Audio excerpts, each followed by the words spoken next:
Alright. Hello. Oh, man. Oh, boy. It has been already a hectic morning. Excellent. Okay. Cool. Flight sim time. Coffee. No, yeah, no, okay. I got coffee. That's good. Everything is good. Everything's fine. Everything's fine. It is time for flight sim. Alright, so let me pop on the main screen. Oh, jeez, Ray. With the raid already?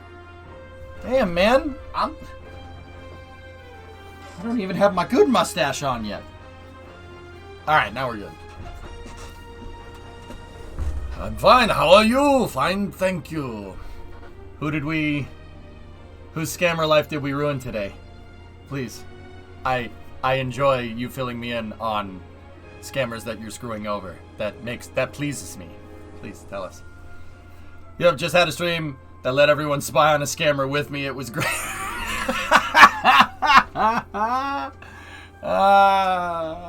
You guys know Paul Scammates. He's going out. He's going after the scammers and stuff. That's the stream.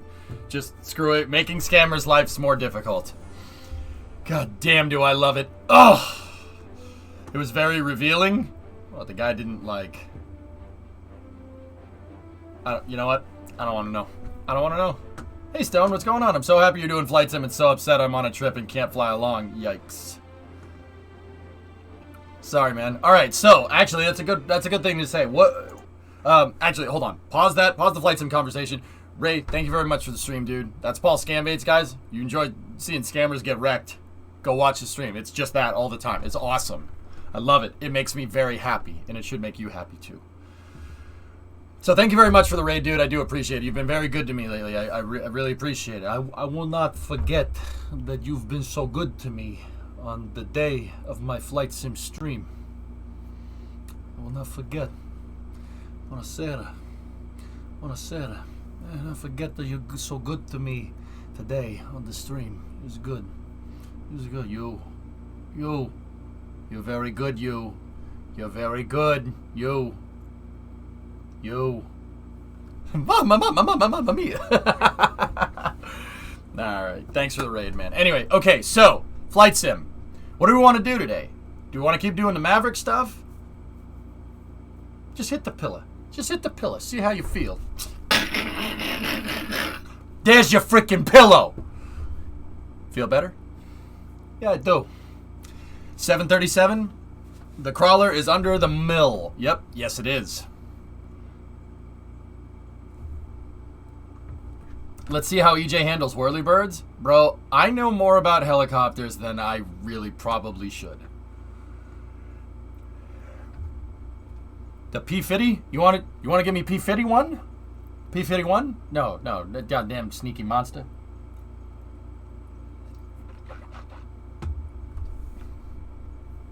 You just watched the first Top Gun movie?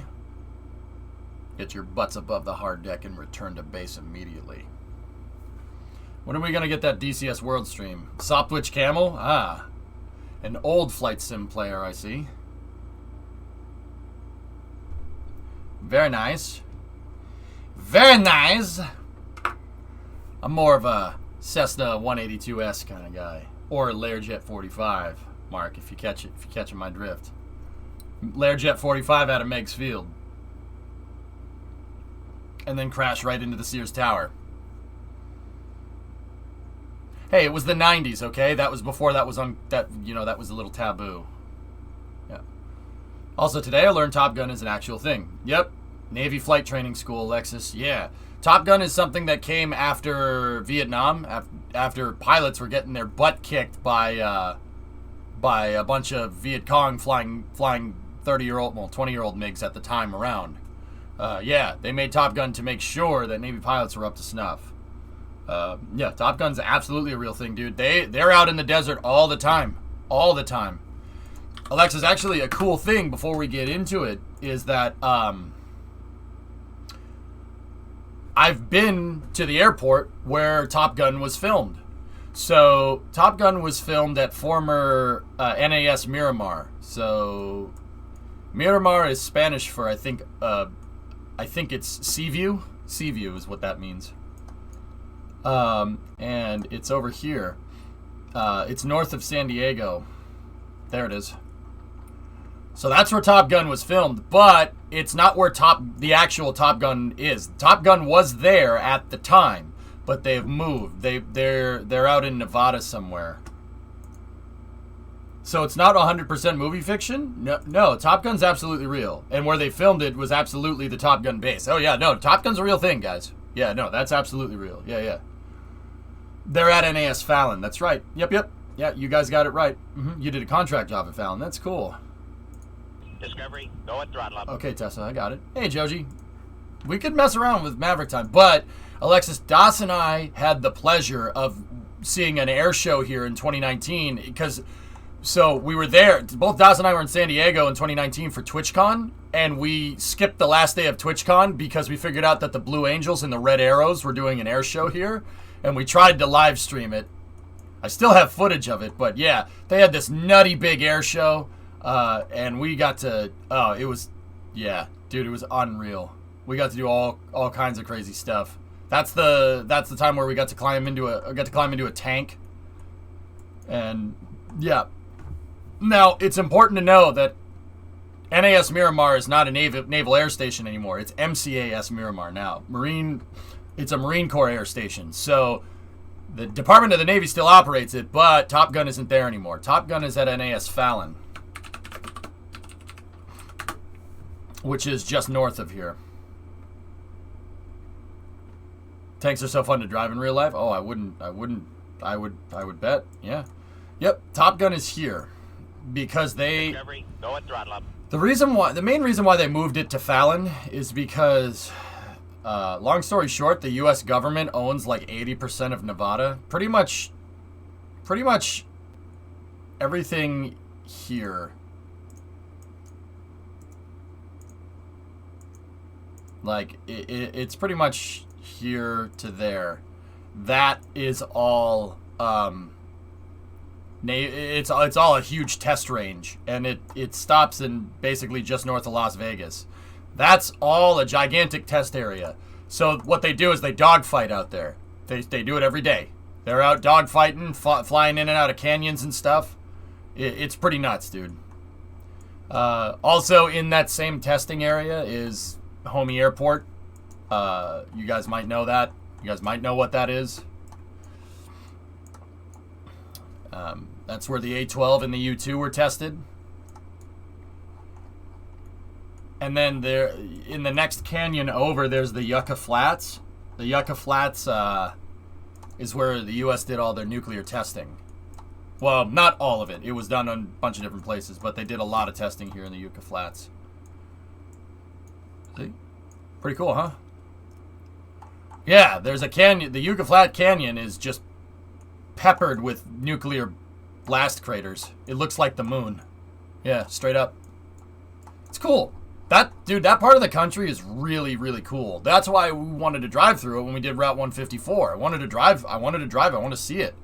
I got to see it. I didn't. Well, not Groom Lake and Yucca Flats, but we were pretty damn close.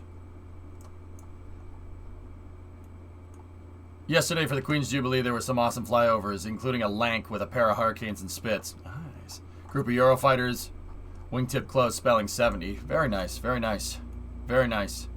Yeah.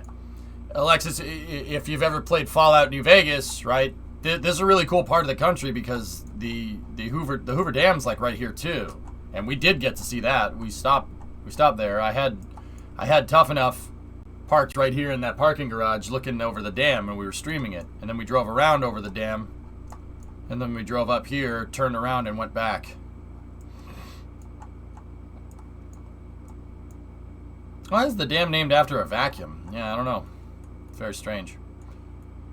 But yeah, this whole part of the country, the American Southwest is crazy, dude. It's cool. It's because it's such a change of pace, man. Like, it's so different than where I'm from. Now, keep in mind, I live literally on the other side of the continent. I'm over here.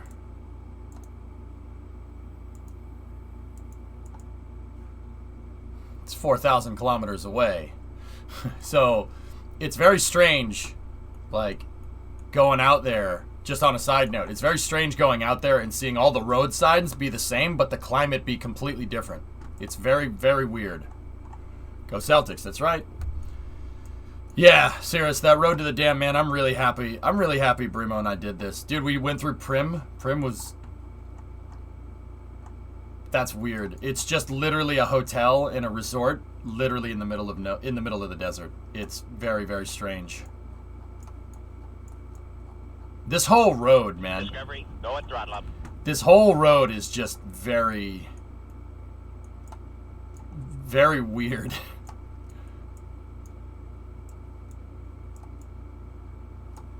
Yeah, those aren't solar farms, Rothran. Those are thermo. They're thermal. Dude, that is the strangest thing to see. It looks like something out of like Planet of the Apes or something. Look at that. Is that weird? So basically these aren't solar panels, they're mirrors. And they reflect the sunlight all at a focal point, and that heats this. And that makes a ton of energy. It's really, really cool. Dude, when we came around this corner and went down this hill, I saw, dude, it is like nothing you've ever seen. It looks like an alien spaceship. It is the strangest freaking thing, dude.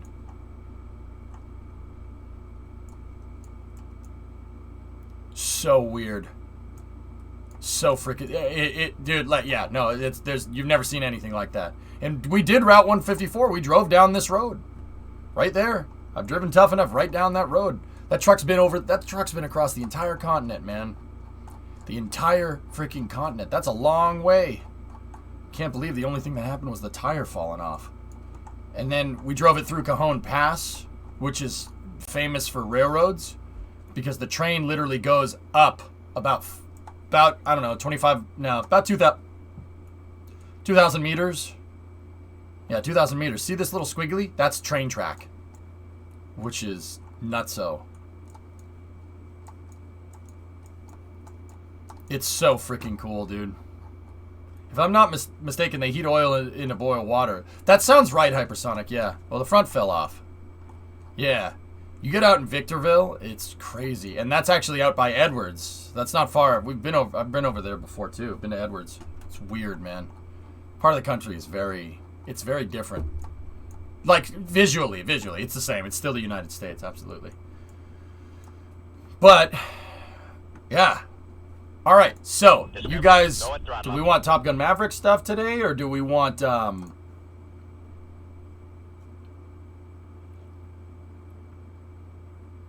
Wozner, 35-month resub. Hey, Renren, how you doing? 737, okay. I think this is way more efficient than regular solar panels. I mean, anything will work out there, Hypersonic. It gets awfully loud. Nice footage. Yeah, Thomas, that's a little...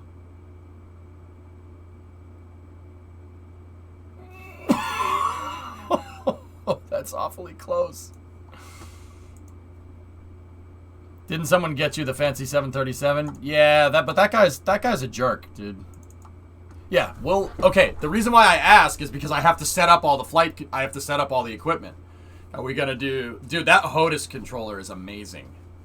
That Warthog. Oh my goodness. I can't believe we gave that to me. I don't deserve that. Did they ever add in a Tycoon mode into this thing where you can fly flights to earn cash? There's an add-on for it, yeah. Maybe Top Gun warm-up, then World Tour? You know what? I can get behind that. Let me get the equipment out. It doesn't take long to set this stuff up because I already have it all configured. You just got to bolt it in. But dude, look at this freaking thing. What in the absolute... What is this? It's ridiculous. I can't believe we gave this to me. It's so stupid. Why did you give this to me? So, Hypersonic, this is a Thrustmaster Warthog. That is an A10 throttle or an F16. It's an A10 or an F16. They both use the same joystick and throttle quadrant. It is... That's the cool thing about it. Thrustmaster copied the design.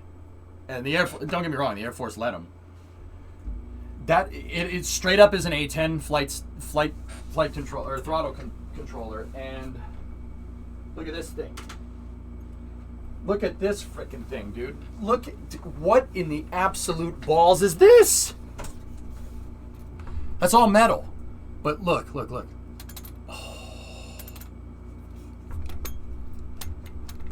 Oh, that's so nice, man. You're going to have to get DCS now. I think Wheat gave this to me because he wanted me to play DCS. Now I know what I want for Christmas. You best be selling a lot of poutine there, bud. I looked at the price for these and I figured out freaking Wheat gave them to me. If you want me to play DCS, oh, okay.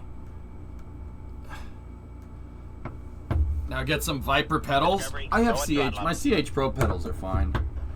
But you set these things up like this, and man, is it cool. Like, take me on your mighty wings.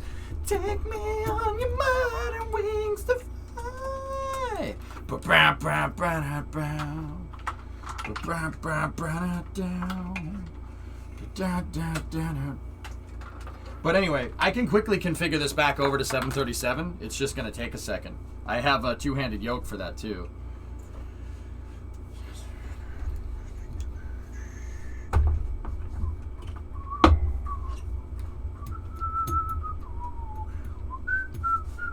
I got to get the pedals now.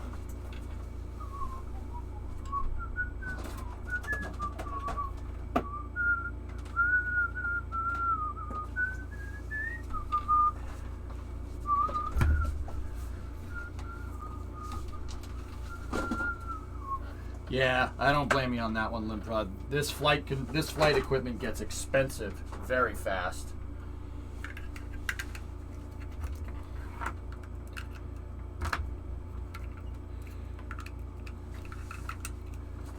All right.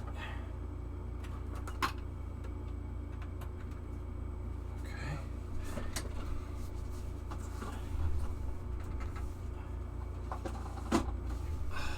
I got the need. Fellas, I got the need for speed.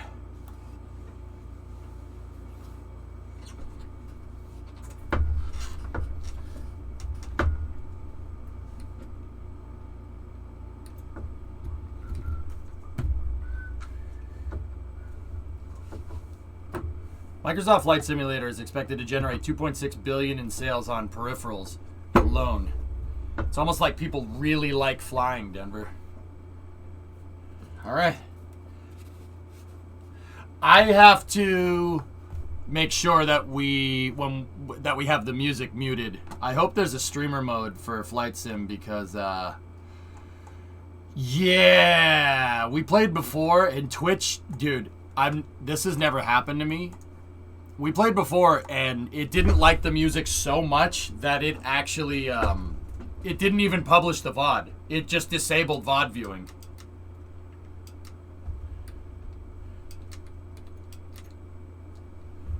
Oh, this is so dope. Oh, this thing is so freaking cool.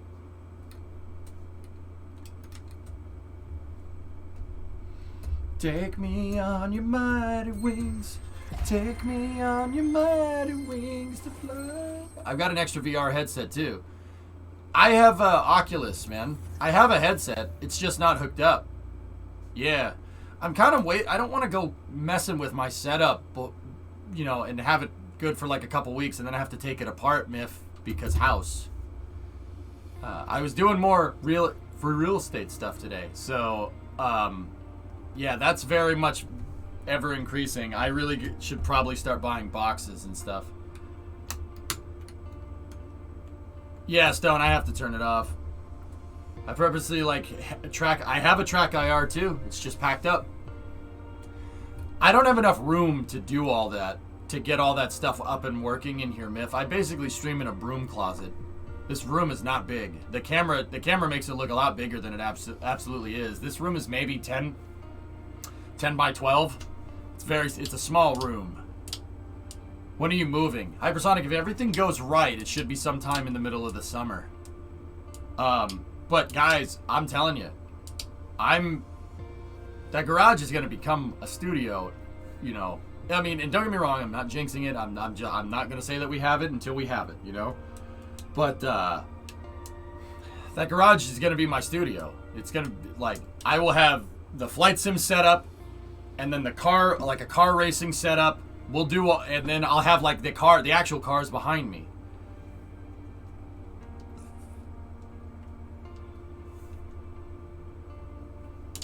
Be prepared for DCS startup checklist, procedures. You know what I like doing? Figuring out how to start it myself. That's like my favorite thing to do. All right, we got to go into general options.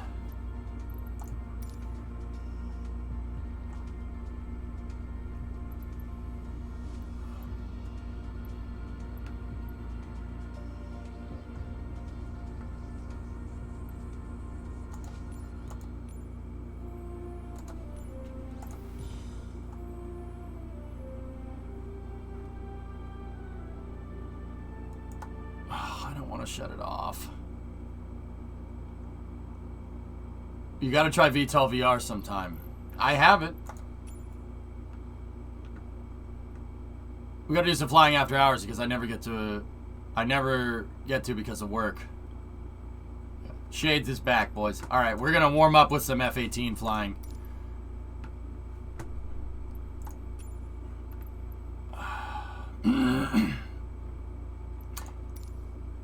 Maverick activities.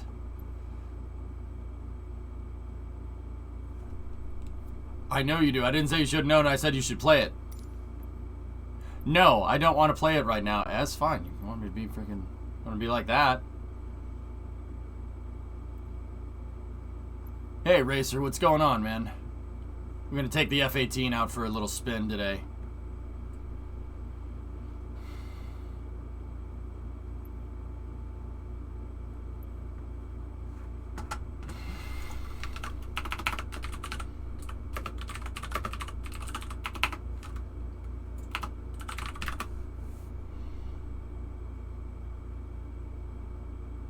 Hang on one second, I gotta check something.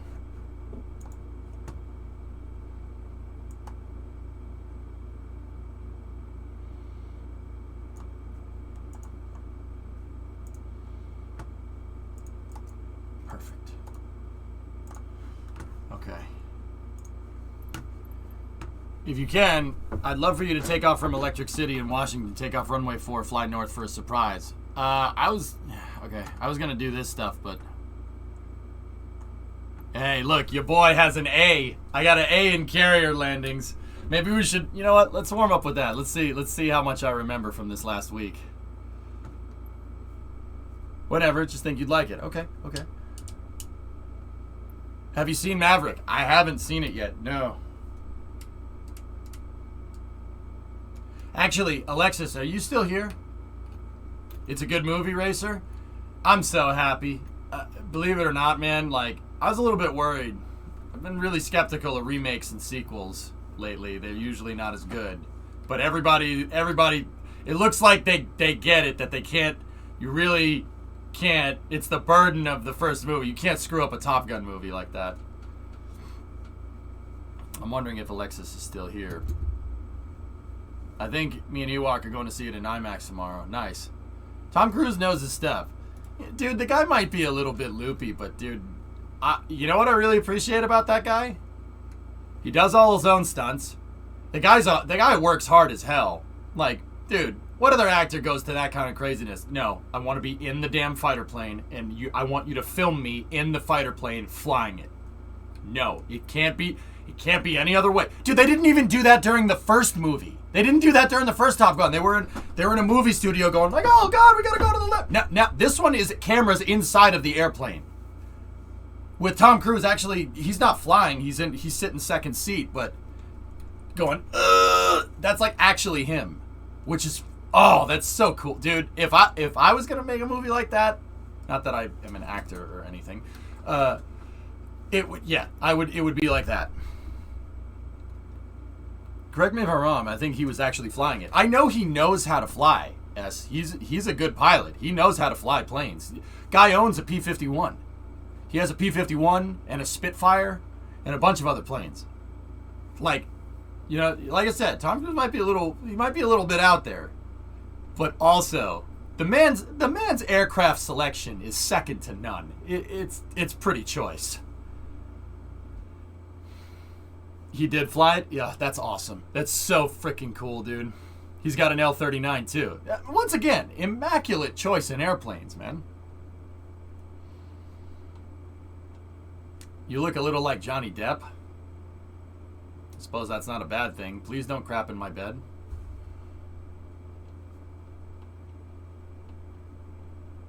$747-400 or a 707? Are you asking me? If I'm going to choose, it's going to be a 747. Queen of the Skies. Literally the best airplane ever designed.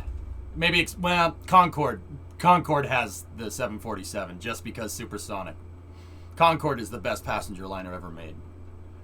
747, and then the Convair 990 is right behind it. Anyway, let's see what we got here, dudes. I know, Fistus. I love the commitment, man. You gotta admire that. That's pretty damn cool. B-58, Convair. Mark, I see you're a man of taste.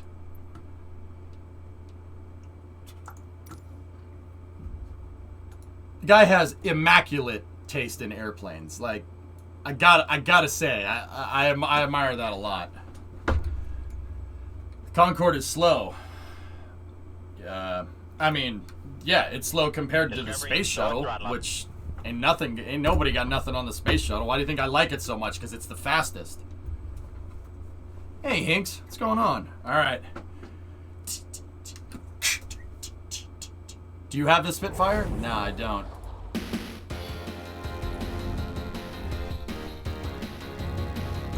$144? Yeah.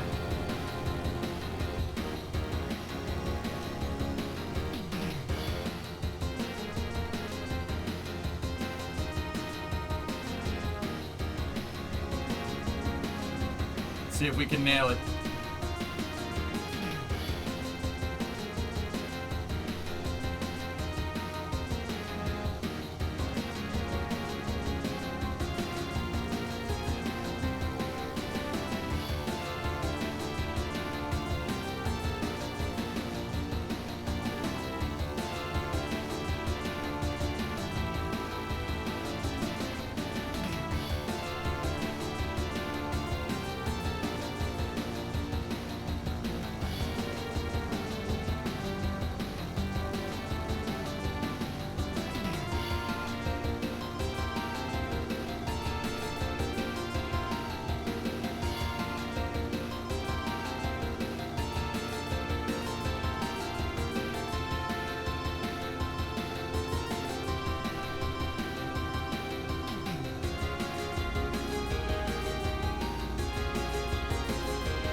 Come on, baby. Run your ball. Call the ball.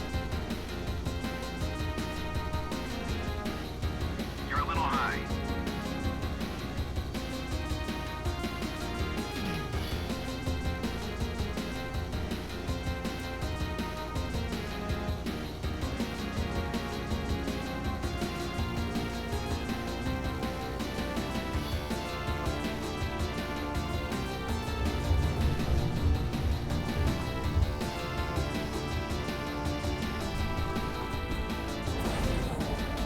That's not a good landing, but I'll take it.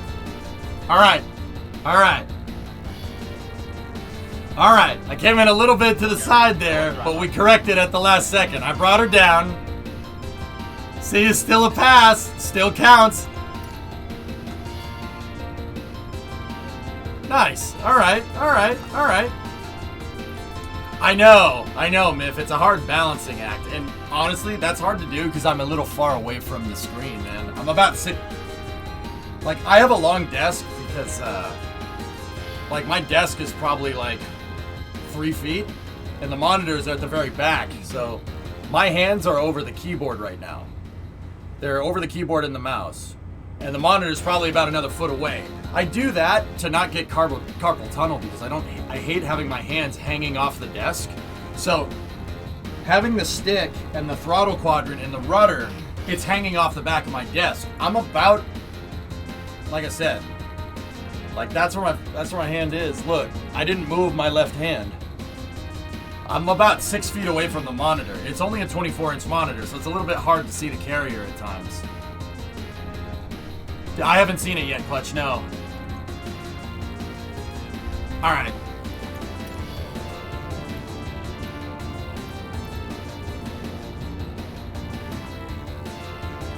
Let's do Nevada low altitude. I haven't done this yet.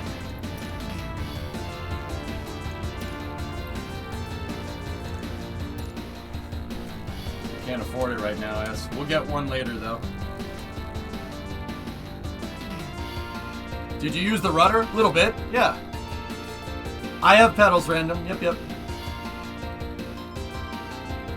Yep, exactly. Yeah, dude, that's the hardest freaking thing, man. The hardest thing to understand is that you do not use the stick. Don't use the stick to try and steer the plane to the carrier, like to change the angle of attack. You got to use the throttle for that. The throttle, because your center of thrust is slightly below your center of mass, will change the angle of attack on your plane. It's slightly below on the F-18, so throttling up will pitch the plane up. You change the angle of attack to screw with your altitude, but you basically got to keep the plane like this the entire time, and then just use slight throttle adjustments. You're using the throttle to trim it out. So when you're landing on the carrier, you got to kind of rewire some things. Like forward and back is not going to do you any good. You're going to crash into the back of the carrier.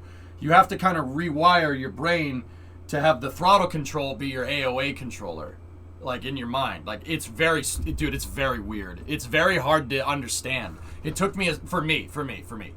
It took me a second to figure that one out. But once I figured it out, yeah, I can at the very least I can get it on the deck every time. Not a good landing, but I can get it on there. I think chat said shades. But anyway, let's see what we got.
Up the canyon.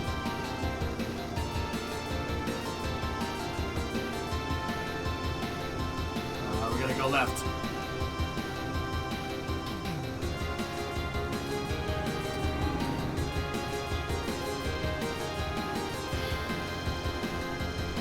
Just like Baker's Canyon back home.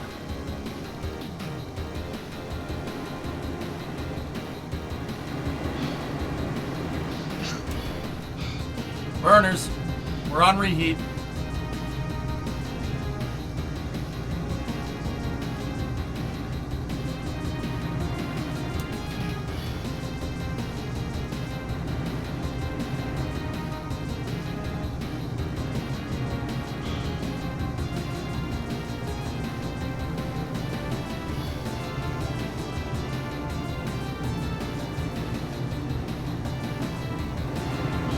I should have gone to the right there.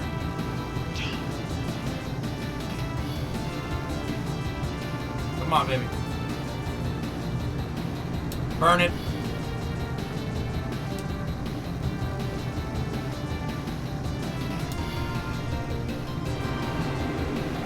didn't like that.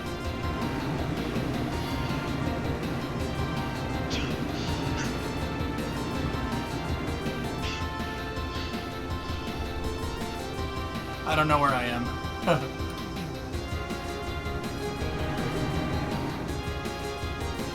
I didn't do good on the last one.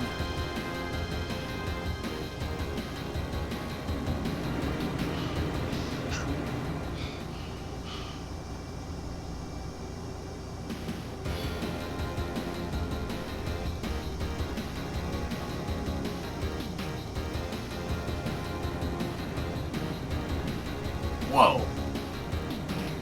It really didn't like that.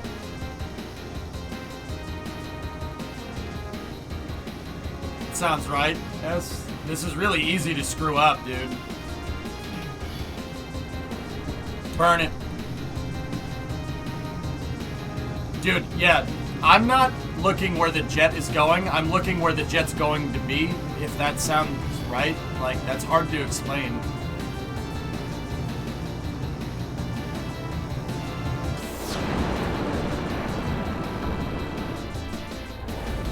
Like, I have like a turn mapped out, and then I'm looking for where I'm gonna be at the other end of the corner. Kind of like what you do with a race car. I'm like mapping the track out in my mind, like how I'm gonna get through the canyon. And then, like, I'm planning the next corner even before I fly into the first corner, like if that makes any sense.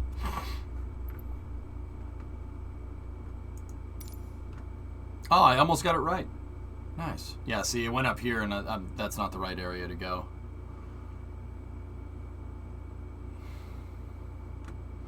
About the landings, the way to see it is that you should not be controlling your glide slope using your elevator. Yeah, exactly. Mm-hmm.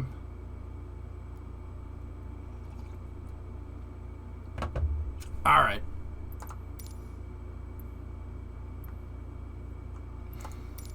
Is there any other challenges? I think I'm warmed up. We'll do Unert Glacier a little bit later. Okay, cool.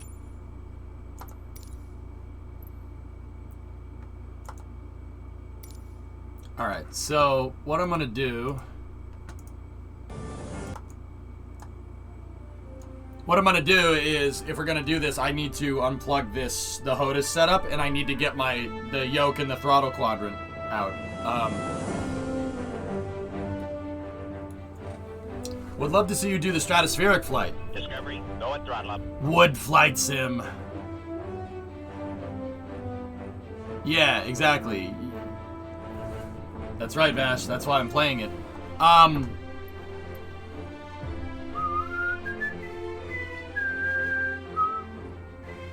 Alright, I gotta get my other throttle quadrant out if we're gonna fly a different plane.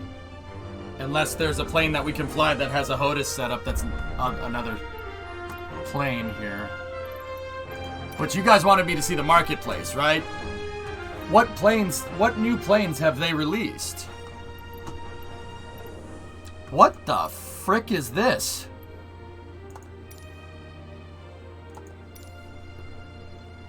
Ah, yes. A plane that someone designed in Kerbal. Did you try landing takeoff at Courchevel Airport? If it's a Courchevel? No, Leroy, I haven't done that. My boat. Look at this thing. Marchetti, Margaret. It's Italian. That makes sense. Whoa, cool. A fish bed. Look at that thing.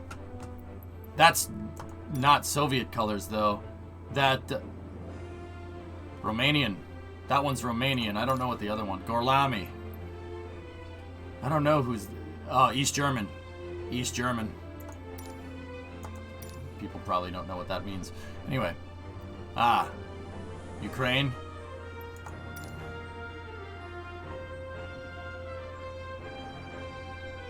Wait a minute. I think that one has the same roundel. Yeah, that's Romanian as well.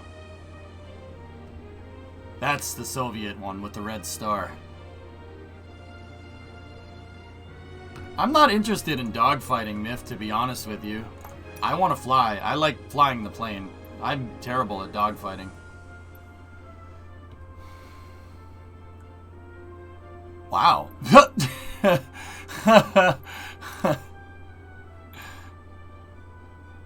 F-35 Eurofighter. Oh, a BAE 146. Cool. C-130. Yeah, but here. What are our best sellers? Sort by ratings. Better than 4 stars. Phoenix A310? Yeah, but I don't like flying trash cans.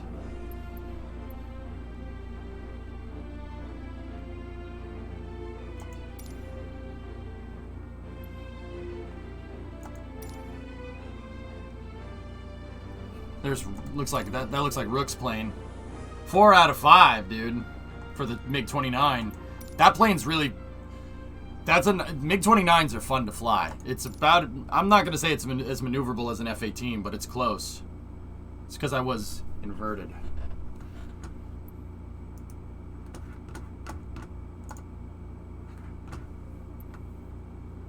No, Cirrus. MiG-29s cannot. That's a Sukhoi.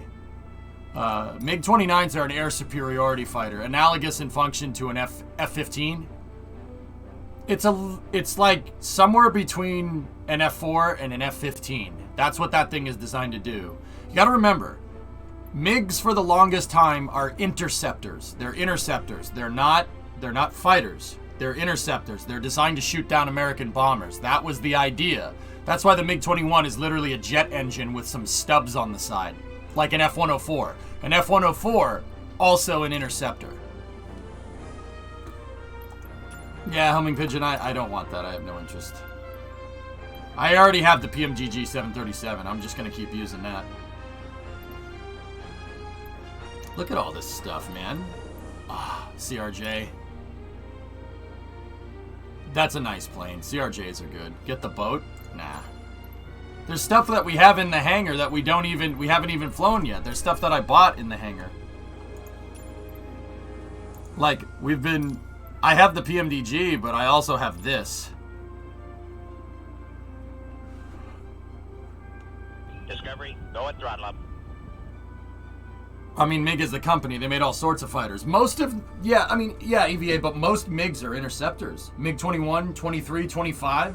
They're all interceptors, if I'm remembering correctly. MiG-29s are the ones that are air superiority fighters. That's when they changed it up. But they usually made interceptors. We have that, and then we have, personally, one of my favorites. Where is she?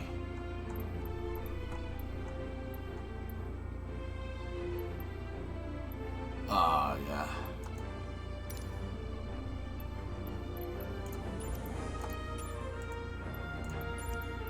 Oh, yeah.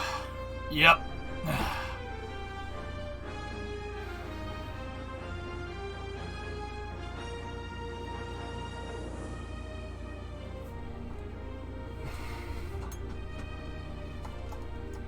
Dude, she's a beast. Is it that you dislike Airbus? Just wondering. Homing Pigeon, I dislike Airbus like I dislike Chevy. In that I like saying that I dislike Airbus and Chevy, but I don't actually hate Airbus and Chevy. I just like Boeing and Ford more. That's all. I don't hate Airbus. They're great planes. They really are. They're a good plane.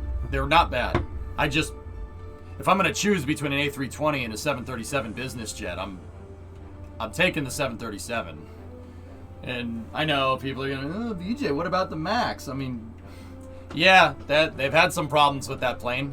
But you got to remember, 737 is one of the, if not the most reliable jet plane flying ever.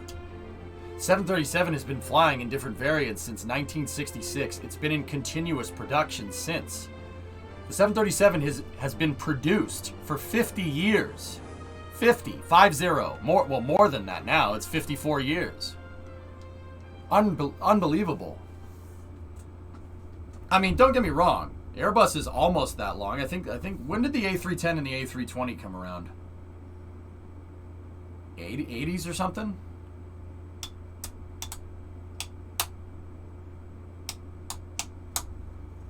Something like that. But the 737 is literally one of the safest planes ever designed. Ever. It is more... Less 737s have crashed than 747s, if I'm recalling correctly. Now, don't get me wrong, that could be wrong. That was out of my tail, and I got a lot of information stored up here, so that might it gets defragged, so I might be wrong on that one. 82. Now, don't get me wrong. Like I said, the 320 has been in production for 1982 is 40 years, but 40 years ain't 55. And I think that the A320 exists because of the 737, just like Buran exists because of the space shuttle. Now, don't get me wrong, it's not a copy or anything like that. And neither is Buran. It's not a copy of the space shuttle. It's different. It looks the same, but it's not. It's definitely not. So, I just like 737s. They're a great aircraft, man. 737 with gravel kit is the best bush plane. Based and bush-pilled. I agree. The Dash 200's EVA with the bleed air, out the front, that's cool. I think that's really neat. What are the chances of making another shuttle-style ship in order to service payload stations in space? I mean, one, random starship is kind of doing that. Two, Dream Chaser. Dream Chaser could do it. I'm not sure about taking down payloads, but... Can you check Aviation Discord? Just a few clips from the flies yesterday. Yes.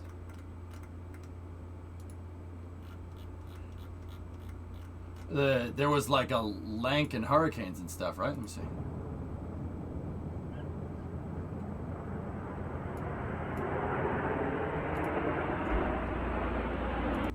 Oh.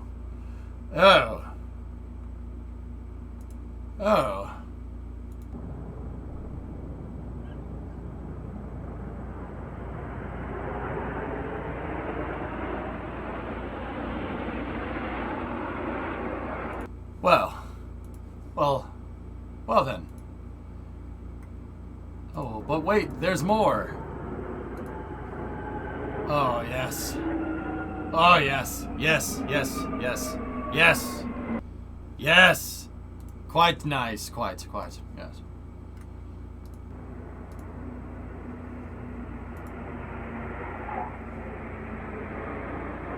Ah, Eurofighters. Very nice. Very nice. I don't hate that.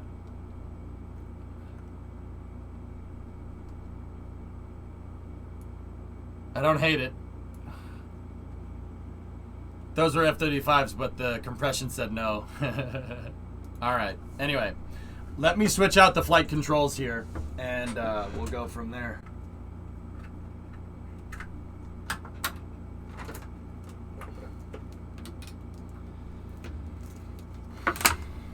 Do you like Saabs? Yeah, cool. Alright. I gotta take these away, and I gotta get the flight stick out. BRB.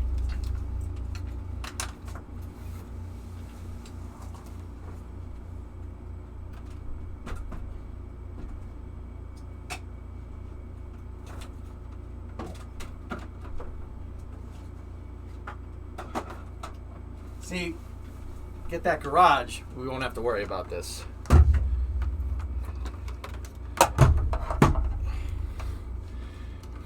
And I hate just setting stuff up on stream. I hate doing this. It's such a pain in the butt. There we go. Ah.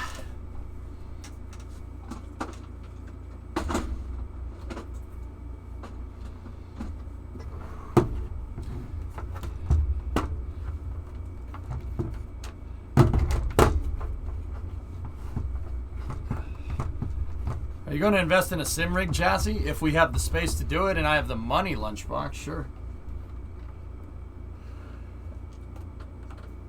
Okay, that goes there. That goes there. I have to put my throttle quadrant up on the damn table, but that's okay. All right.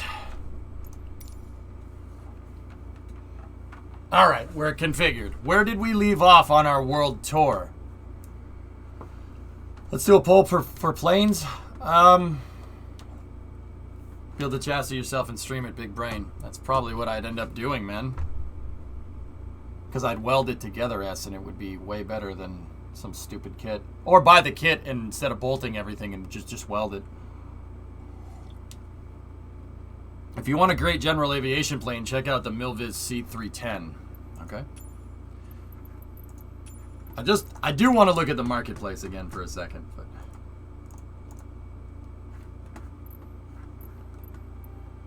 start a GoFundMe? No. I don't want to start a GoFundMe. I'll just do my work here, get paid for my work, and go from there. Is that an F-15?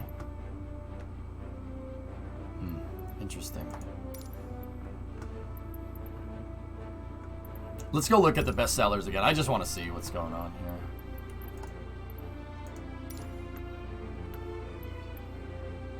Is this a Honda jet? It is.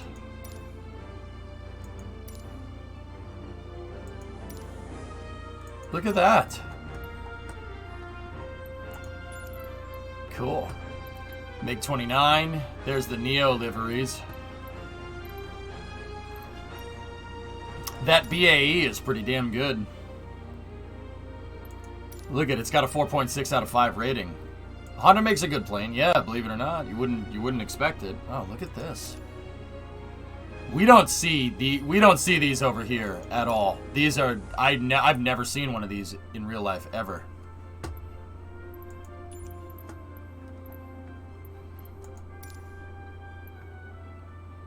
Wow. There's your Milviz.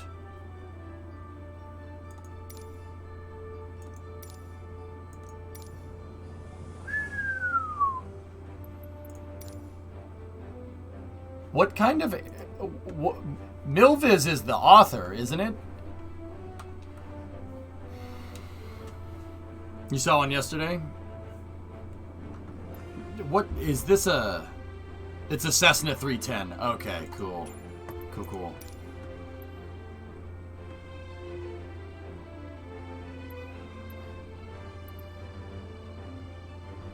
Hey, Stargazer. How are you? I'm just looking at all the planes here for a second. A 337 Skymaster. Look at this thing.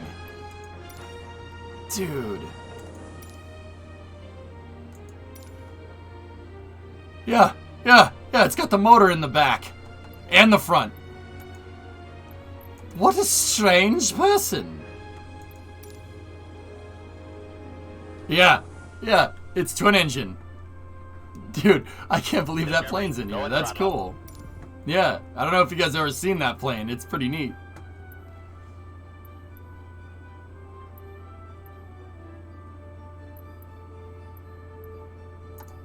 Here, let's go see what's the top rating.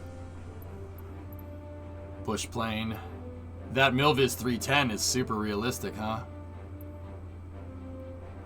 Johnson Creek Airport. Why is that one rated so high? What's the significance of Johnson Creek Airport? Is that like a bush plane site or something? Whatever you do, don't buy the boats. Okay. Look at that, Ottawa.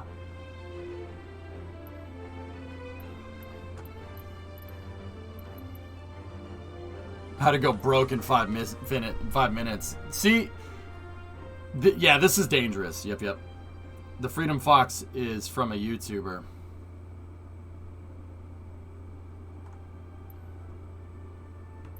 What planes are on the top of your list? In what regards, Homing Pigeon? I don't have one particular favorite plane, dude. Can you actually get helicopters? I think someone's working on it.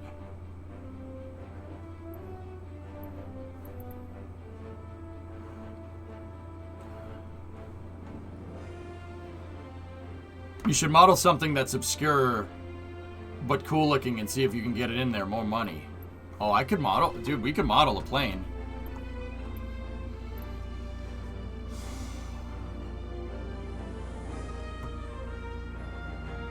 I mean...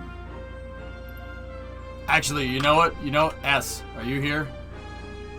Here.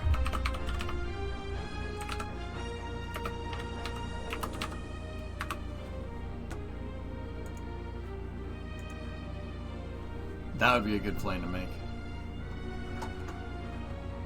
What's that, Scribby? Flight simulator and add-ons.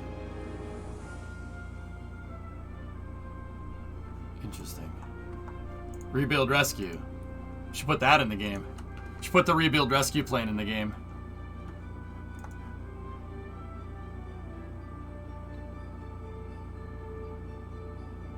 November 8, 1 Alpha Delta. Yo, that's the plane, S.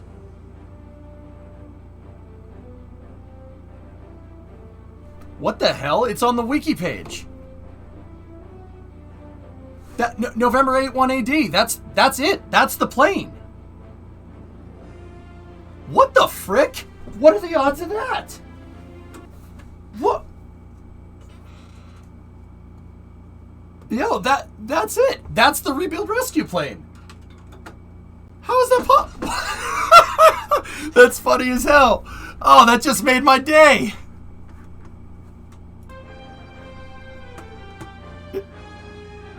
Yeah, see? Yeah, look. Nice little visit to LSE in 2007. November 8, 1 AD is the featured on the YouTube channel Rebuild Rescue. That's awesome. I was like, wait a minute. That looks like the Rebuild Rescue. It is the Rebuild Rescue. Okay. Yep, there's Logan. Yep, the Cape Air. Get a PBY. What's that, Thomas? The F-15 you saw in the marketplace took this view updates ago. Cool. Save the 401. That's right, Mip. I can't believe it's actually on the wiki page. That's the actual plane. That's cool, man. That was before Sam had to ground the plane, though. Kustbevangning.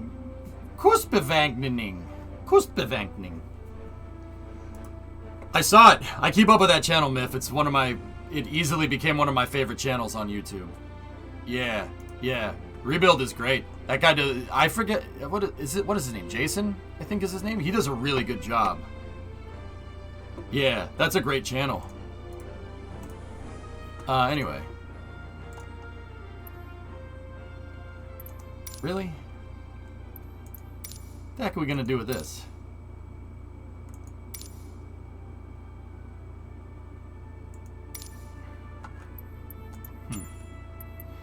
If it's not an F-35B, I'm not really interested.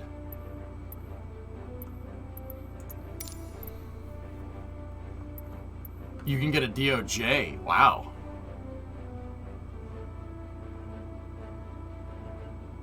Yeah, me too, S. I'm with you on that one.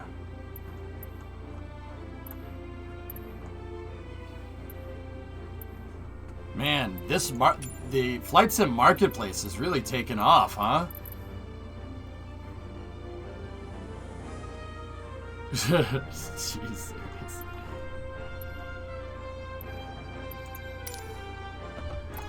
Actually, I gotta check.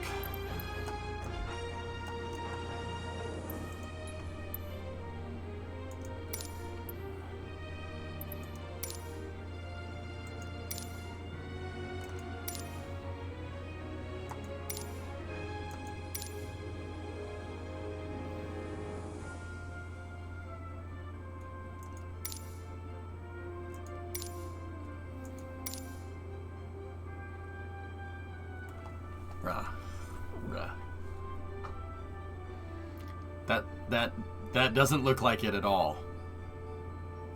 I'm pretty sure the photogrammetry can do a better job than that.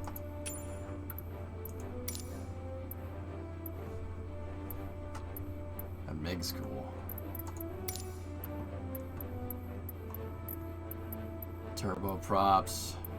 Yet.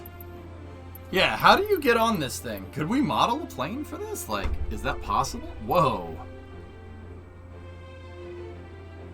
Fokker tri-motor. And then there's the DOJ.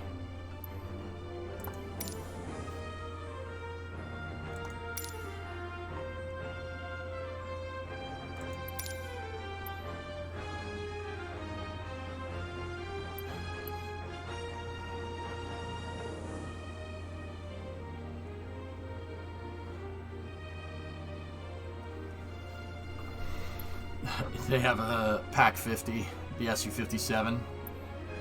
Huh. Eurofighter, PC-6. Look at all this stuff. This, 1.6 out of 5. Rip.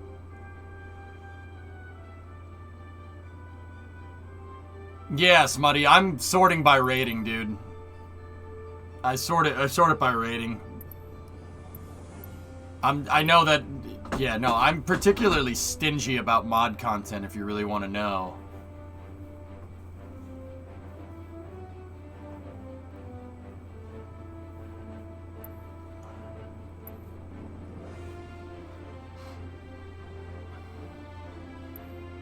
What the hell?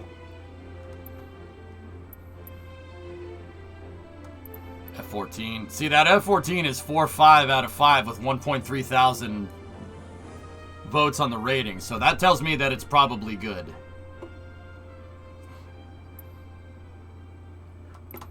An F-51. Cool. It's only 3.3 out of 5, though.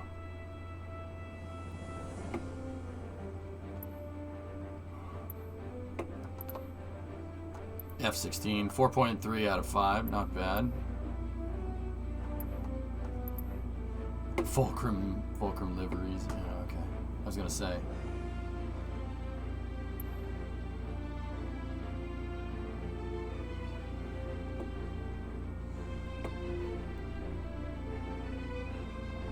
See, this is a smart way to do this, man. You could just let the modding community go and let them get paid for the mods that they make. I wonder what the cut is for doing this, dude. Dude, I saw pits flying around the other day. Somebody was towing banners around with a, and I'm like, I was talking with my uncle. He's like, yeah, I saw somebody with a biplane or something. It must have been old. And then it flew over, like, cause we were hanging out. I was hanging out at my uncle's house. He's like, it's a biplane. Oh, there it is. Look at that thing. How old is that? You know, because he knows I know about planes. I'm like, that ain't old. That's a Pitts. He's like, what? Like armpits? I'm like, yeah, okay. Yeah, sure.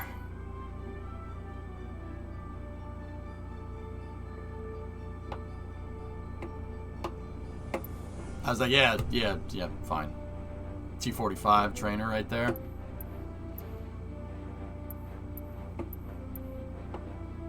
Okay, alright.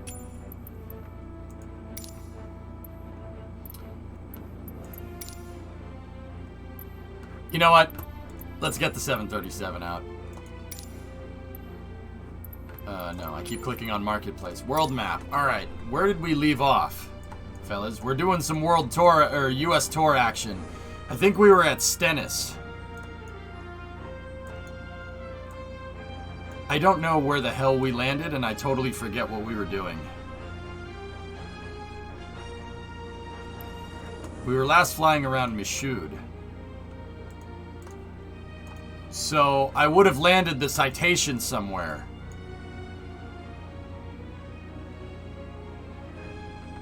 We landed at Armstrong. Okay. Did you get a yoke? Yeah, I have a... I've always had a CH two-handed yoke, dude. Alright. Guys, like, I could do the modeling. We could model the plane. It's possible. It would take some time, but I could do it.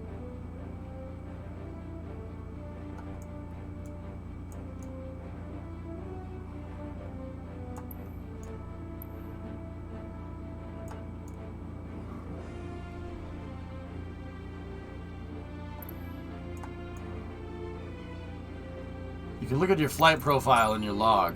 Oh.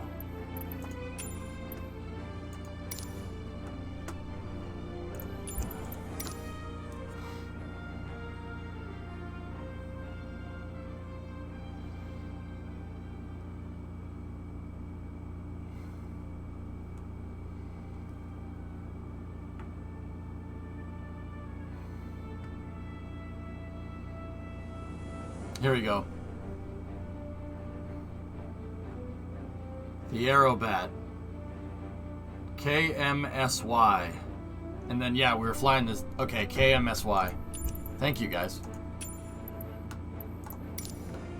Yokes versus joysticks in aviation. Depends on the plane. I think that's... Yeah, okay. Let's get out on the ramp then, and we'll go.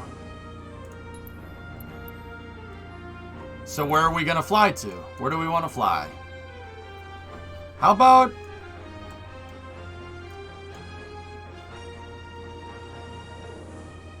It's a 737-800 business jet.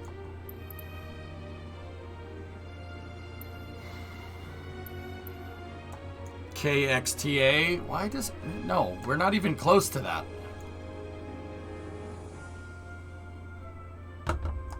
I think flying north was where we were supposed to go, yeah. Yeah, we were just doing a world tour. We're going up and down.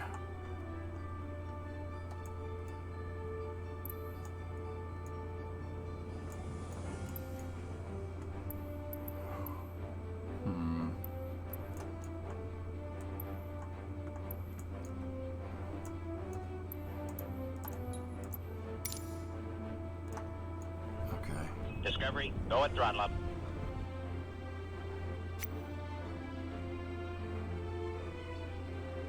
You have to fly into Hartsfield?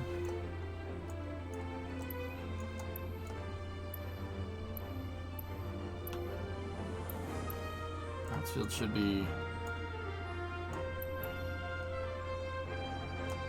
Yeah, okay, yeah, okay. I was like, wait, where's Atlanta? It's up there. I was gonna go south down to Florida for reasons.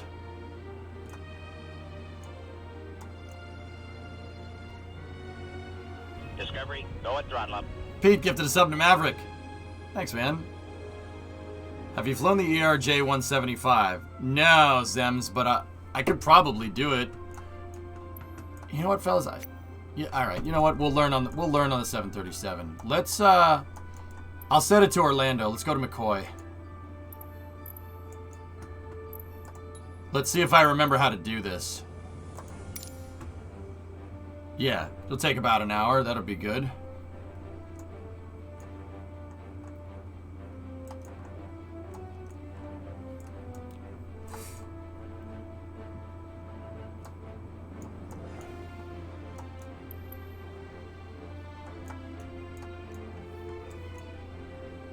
Oh, the Disney runway isn't there. Sim brief for flight planning? I'll program the computer myself, dude.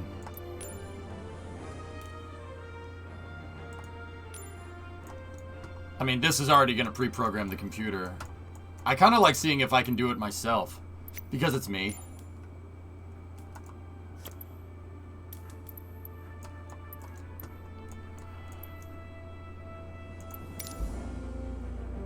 Do you have to deal with air traffic control, or does it do that for you? You have to radio, yeah. I mean, you don't have to. You could just take off on a taxiway if you really want to.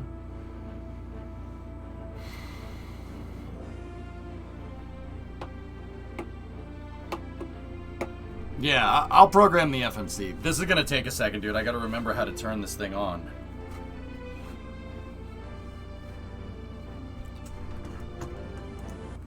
Okay. All right, let's continue.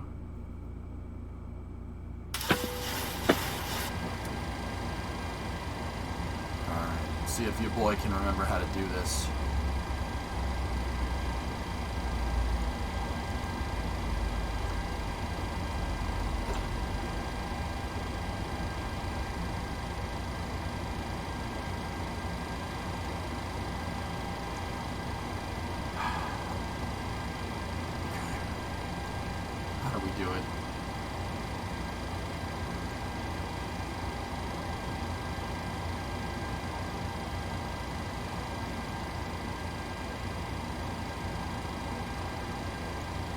Yeah, Scrivy, do you remember the part like 2 seconds ago where I said I'd like to figure it out myself? You remember that part? I got it, man. I got it. I know about the waypoints and everything. This thing should automatically program the waypoints if we got this right.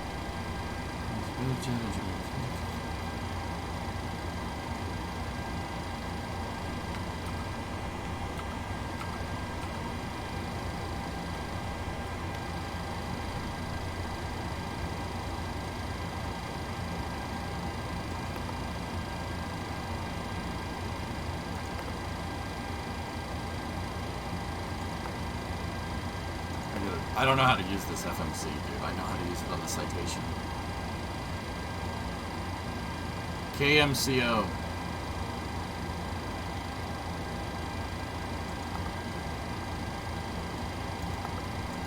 Discovery, go at throttle up. Oh, states. Okay, that's the PMDG stuff. They programmed it in. That's funny.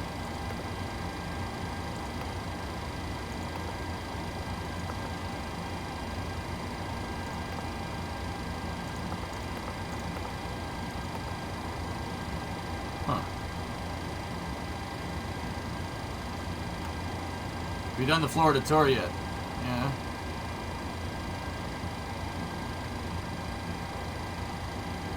I want you to know I'm mad at you. I sat down to enjoy some video games.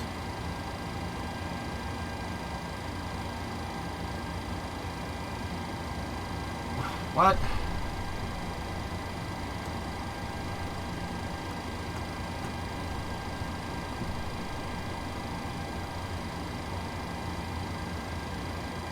And now I'm like, I would feel much better playing these video games if I did something productive first.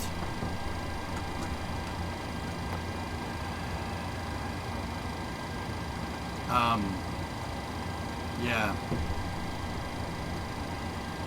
You look extra handsome today. Thank you. Hey, 12 Bravo. It's been a little bit. Yeah, no, I'm doing good. Need backup. Thank you for the tier 282. It's been a bit since I've been able to watch. Hope all is well and going well with the house purchase. Yeah, it's getting there, dude. I am totally lost now. I said MCO is the origin, and it's not. KMS.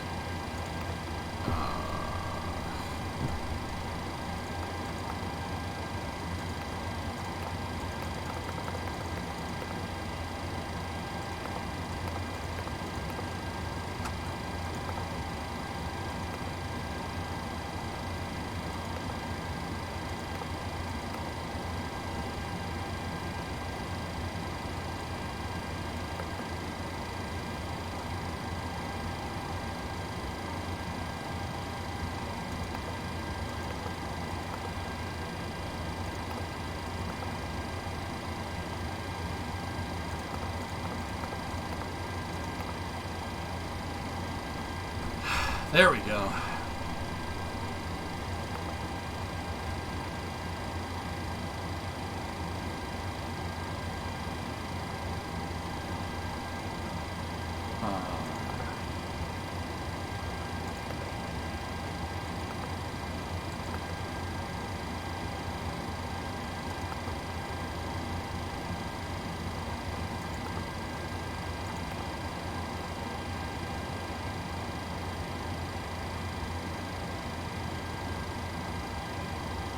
There's the SIDS. Yeah, okay, it's coming back to me. It's just very fuzzy. I haven't done this in over a year. Press next page to start your waypoints.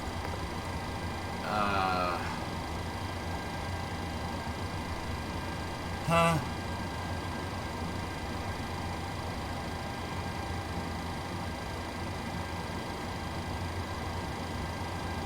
My message isn't going through. Bree, is everything okay?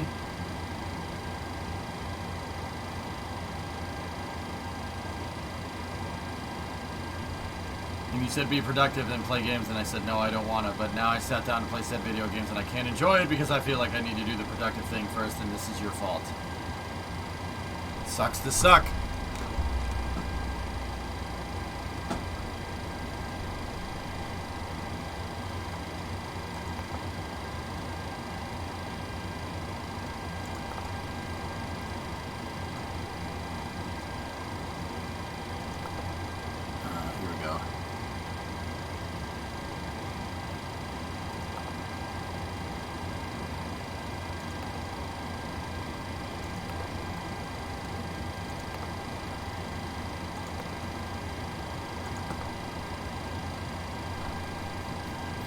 All right.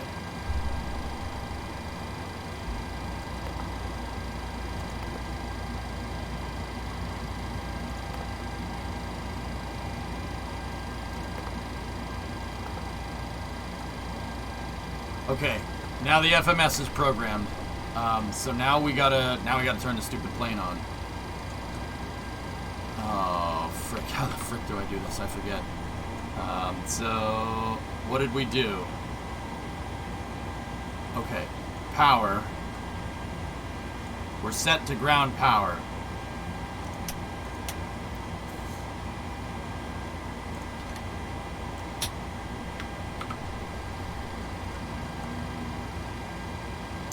Don't tell me. I remember. Just give me a second to remember it.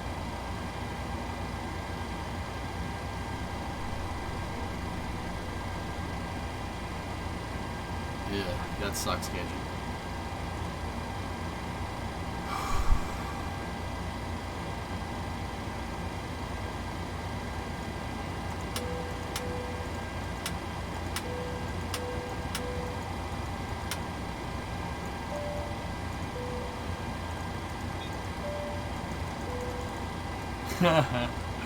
Alright, so standby power's on automatic. So we got to turn that APU on first, if I'm remembering right. So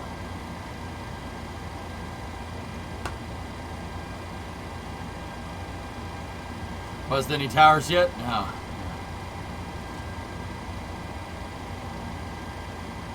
Alright, there's the APU.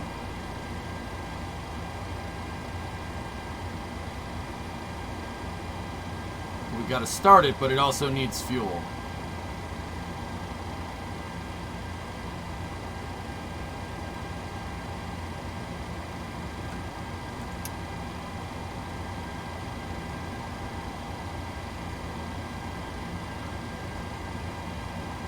There's a checklist if it helps. Yeah, I know. You got low pressure from the APU.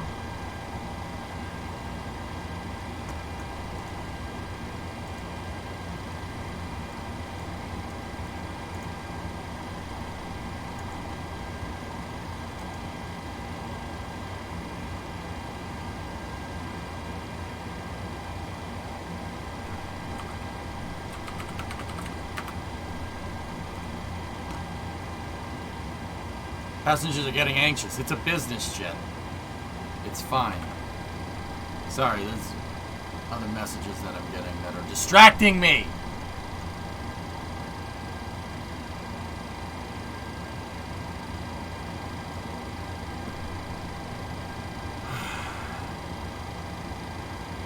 Yeah, I'll just use the checklist this time around. I don't understand. Clearly, when I say I want to do it myself, people don't understand what. People don't realize what that means. Okay.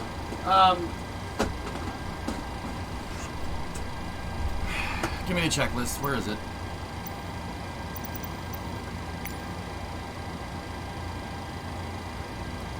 Oh, for Pete's sake.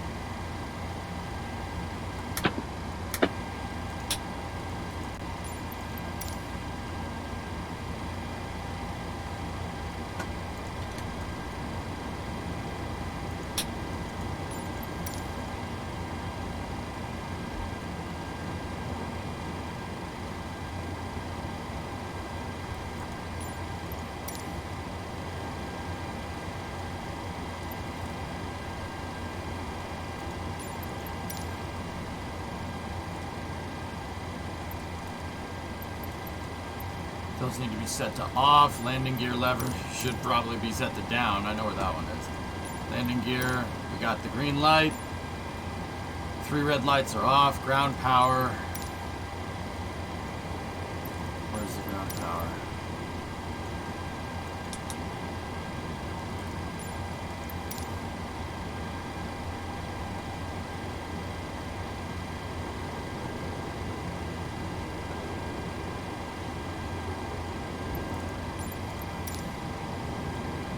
Transfer bus lights.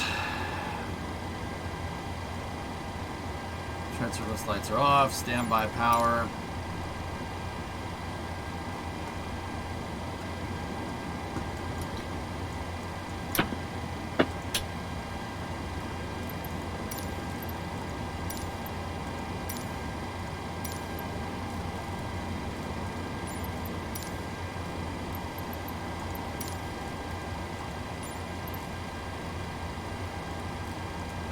I'm confused.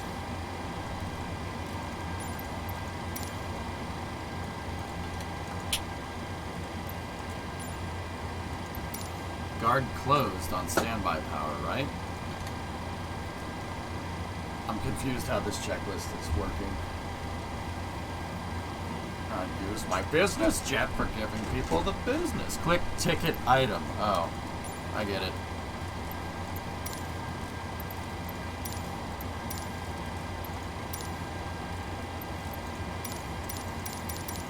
This was all good. We did all that.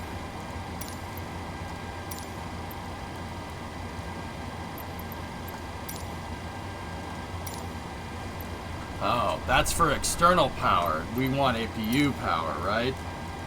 Here we go. Battery switch. Just make sure. Yep, that's closed. Tick the item. Standby power switch. Where are you? That's closed. Tick that. Alternative flaps mast. What is that? Guard is closed. Okay. Windshield wiper select is good. The hydraulic pumps need to be set to the off position. Landing gear is down. I already know that. APU fire switch.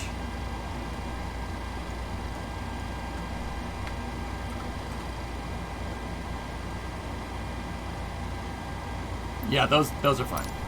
Overheat detectors. They're both set to normal. That's good. Test switch. Where's that at?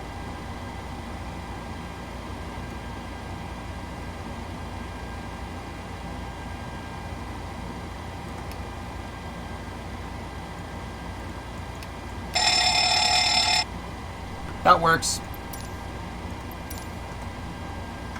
Triple caution. Triple caution, Samir. Overheat detector.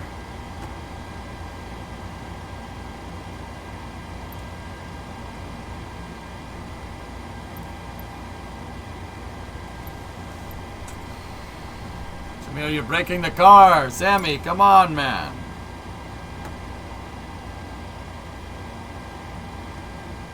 That's cool that this thing comes with checklists. APU D10. Oh, that's all the... Yeah, this is all the stuff on the announcer panel. Yeah, that's all good.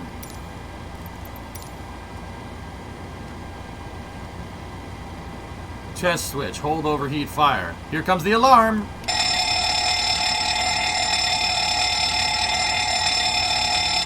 Okay, that works. Fire warning bell was sounding. Master warn lights are illuminated. Yep. Master caution lights are illuminated. Overheat D10 is illuminated.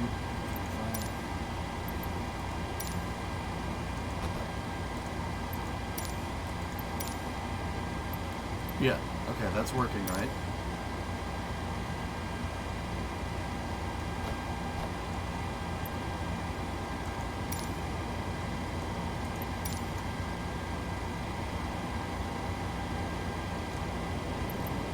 Okay, that's working.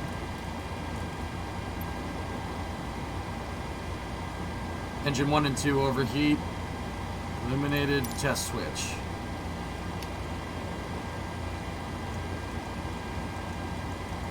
Okay, that seems to be working. Position 1, hold. Yeah, okay, alright, we just did that. You mind taking me to the closest in and out in this thing? Sure. Test switch 2. Got 3 green lights.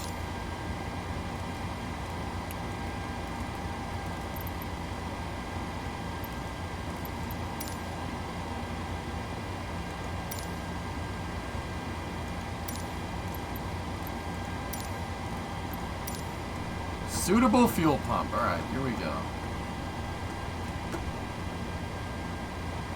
Okay.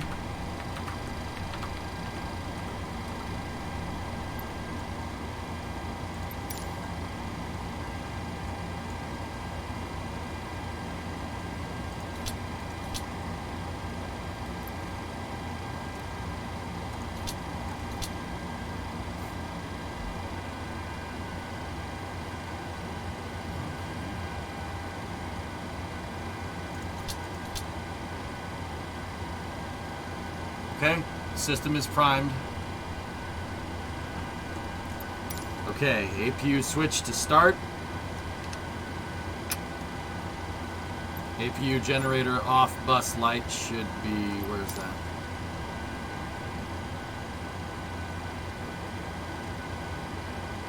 Okay, low oil pressure on the APU.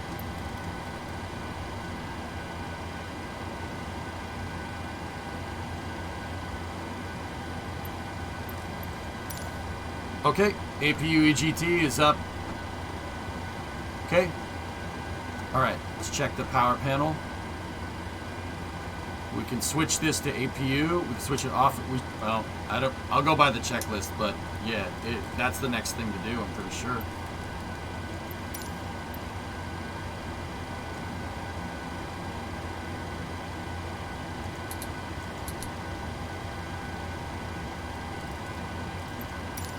Okay, APU gen off, bus switch on. Okay. Source lights are off. Transfer bus lights are off. Standby power off light.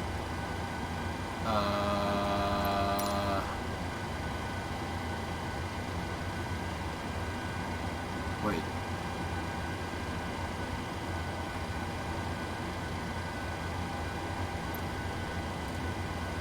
No vaping. Chat, this is your captain speaking. You are not allowed to vape in here. Please do not vape, because we get it, you vape. You don't need to show anybody, and you don't need to tell anybody. So feel free to promptly take your vape in. Give it to me so I can throw it out the window because you're a terrible person. What? Why don't you shut the up? Shut the bing bong! Ladies and gentlemen, the co-pilot is being a dick. He is touching the controls, but he shouldn't. Ladies and gentlemen, this is the co-pilot, and I can touch the controls if I want to. Okay, so the standby power light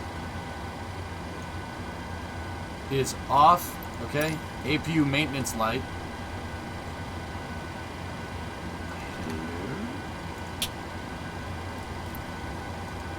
APU low oil pressure is off. Fault light is off. Ogre speed light is off. It wants me to wheel well fire detection system. What?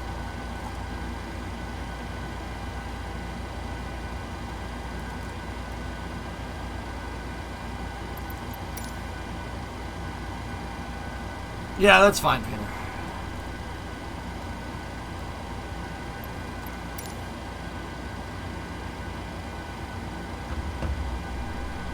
We're gonna fly over to Orlando, Cajun. At least that's the idea.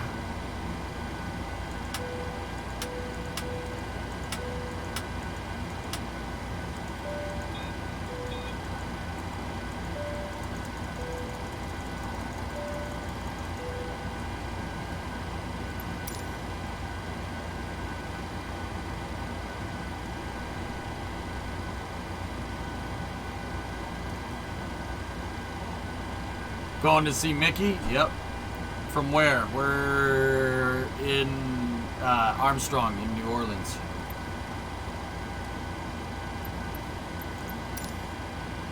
I'm not sure what that one means.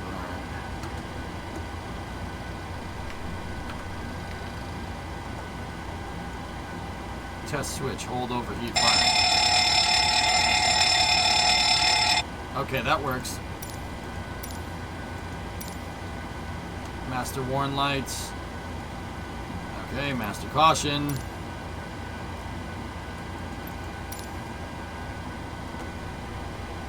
Yeah, that was all illuminated. Bell cutout switch.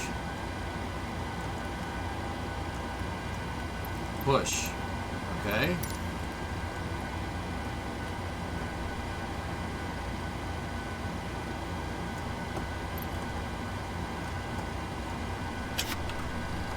Oh, damn, what did I just...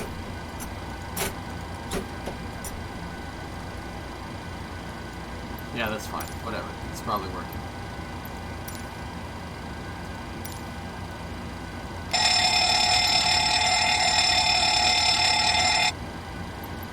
Okay.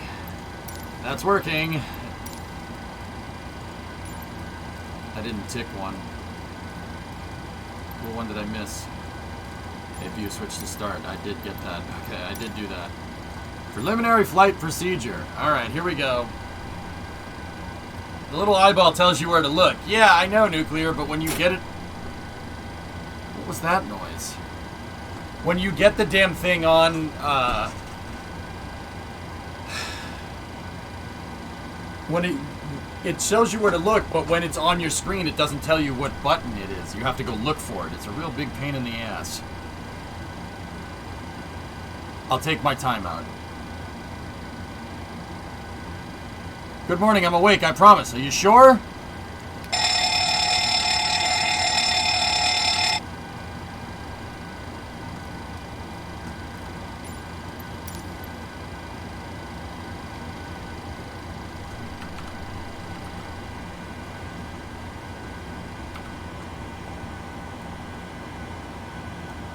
IRS mode detection. Okay, chat, what's IRS aside from the people that take your money?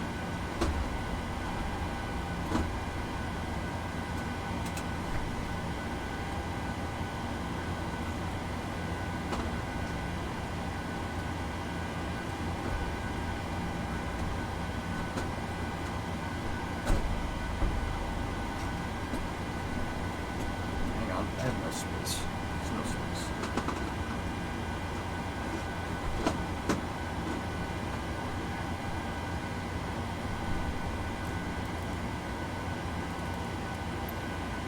Off then nav.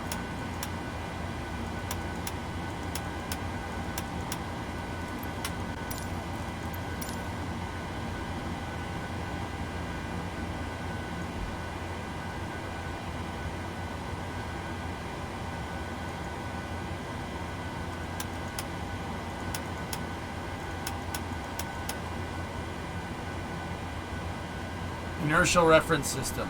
Okay. So this is part of the flight computer. Got it. Now you just wait. It takes time to align. Okay. So that's like the IMUs on the plane, right?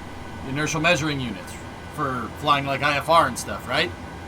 So the plane knows where it is, so it knows where it isn't. Right? Am I in the ballpark with this, fellas?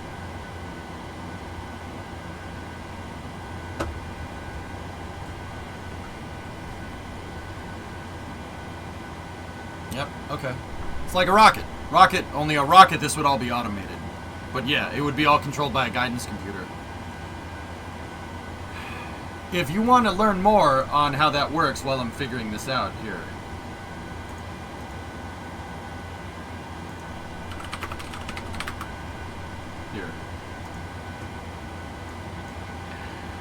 The missile knows where it is at all times. It knows this because it knows where it isn't. By subtracting where it is from where it isn't, or where it isn't from where it is, whichever is greater, it obtains a difference or deviation.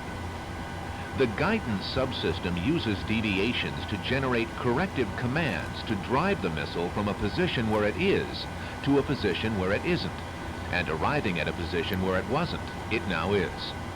Consequently, the position where it is now the position that it wasn't, and it follows that the position that it was is now the position that it isn't. In the event that the position that it is in is not the position that it wasn't, the system has acquired a variation. The variation being the difference between where the missile is and where it wasn't.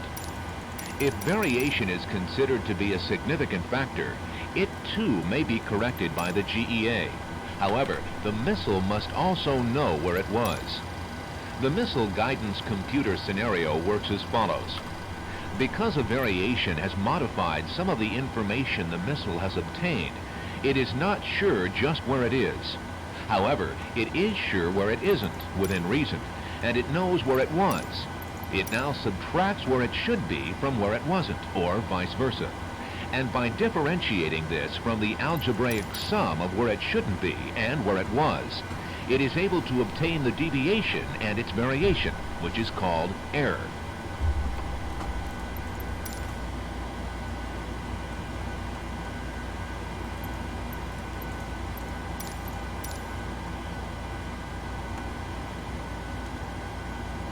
EC switches are set to the on position. Passenger oxygen switch guard is closed.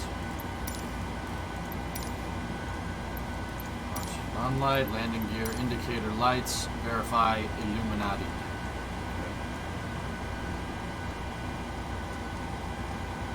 Yeah, that's not what that is, but alright. Flight recorder switch. Guard is closed. Mach airspeed warning test switches.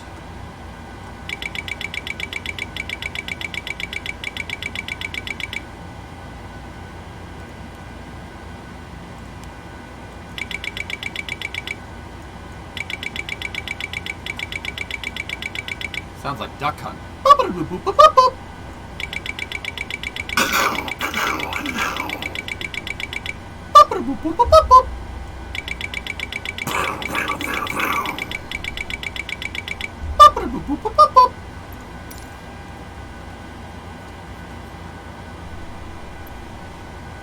Stall warning test switches. Get some! Get some! Get some! Get some! Get some, baby! Get some! Get some! Get some! Anybody that runs is an enemy. Anybody that stands and fights is a well-trained enemy.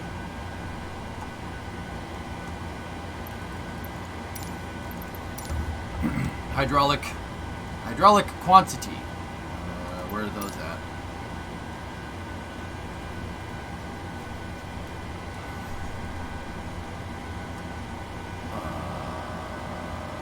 Do you have a gauge?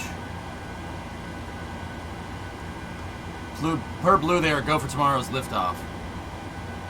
EJ, watch this. I'm flying plane right now. Oh, the compilation, yeah.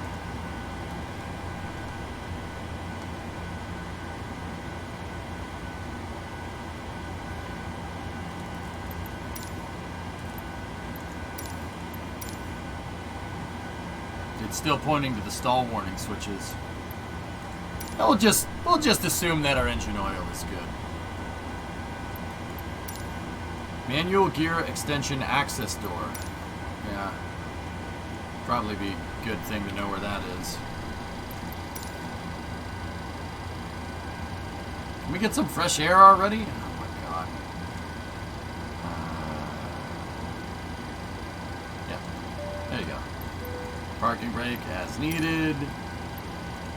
CDU pre-flight procedure. Yeah, I don't know what that means.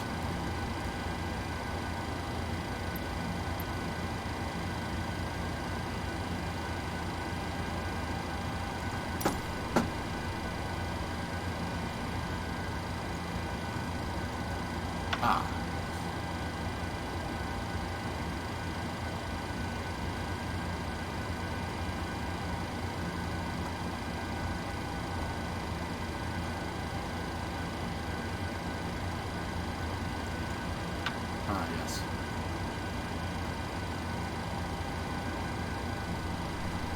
Is the GAU aid on the A-10 based on engine speed or something? Why does it sound like the speed of the gun differs constantly? That's the Doppler effect.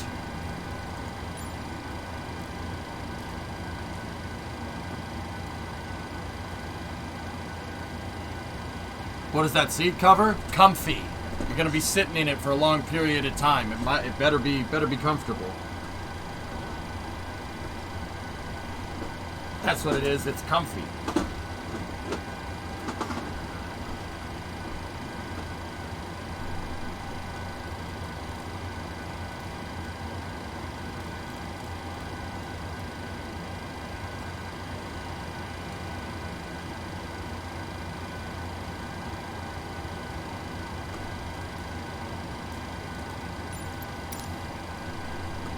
Alright, let's keep going. Pre-flight procedure. This is the flight control switch. Guard is closed. Yep. Low pressure lights are in fact illuminated because we don't have pressure. I don't think the engines are on. Spoiler switches. Closed. Yaw damper set to on. Yaw damper light.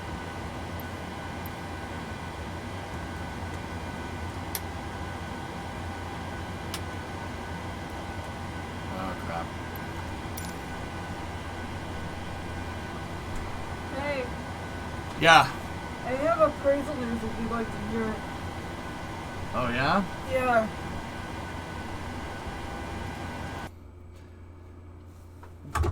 I hate this headphone cable. I hate how I don't have any space. Your mic is still on. Oh. You want the mic on. Oh, okay. Alright, give me 1 second, fellas.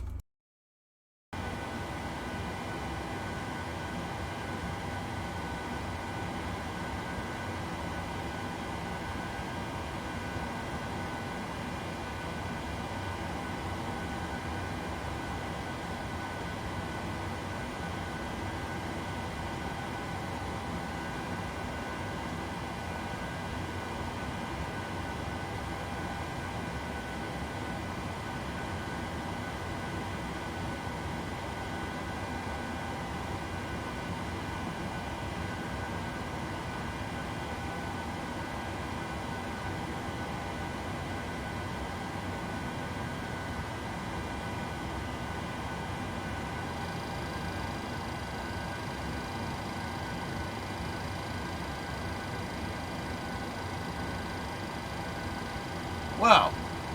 Alright. It's not a bad way to start a weekend, Chet. No. It's not bad at all, I guess.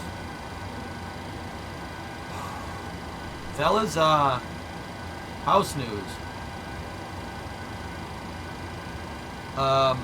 So we got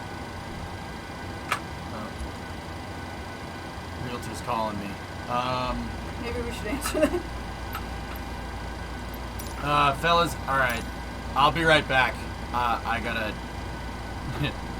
I gotta take this. I'll be back in a moment, okay? Yeah, house stuff. Give me a second, Dwarf Man. We'll I'll let you know in a moment. Let's go over here. I gotta do this, and then I gotta do that.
Okay. Hi, we're back. We're back. We have the combination. So, hang on here, fellas. So, well, we don't, we haven't closed yet, No, we haven't closed. but, we just got a call back. We just got a call from the bank. So,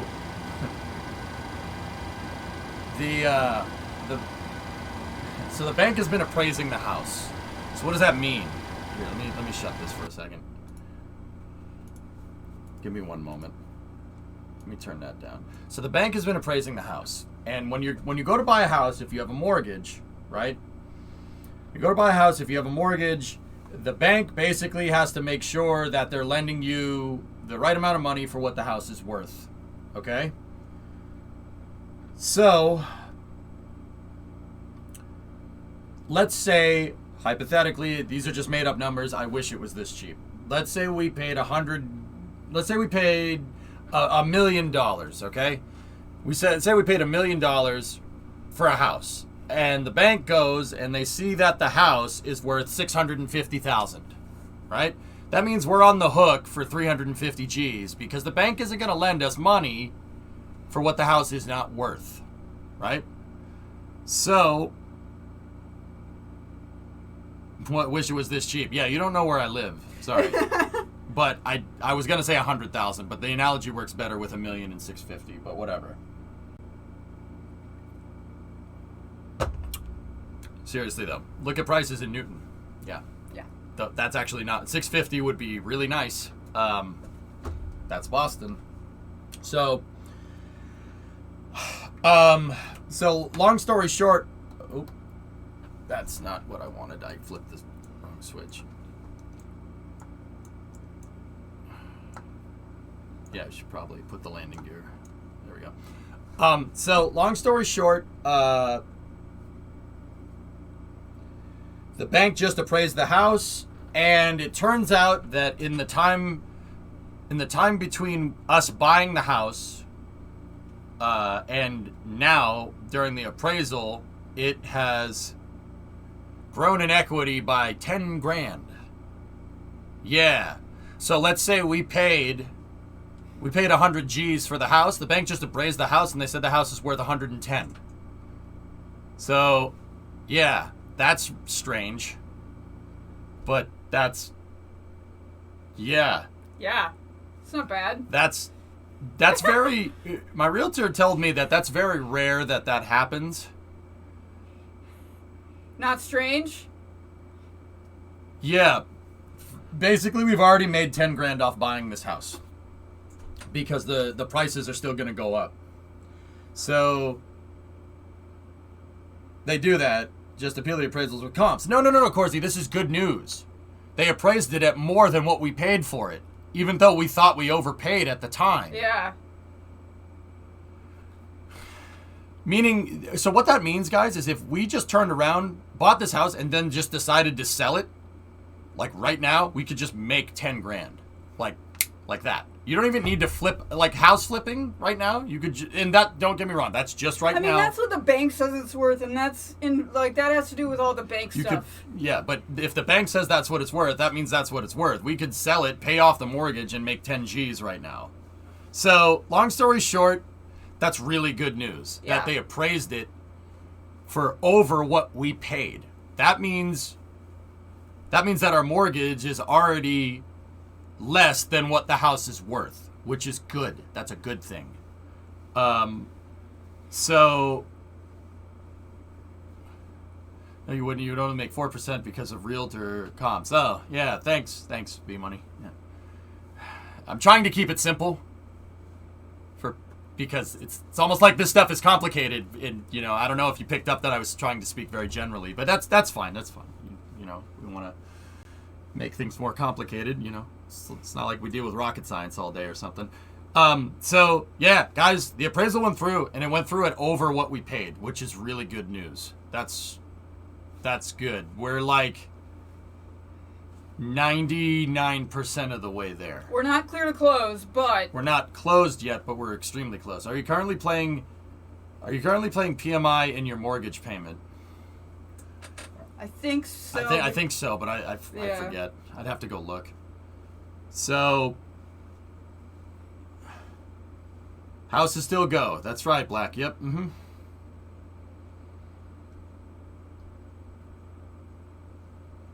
So, well, Wick, we're not moving yet. Keys next week. I think they said we'll close in like 2 or 3 weeks. Yeah, Hillness, the appraisal's back. It's 10 G's over what we paid, or what was agreed on, actually. So, 2 or 3 weeks. Why does it take so long? Legal, drummer. There's a lot of legal stuff in Massachusetts, buyer and seller protection stuff that has to be done. So, guys, that was like, think about this like a race. Buying a house is like racing around. It's like a 110 hurdle race in track and field. You have these hurdles that you got to jump over, but even if you jump over all the hurdles, you still got to run a little bit to finish the race, right? Because there's no hurdle at the very end of the finish line. You have to run over a bunch of it, and then you got to run a little bit more, and then there's the finish line. That's the last hurdle. So now it's just run to the finish. So that's good news. Can you ask the seller to drop the price by $20K? No, random. The bank's already appraised. The bank's. That's not how it works. You can't screw with the price after bank appraisal. That's I don't even think that's allowed. So, sprint to the finish. Flashbang through the door. Yeah, exactly. Yeah. All right. Well, you can. That's all. I just wanted to tell you that before I told anybody else. Yeah. No, that's good. And so. That's good. We're already 10 G's of equity into that house. It's pretty cool. It is pretty cool. It's pretty neat. Pretty neat, chat. Makes me feel better. Yeah, now we just gotta close and then... I do still have to send the mortgage company some stuff, but... Yeah, it's pretty good, man. We are conditionally approved for the mortgage, so... They just need a couple other papers I'm waiting for from the bank.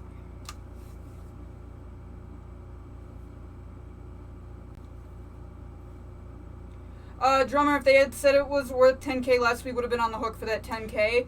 Or exactly. We would have had to go back to the mortgage company and say, we need more money. I'll actually, so I'll once again, I'll explain it one more time. So, I'll use the low numbers to kind of roll with it. So, like, let's say we paid 100 G's for a house, right? Say we paid 100 grand for a house, and the bank goes and the bank sees that they compare it around and they think that it's worth 90 grand. They'll only give us enough money for what they think the house is worth. So if the appraisal went in at under our sale price, we'd have to make up the difference. So if it was like 10 G's under, like 100 versus 90, we would have to pay 10 G's out of pocket on top of a down payment and closing costs. The good news is that we don't need to do that, because we bought a house at 100K. Like I said, I wish it was those numbers, and the bank appraised it at like 115. So that's equity in the house. That's a good thing. That's good news. That's really good news. Yeah. And I'm not gonna lie to you, chat. This was the part where Remo was like, "I'm not getting excited until this number comes in, because if this number comes in poorly, we're screwed." Yeah. So if we didn't get that right, yeah, I don't think we would have been able to afford it if we'd missed it by like 10 G's. yeah. But we were 10 G's in the opposite direction. If it was just a couple of grand, we would have been fine. But they already appraised the house way over what we paid for it, so... Yay! That's good, man. We're on the way to having a new EJ headquarters. Y'all need to move down here. What did you just hit? Nothing. Why? What happened? You hit a button. I hit a button? Oh, no. Why? What's wrong? I'm leaving. Okay, bye. Oh, no. When you hugged me, what button did you hit? Bye! You broke it! Bye! You broke it! Ah! I seriously don't know what button she hit. Anyway, my phone's going off like crazy. So, that's really good news. Yeah,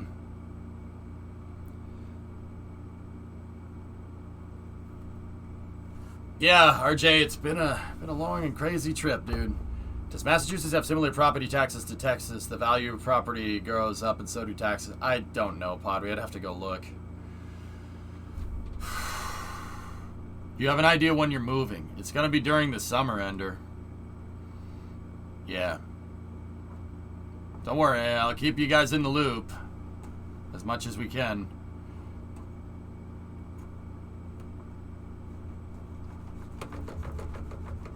Yeah, no, but don't worry. The people that are financially advising me, I trust pretty damn well. So, yeah, I'm not too incredibly worried. Are you able to break your lease? Our lease is up at the end of the summer, B-Money, so yeah, it's actually really good timing. We needed to, if we're gonna try to buy a house, we would have needed to have done that by the end of the lease, or we would have had to stay here for another year. If it gotten to September and we didn't find anything, I would have just stopped. We would have waited. What's the reasoning with staying in Mass versus moving elsewhere?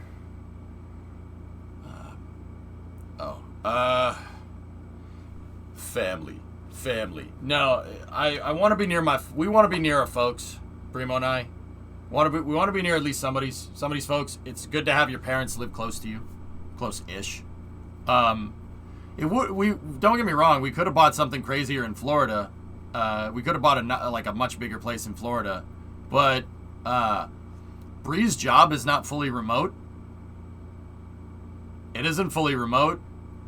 They want to use a hybrid system or something stupid, so we had to make sure that she was still close. That might change in the future. Who knows? But for right now, this is great. Yeah.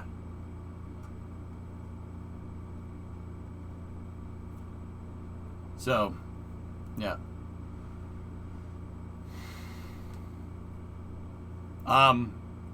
Trust me, I'm fine with it, Joe. I'm good. Like, dude, if you guys haven't seen it, well, not seen it, nobody's seen it. If you guys don't know, this house has like 1,000 square foot industrial garage attached to it. Yeah. It looks like a high bay. Yeah. It's an industrial building. Steel supports, concrete foundation, commercial insulation. Yeah. The people that are moving out of it, the guy was operating his plumbing business out of it. So, he needed a garage big enough to park this gigantic plumbing van inside, and he needed a place to store all the plumbing supplies. It's the house, and it looks like the house has a high bay next to it. Dude, it looks like the VAB. Let me put it to you like this. Here, I'll show you. It looks like, it's hilarious because it looks like the VAB. Like, the house is right here. The house is the firing readiness rooms. And then the garage is next to it. Dude, it looks like that. It's hilarious. I love it. Did you get part of the workbenches? A guy should be leaving his workbenches there, yeah. That guy has to move. I think they're moving to they're moving somewhere really far away. I think they're moving to California or something. They're going far away, so they don't want to take anything with them. I've been talking with the seller. They don't want it. They're like, we don't want this. We don't want to lug this across the entire continent. Screw that. So, the flight control center, firing room. Firing room is what it's called. Sorry, the launch control center, firing rooms. I'm sorry, I blanked on the name because my mind is in overdrive right now. So what does that mean? Because I have that garage, I can afford to maintain fleet vehicles, tough enough, and then we could just drive down to launches. It's fine. You just drive down. No problem. And we could stream driving down. It'll be fun. You get down to Florida in about 24 hours. I could do that. If somebody drove with me, I could do that in one stint. In which vehicle? Tough enough. I mean, I'd love to drive the 59 down there, drummer. I don't think it's up to it. I have to do a lot more work. There's a difference between getting it roadworthy and getting it road trip worthy. You know? Sounds like you got a good deal overall. Yeah, STX, I thought we were overpaying, but my realtor was insistent that we weren't, so...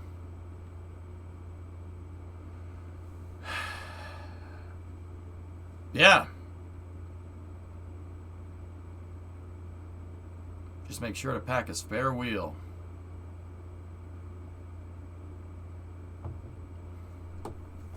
And obviously we weren't overpaying. Yeah, drummer, it just feeds into something a little bit... It's something that I was kind of thinking about, dude. I've been watching the market for like 6 months now because we were looking to buy a house. And don't get me wrong, I'm not too privy to this. This is not my cup of tea, and I know there's people there. I know there's people in chat that know this better than I do. Guys, everybody's like, "Oh, the prices are really high, and there's a lot of inflation, so they're gonna screw with the interest rates. The interest rates are gonna go up." And the reality of that situation is that I don't think that they are. They're not going to go up as much as people think they're going to go up. The reason is because that there's no inventory. There's no inventory. Inflation won't curb the price. The prices aren't high just because of inflation. They're high because we stopped building houses for a year and a half because of COVID. So the inventory is extremely low, and it's going to take a long time for the inventory to get back up to snuff. There's way more demand and there's not a lot of supply. So they're going to adjust the interest rates accordingly for the inflation. But the fact that the inventory is low is going to keep prices high for a long time. So the quicker, it's something that I was thinking about, the quicker that you buy in, the more equity you're going to make on the house. You'll end up making money in the end. You really want to buy sooner rather than later if you can, right? At least that was my thought, and the bank seems to agree with me on that one, so... Yeah. Will your streaming setup be located in the garage office thing? That's the idea, Juicy, yeah. Mm-hmm. You can stay by Airbnb at Asheville on the way to Florida? Oh, yeah? Dude, that would actually make things really, really, really, really cool. That'd make things a lot easier. It's an investment in your business, so it's good. The garage is insulated, STX. It's not heated. I checked. I thought it was because of the insulation. It's just insulated right now, but there's 50 amp service in the garage. That's more than enough to run the streaming setup and a heater. No problem. Actually, what I was thinking about doing is just putting solar panels up. Putting solar panels on the roof of the garage and heating the garage passively. Passively that way.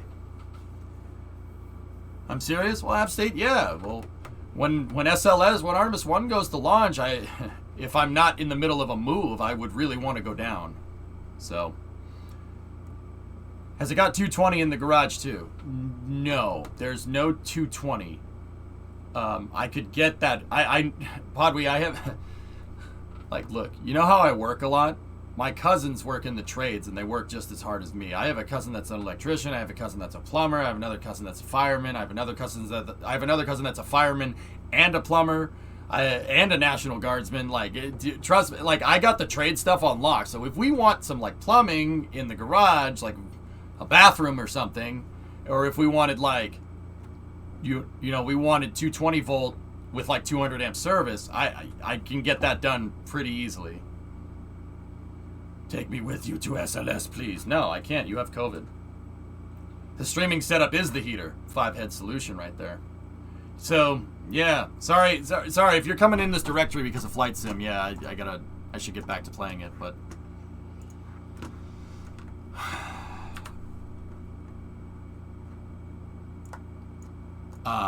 yeah, that's really good. That's really good stuff. Wall Street Journal just reported Tesla will be cutting 10% of its salaried positions. Everybody's trimming back, Filcher, right now because they're worried about recession, man.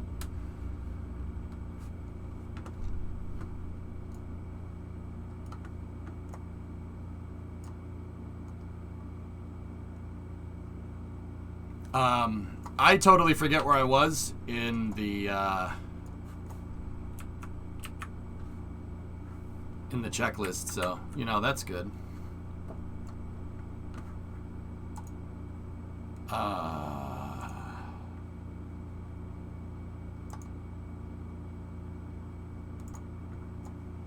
damper. Oh man, I hate it when Flight Sim does this, dude. When I'm trying to zoom in on a view and it starts doing that, that's really annoying.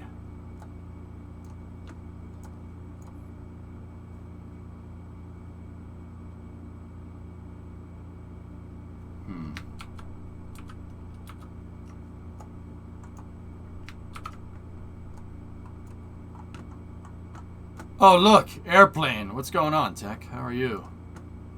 This is a little more complicated than the CRJ. Or the CJ4, excuse me.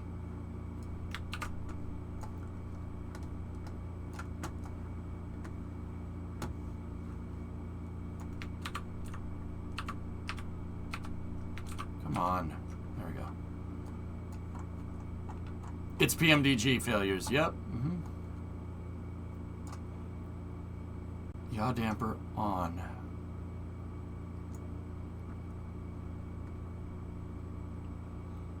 Yeah, the Stationeers update is out, Novus. I think... I kind of want to play it. You're saying my job is easy? Because you'd be right.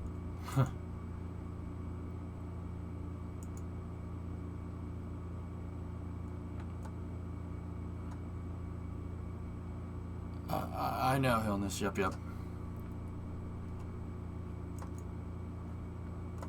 Hey, can anybody tell me why it's telling me to set yaw damper on, but it's auto flipping that switch off? I'm not sure why.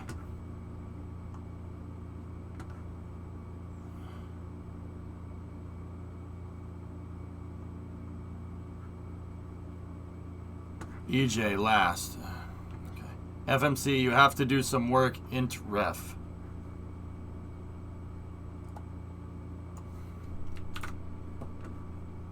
You need other power to the aircraft.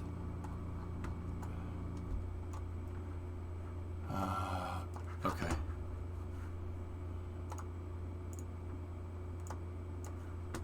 Alright. Oops.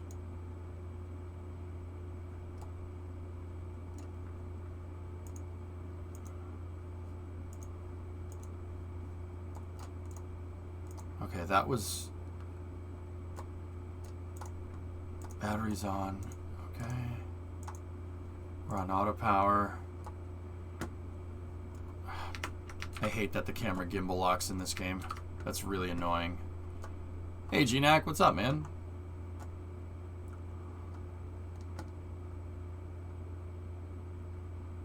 Alright, screw that. I'll do this myself.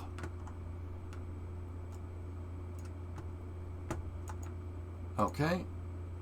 Battery power, auxiliary battery power, TR1, TR2, APU generation. We're not on ground power on Gen 1.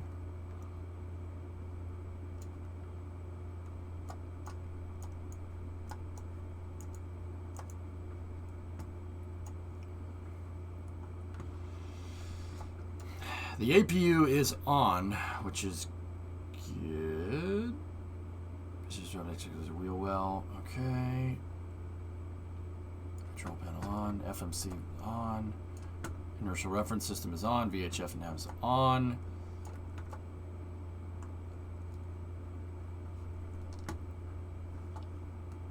So, okay.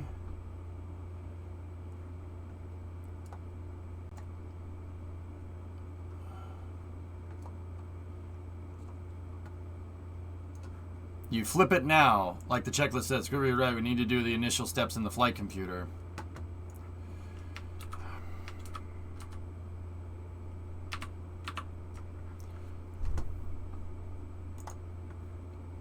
Okay.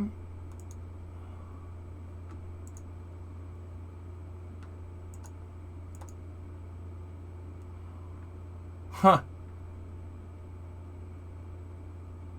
Okay. All right, drummer.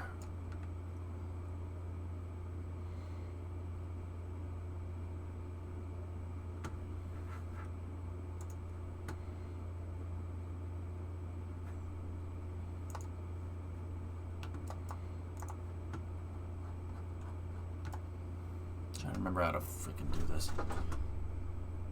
Have some series set. That little display, yeah. Yeah, so these things, that's the flight computer right there, guys. You could use that to program the computer on the plane. It's very primitive programming, comparatively like what you could do on a regular computer, but doesn't need to be complicated.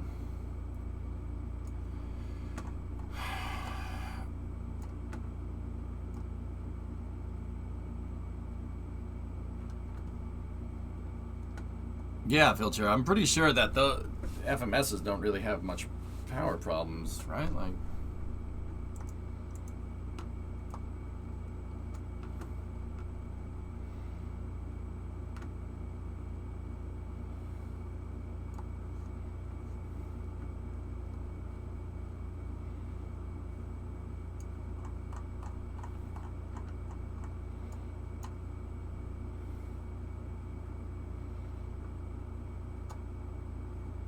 I'm gonna start the engines because I freaking can. Let's do that.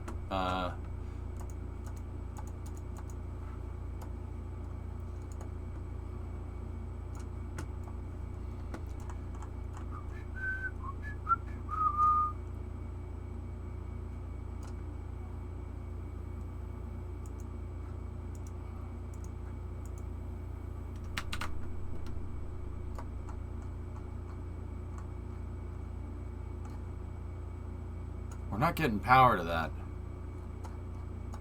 I think the game is muted. Oh, okay. Cool. Sorry about that. I'm all screwed up because of the house stuff.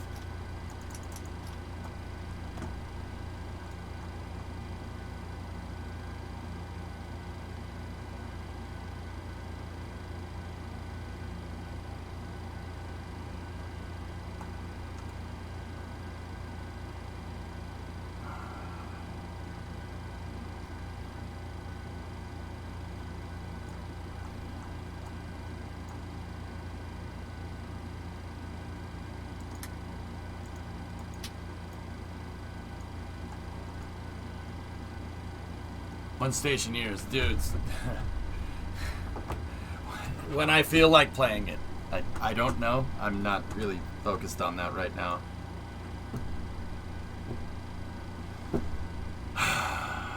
My mind is scrambling because of the appraisal, guys. I'm like, oh my gosh, I gotta think about what, we gotta start packing stuff up here at the apartment. I gotta start figuring out this. I gotta figure out this. How am I gonna move all that stuff down there? It's screwing with me now.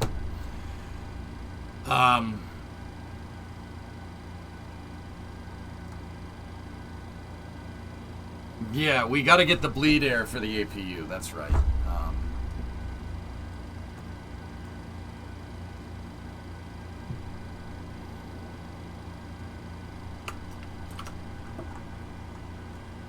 Yeah. Oh, okay. Yeah, I remember now.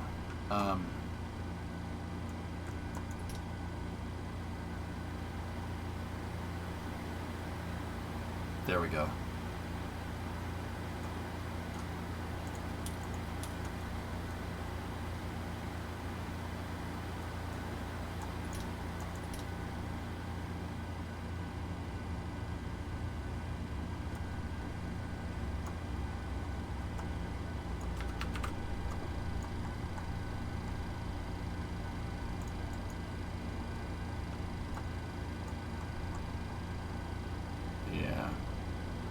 Fuel's already open.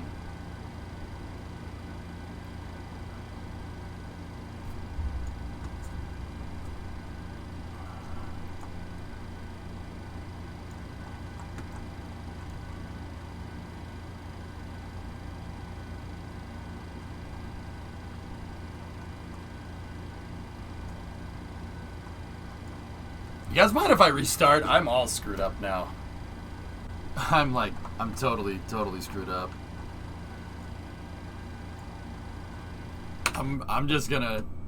We're gonna restart. I am like all screwed up, dude.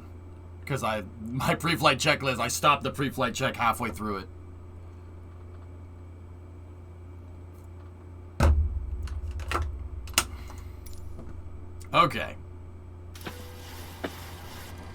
Yeah, I need to restart.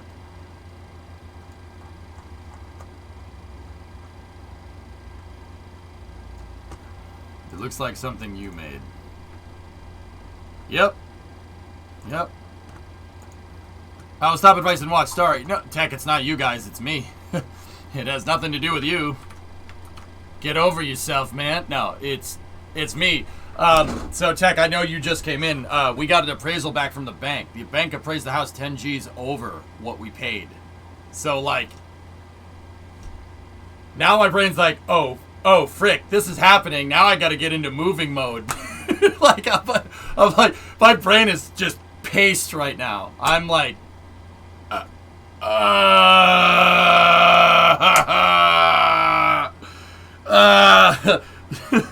I'm so screwed up right now, dude. I'm so messed up. Oh, yeah, no, it's a good kind of pace. Yeah, no, exactly. Like, my brain's just like, I have potato. You know? Like, I'm all messed up right now, dude. Yeah. Yeah.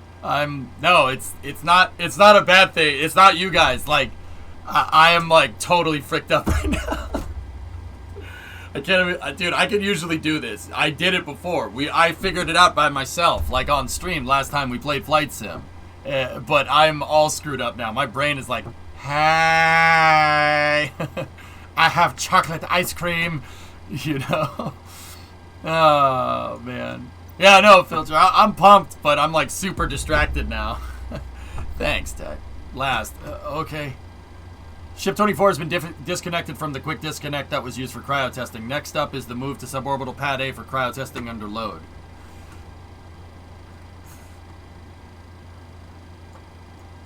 Yeah.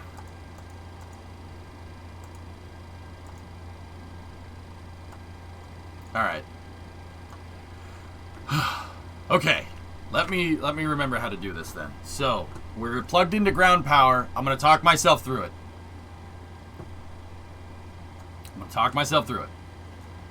We need to get that APU on, right? So, center pump's on. That low pressure indicator should go away. Okay, flip that. Okay, half fuel tanks. Okay. Crossfeed is locked out. No low pressure indications, which means our fuel system is primed. APU generators. Generator bus is off. Okay, ground power is available. Alright, now standby power is on automatic. There's the battery disconnects right there. I just got to talk myself through it. There's my happy button.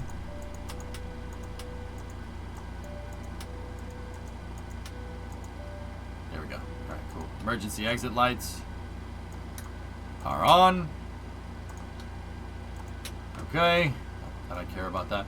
The hydraulic pumps. That's for the engines. We don't need to turn those on yet because we aren't turning the engines on. So now we got to get the APU. There's our APU exhaust gas temperature gauge. This is a good indicator to show that the APU is on. So let's flip the APU into that start position.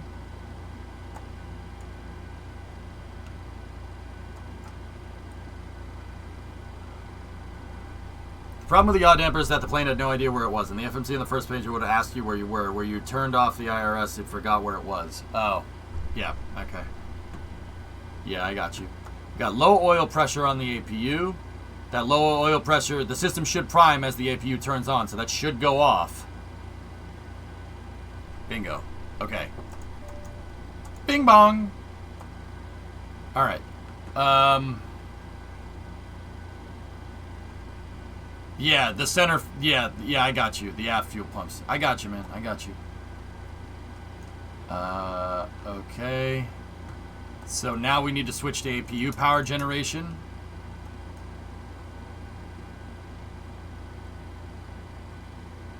We're reading 115.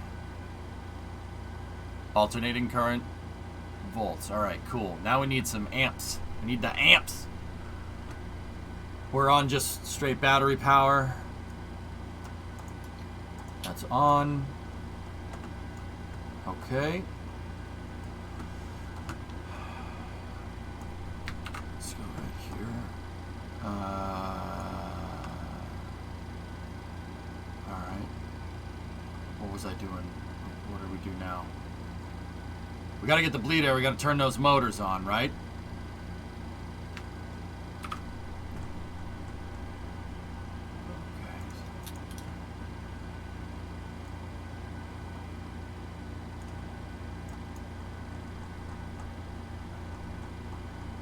Auto brightness. Yay. Okay.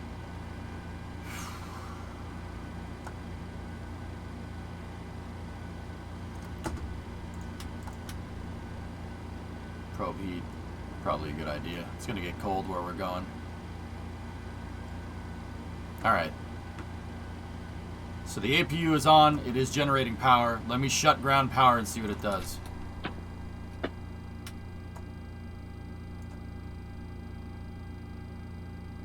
Huh. That shouldn't have done that. We're pulling off battery power.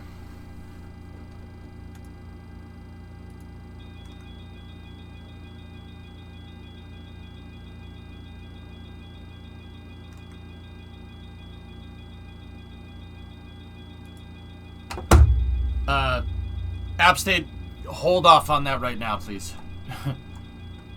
Alright, it's yelling at me.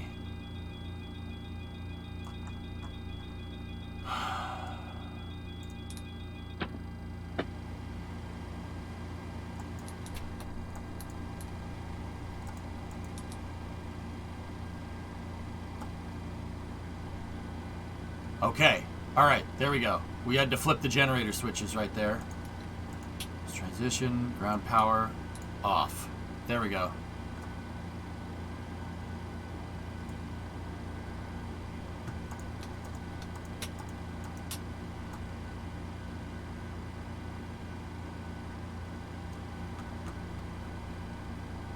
Okay, we got amps on APU power.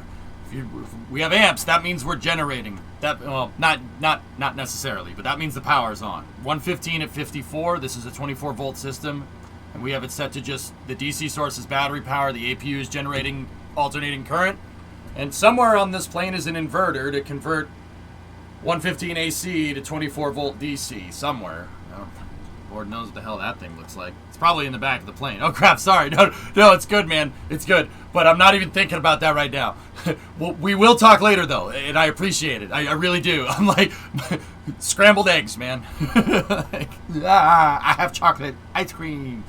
You know, like, bear with me, my brother. Okay.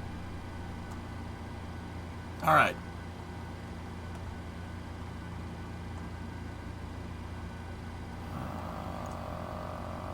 It's yelling at me about electricity. Ah, there we go. I got the screen to turn on. The engine management.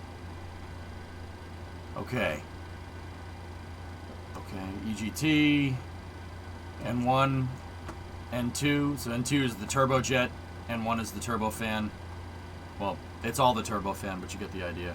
Oil pressure, oil temperature, oil quantity. Okay, perfect.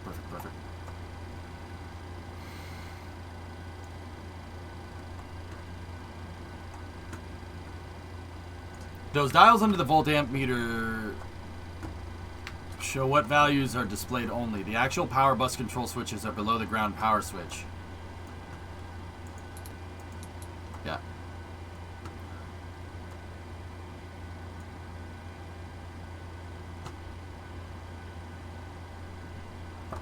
Alright. Try SCE to auxiliary. Yep. Okay, so, overheat testing? Hey, alright. Okay, so turn the packs off. Isolation valve is set to open. APU bleed is set to on. There is our duct pressure for the bleed system.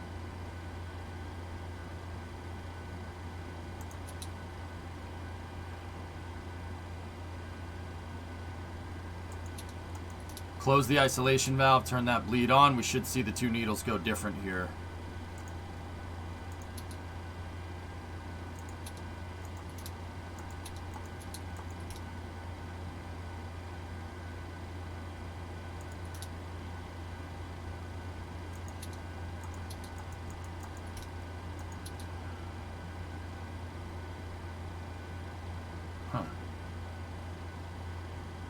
Why isn't it going up past 10 PSI?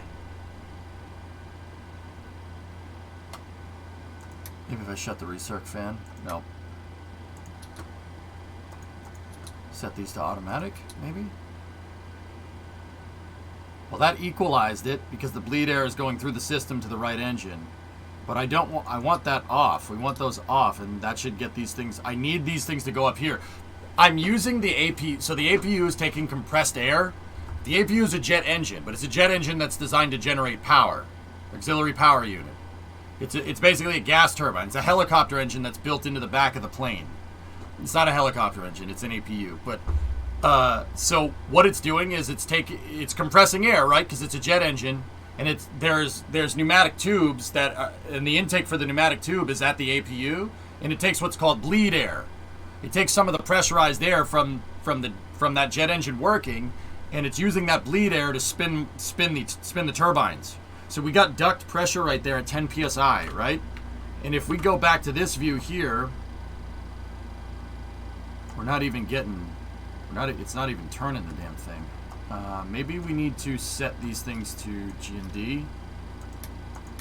Set the ignition to left. Turn the left engine on. 275. There we go. There we go. Yep. Spinning the turbine. Now this thing should turn on. Starter valve is open. That's the bleed air pressure. We gotta wait until this thing gets oil pressure up here. It'll take a second to spool because it is a turbo after all. Turbos take a second to spool. Exhaust gas temperature is 230 and going down. N2 turbine speed is 29. Alright, now let's flip this over.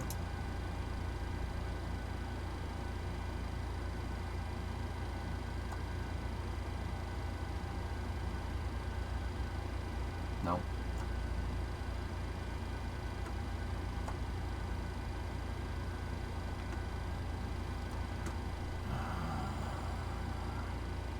You need to add fuel. Well, the pumps are on, dudes.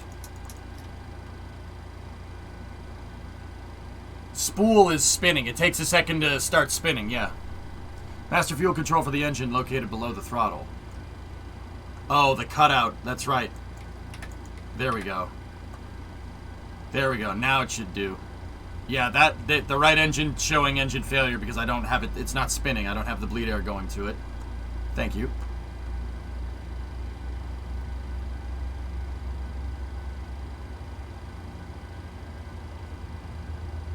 Yeah, that's what those switches are down there. They're a fuel cutoff. Thank you. We could set that one down. So if we go out here to external view, our left side engine should be turning on and the right side engine should still be off. Yep. Okay, cool. Perfect. Excellent. Okay, now let's go back up to this panel here. Now we need to go screw with the bleed air again. Let's open the isolation valve. Isolation valve is set open. LPAC and RPAC set to off. Bleed air into there. Shut the bleed air off, and that should...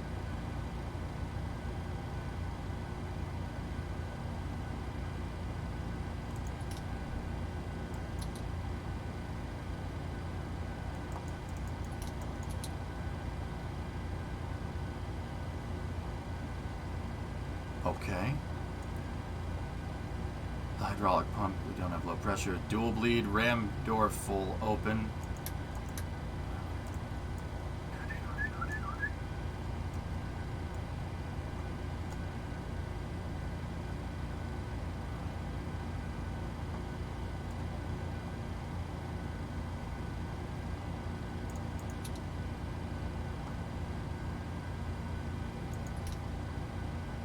Well, that should be good enough.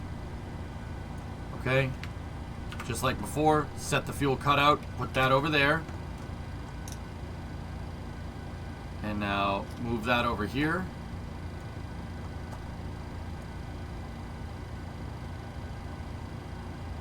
Okay, we're getting into turbine speed. So, there's two turbines inside of that jet engine, fellas. There's the jet part, and then there's the fan part. These motors that are on the 737 are called turbofans. Turbofan. Okay, so it's a turbojet and a fan combined into one thing. So how does that work? Well, you have a jet engine, right?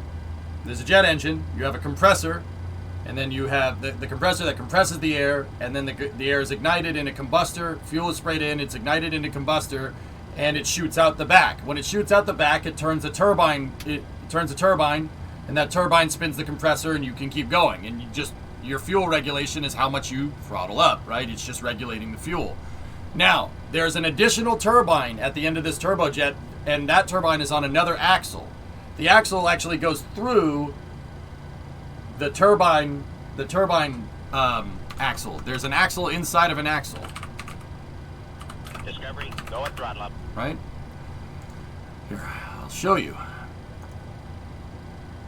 So, if you look, the blue is the turbojet, right? This is the jet engine that I'm talking about. And, you know, you have your combustors right here. This is a 4-stage axial compression right here. Then you have your combustors, and the combustors blow up the compressed air after it's been mixed with fuel and atomized. It blows it up, and you get a lot of heat coming out the back, a lot of gases coming out the back at very high speed. Those gases pinwheel these two turbines right here. So think about if you have a fan and you blow on it, it turns. Same idea.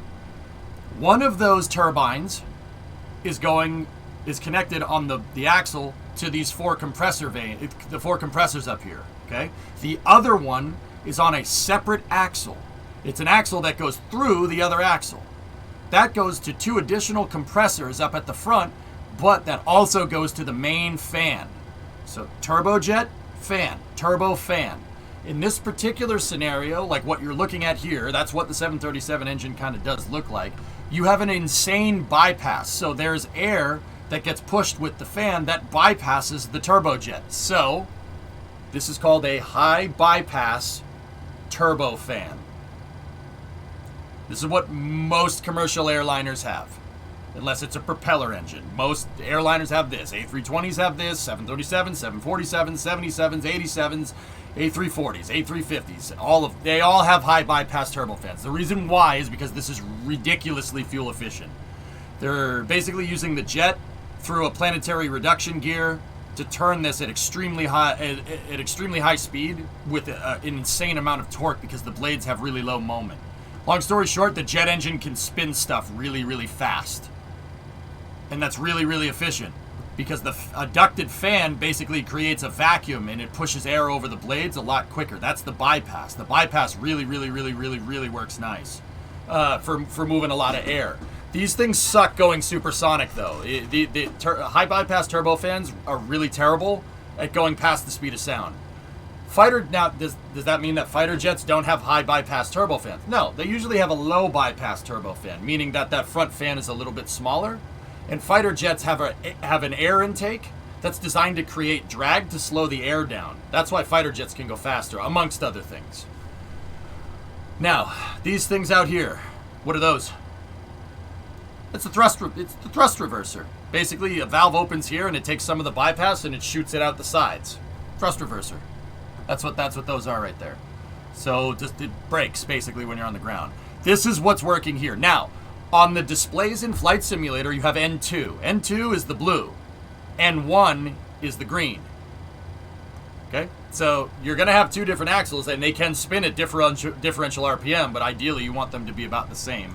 Except if you're geared, but this one looks to be geared. So our turbojet is 61.6.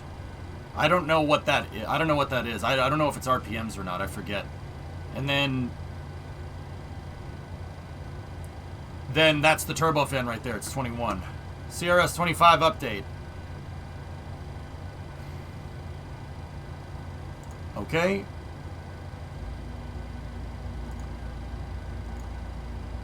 And then the crawler is inside for a rollout. Yep. Cool. N2 is RPM as a percentage of 100%. There you go. Cool. So that's N1 and N2. EGT is exhaust gas temperature. Basically, that's how hot the air is coming out of the back of the jet engines. Oil pressure is... Those axles are spinning at really, really high speed. So oftentimes the jet engine uses bleed air to spin an oil pump, just like the APU. We use the APU bleed air to spin the main engines and start them. The oil pumps are usually on the bottom of the jet engine, or on the side. And they basically lubricate the N1 and the N2 shaft. If you don't have oil pressure, Yeah, that means your engine's running bone dry, which is really not good for it. Yeah, that's not good for it at all. And then temperature is pretty self-explanatory. You don't want your oil getting too hot because then its viscosity goes to hell. You heat up oil, it turns more liquidy. But then again, there's different types of oil that are designed to take heat. It depends on the composition of the oil. You basically don't want that to get too hot, and that's your indicator of it getting too hot. There's our quantity. I forget what VIB and FF are. Your engine will then run a little metal rich. Yeah, right.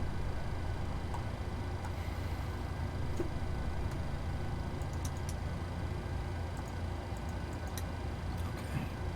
Fuel flow. VIB is vibration. Yeah, okay, that's right.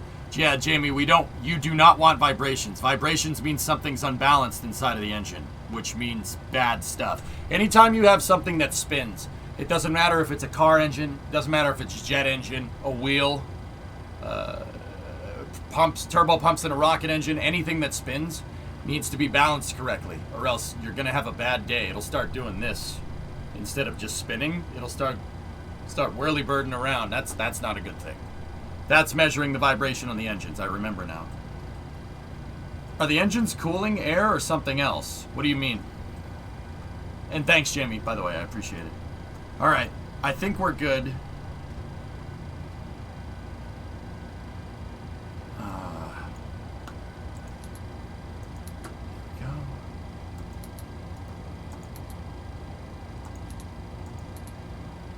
APU generator is off. Now that the engines are on and generating power, we can shut the APU down. Okay. Thank you, camera.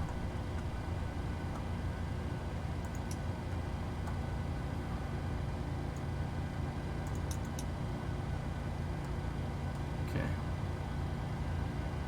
All right. I think we're good to go. How do engines stay cool when idle? Well, Slick, that's actually that's a really good question, dude. Long story short, jet engines stay pretty dang cool, because the thing spins. The fan blades are what get hot, and those spin. Because they're spinning, they're moving, they're exchanging air over them really fast. And because air is being blown over them pretty fast, it could just sit there. It'll just keep doing it because it's sucking in air. It's creating a vacuum. And when it creates a vacuum, it creates lower pressure, creates lower temperature. Now, don't get me wrong, the combustors still get hot. But it's hot enough for it to not be able to melt. It doesn't need a radiator. With a turbojet, the jet engine is the radiator. It is moving air. So, like, if you think about a car engine, a car usually has a fan attached to a radiator. You don't need that here. Because the jet engine moves air already. And car engines don't move as much air, right? Different concept. So the thing can stay nice and cool because the turbine blades are spinning. Even though they're being heated, they're spinning, and them spinning, the air is really hot, but think about it this way. The air only touches the blades for a second. But because they're spinning and air is moving over them so fast, they actually stay cool despite the air moving over them being hot.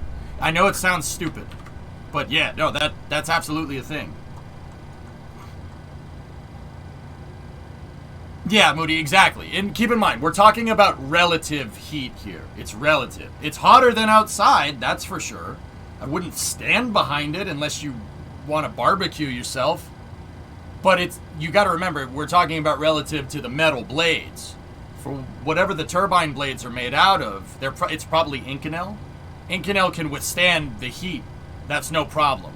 It's probably Inco, if I had to guess, or carbon or something. I don't know what they do. I don't know what they put in these things nowadays. But yeah, it's all relative, dude. It's hot for a human, but not hot for the turbine, you know? Like a rocket engine gets insanely hot, but I wouldn't stand behind one, right? But it's cool enough to not melt the metal on the damn rocket engine. And part of it is because of the same reason. Because the gases coming out of a rocket engine are insanely hot, but they don't touch the rocket engine for very long, so you don't need a lot of cooling to make that metal nozzle not melt itself. With that being said, there's different types of rocket engines where you absolutely do. Yeah, or else it will melt. You'll run engine rich and not fuel rich. Alright.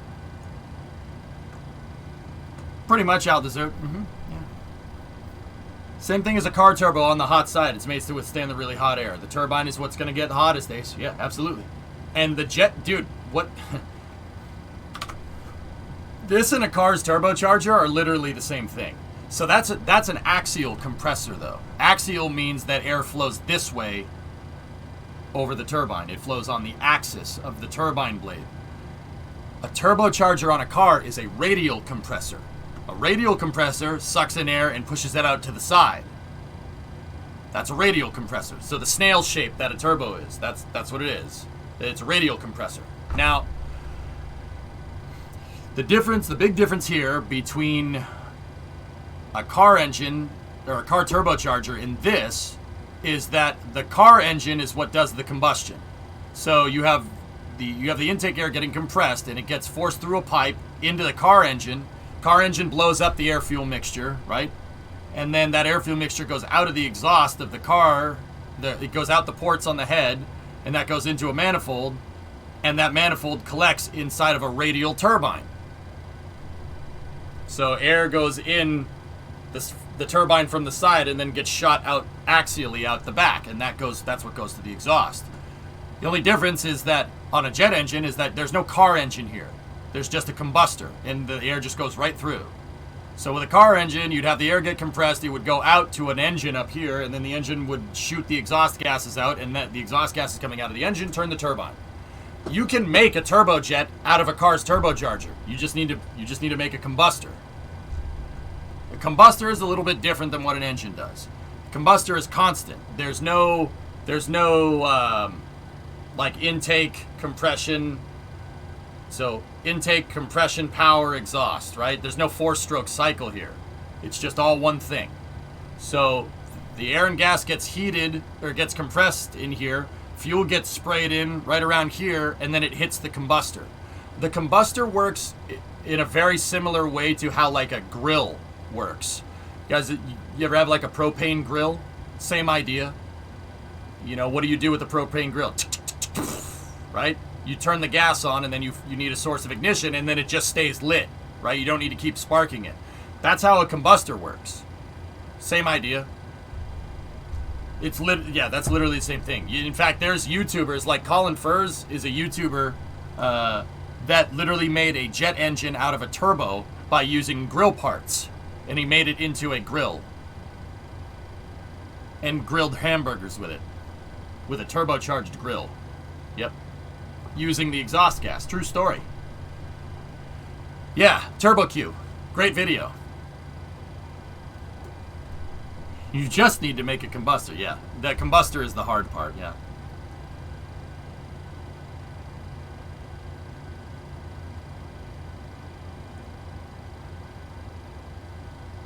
I would love to do it, Hellfish. But anyway, I think we're good here. So I still got a master caution for FLT. I don't know what FLTCONT is. I'd have to go back in. Do we still have this all set?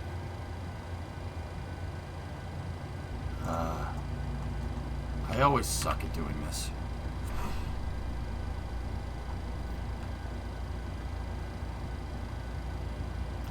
Flight controls, probably. Alright, well, let's look around and see if there's any warning lights anywhere.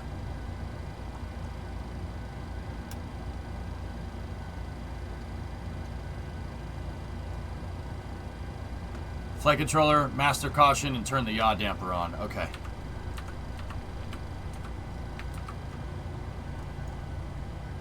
Yep.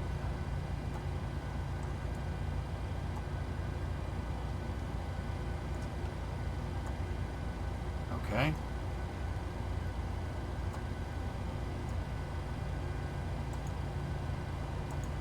Okay. APU is off. Exhaust gas temperature from the APU is indicating 0, which means the APU is off. So taxiway lights on, logo lights on. We don't need the wheel well lights.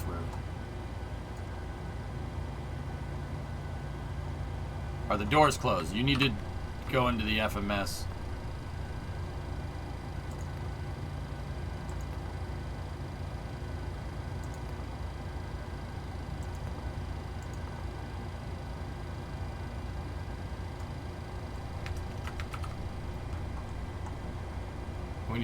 We need to close the cargo doors.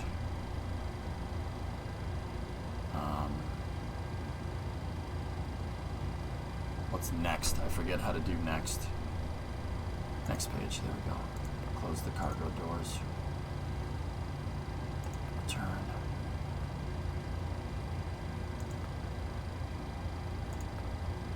Release ground power. Wheel chocks are removed.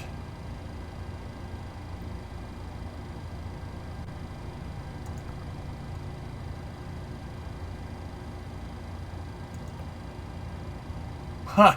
Nice.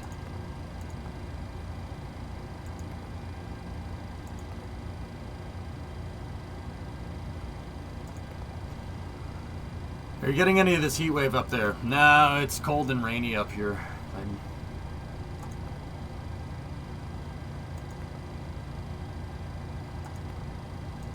Oh, PMDG is just a pleasure. I think that's so trick how they coded most of the plane actions that like into the FMC. That's really cool.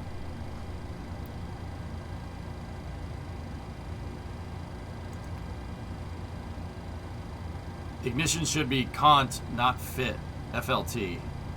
Okay. Is real weather turned on? I think so.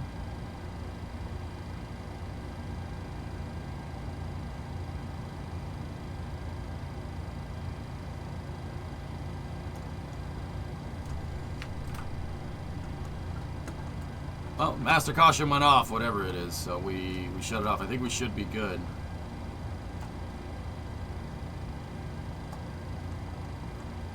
The system is only temporary. There'll be an update with the PDA. Oh, that's a shame. I actually like this. Okay. All right, I think we're good, dudes. Let's call the tower. Tuned to Nolans ground.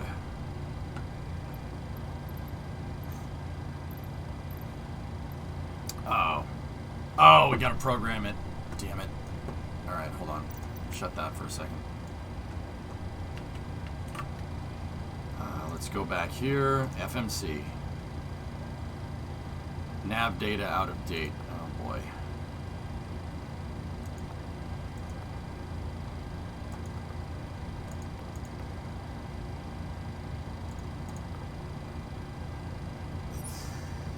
Crap.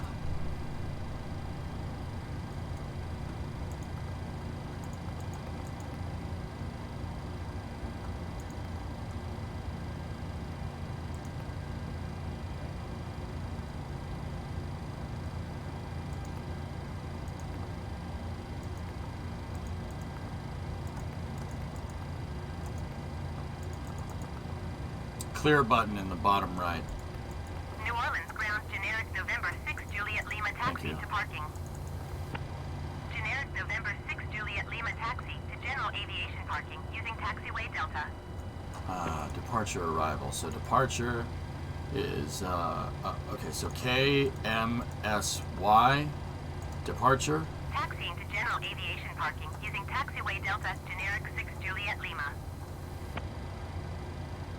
And then we need to clear the scratch pad. And then KMCO arrival.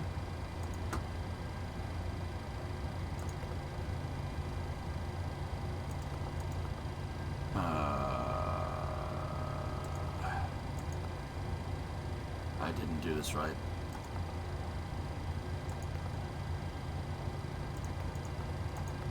I forgot how to do this. Oh. SIDS, none. Int ref index, you said? Ah, okay.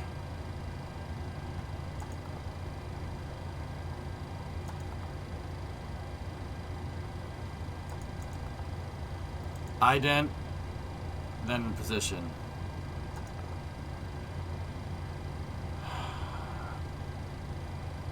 Okay, so we're telling the computer where we are.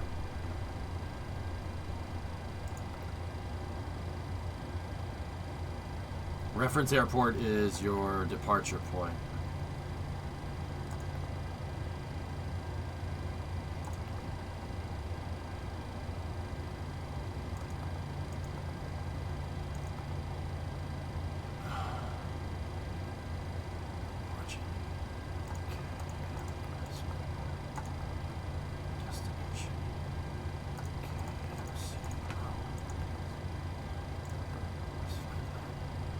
SY destination ILS runway 18. Select.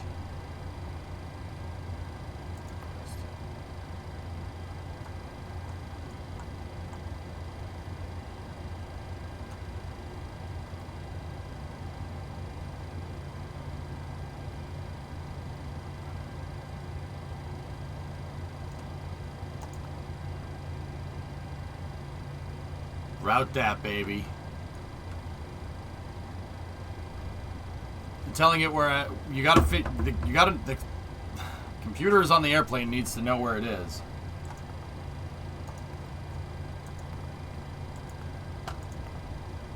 Okay. Execute it. Okay, I think I did that right. Do we have the magenta line? We do. Ah, tech, what's it doing now?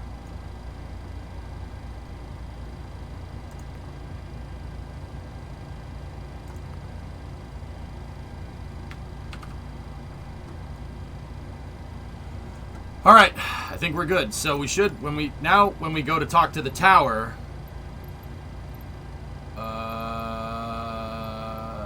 it should have picked up that we have something. Oh, wait a minute, I didn't do this right. Tune to clearance.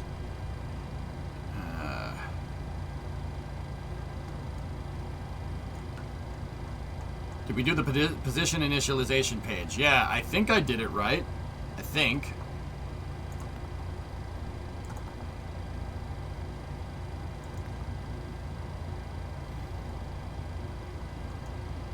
No, I didn't because yeah, that we have to tune to ground and we have to file the flight plan with the tower, right? That's how we have to do this.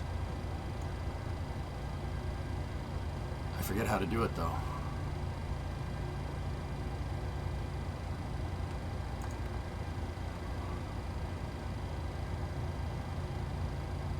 Please play The Computer Needs to Know. It has to know where it starts from so that in flight it can know where it is with respect to where it wants to be. Yeah, it's closed. So Rocket Guy, these planes have closed loop guidance. They have closed loop guidance. The whole thing for that is up here. Yeah, you screw with the guidance system up there. Like, well, that's the initialization for it at least.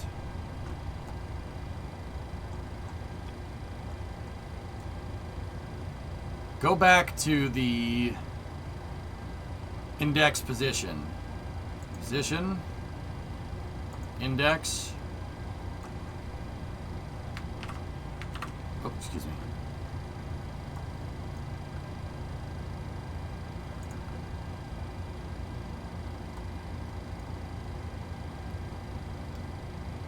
POS sent then put departure.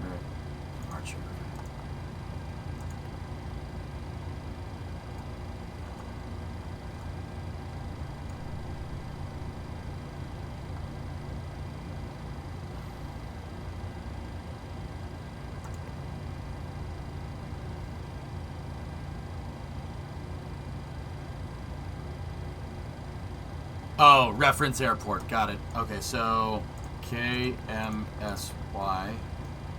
reference airport. Score. Got it. We don't have the gate. There we go. All right, so the computer knows where it is now. It has longitude and latitude. Bingo.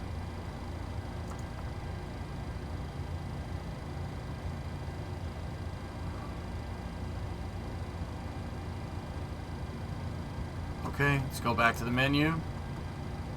Now we should... Huh. How come we can't tell the...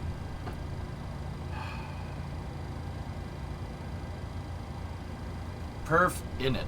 Okay.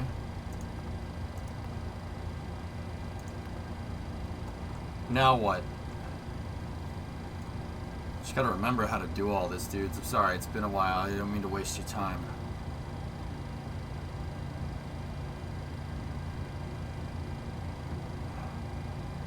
Double click ZFW.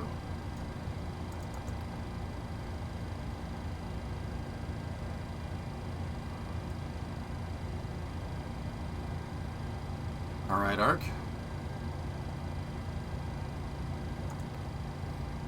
Reserve 5.0. 5 for reserve should be fine. So 5 into the scratch pad.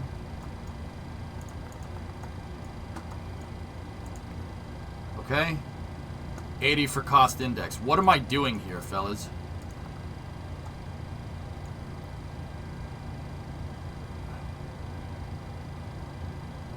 We're gonna go 34,600 feet.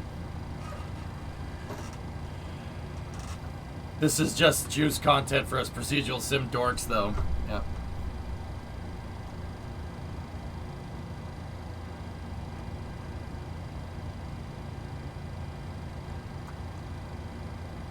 Oh, okay, Scrubby, I got it.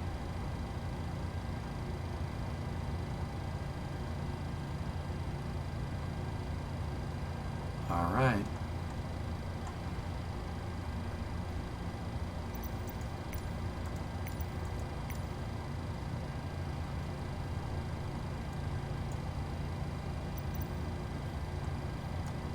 Do we have the line? Yes, we do. And are the waypoints programmed for MCO? They are, but holy crap, oh dear.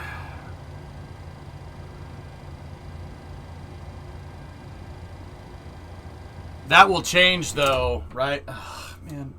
Stupid headphone gets caught. The headphone wire gets caught on the joystick and it unplugs it.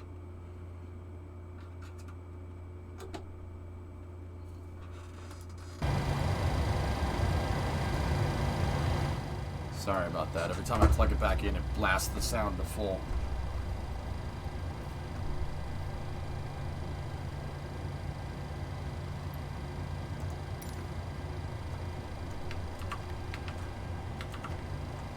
Alright. We have a pretty crappy flight plan programmed in, so it should be good. Alright, let's do this. So...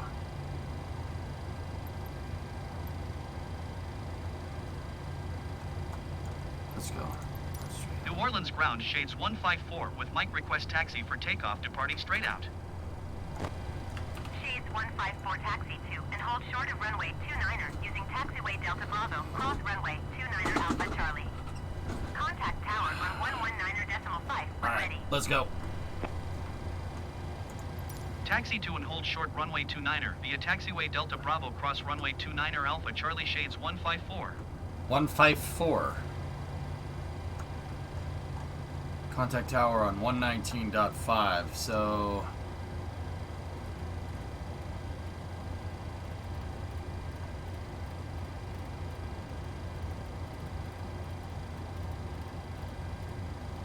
okay, 119.5. And then... contact tower when ready. Okay.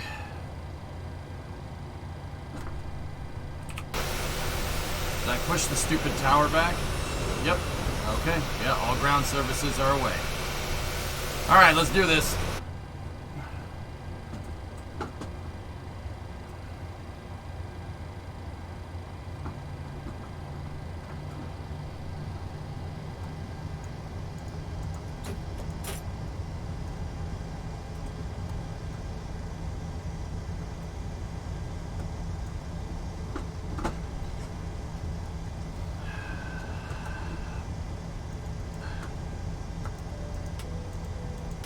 Ladies and gentlemen, this is your captain speaking.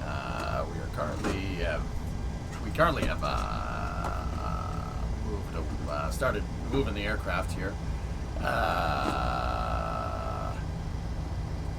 Have you ever flown into Sanford instead, McCoy?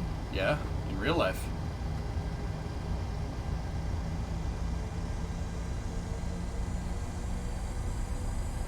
No, Aqua, I didn't. If you currently just sit back, relax, and enjoy the flight, I'll be over in Orlando.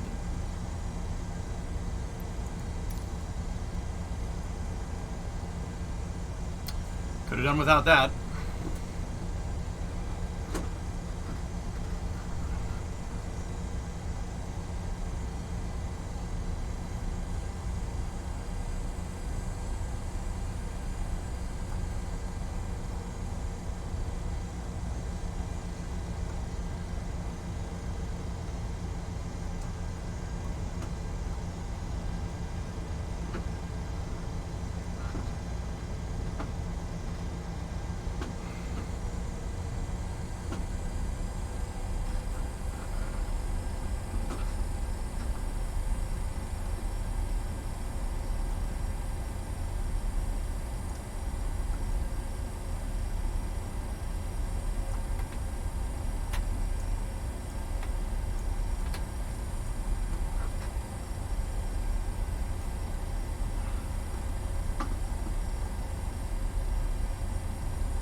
kidding, Aldeser.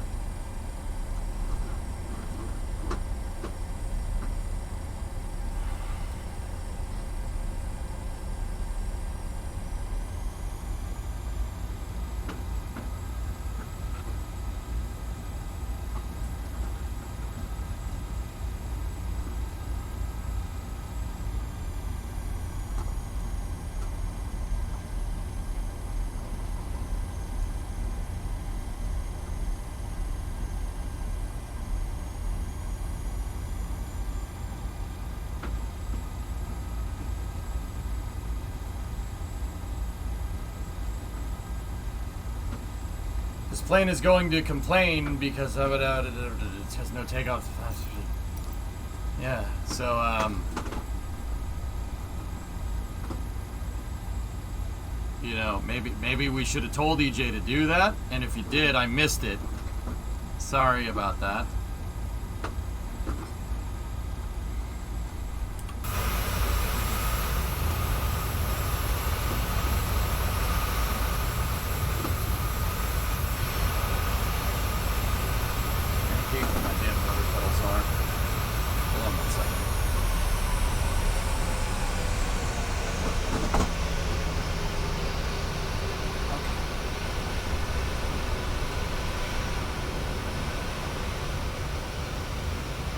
There we go.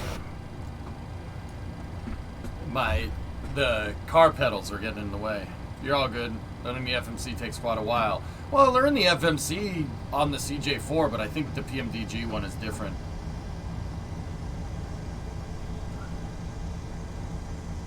I don't know which way this thing wants me to go.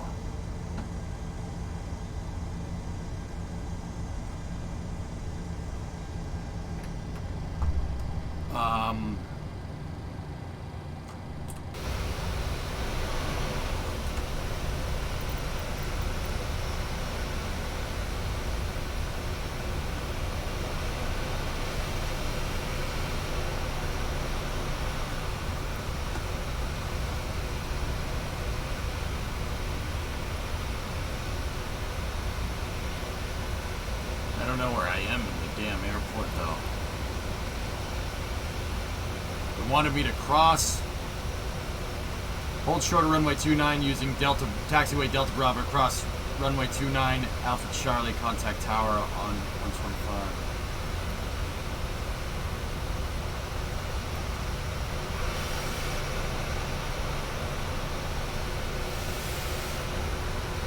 Let's go to the right. Screw it. I'm trying to find the other runway. Where's the cross runway? It's over there. So we need to go down there, over, and then around. Got it. Okay, let's do this.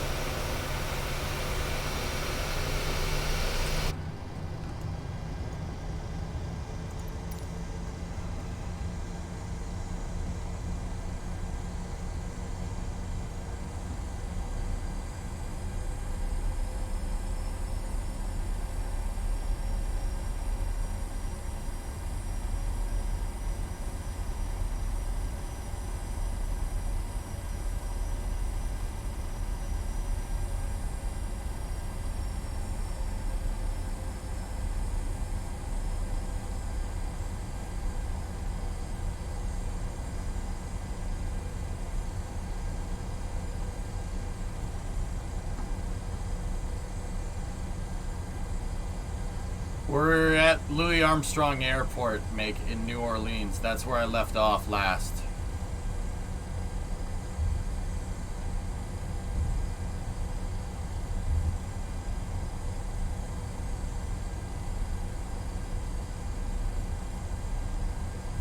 Nope, seatbelt fasten sign is on.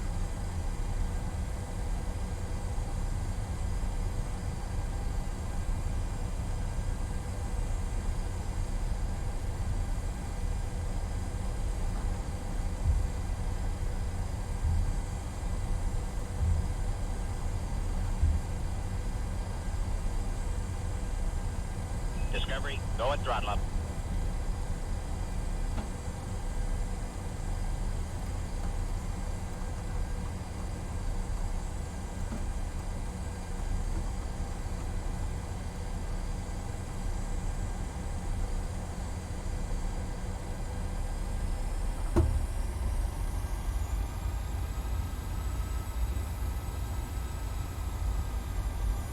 forgot my bag at the terminal. Can we go back?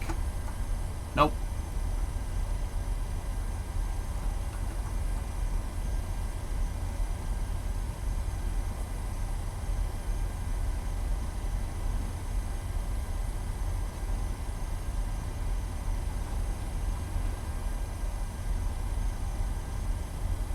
Are we there yet?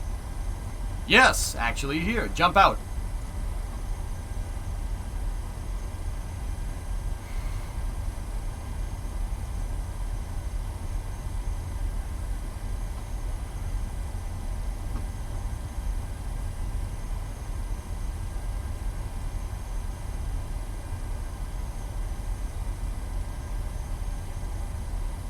These are very weird indicators. The hell is the hold short indicator? I'm Go and confused. throttle up. Alpha Charlie. Okay, so we're on A going to C. This is the right. This is the right air. Okay, so I see it now. That's your ILS hold. The ILS hold short is right there. I remember this now. Who's your co-pilot? You are. What is that plane ahead of you? A Citation.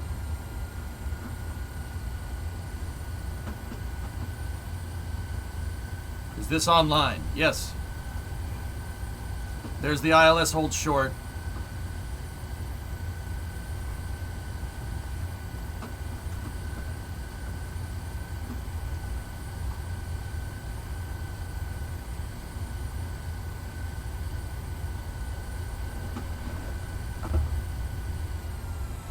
Oh boy, runway incursions. Yay!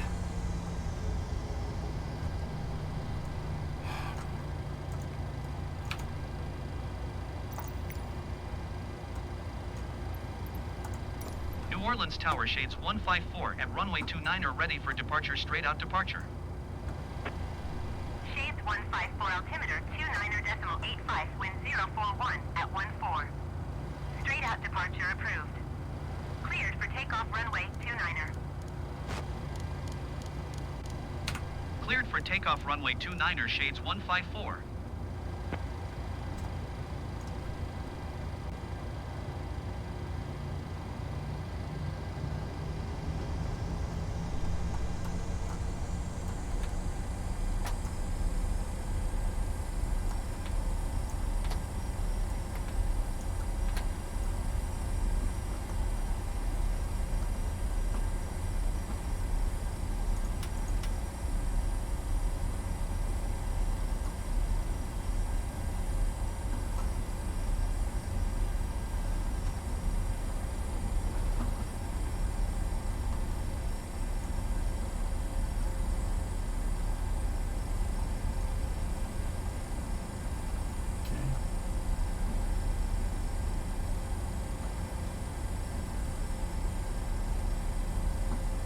I'm gonna hold here for a second. Let me just check.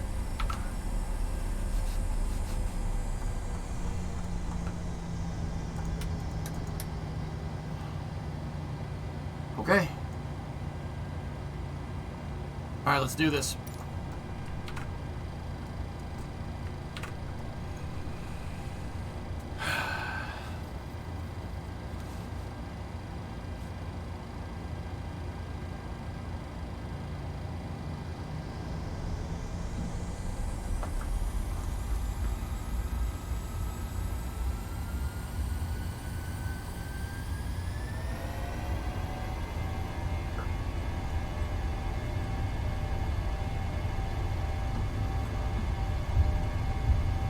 Yeah, she's yelling at me. 80 knots.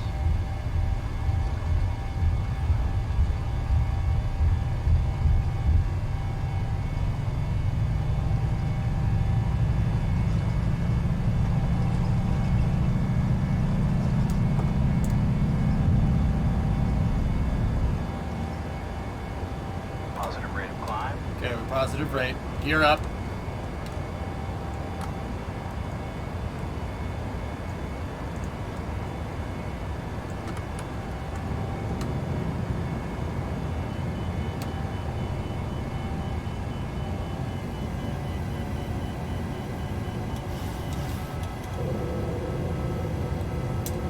Gotta take those off. I can't see the damn controls.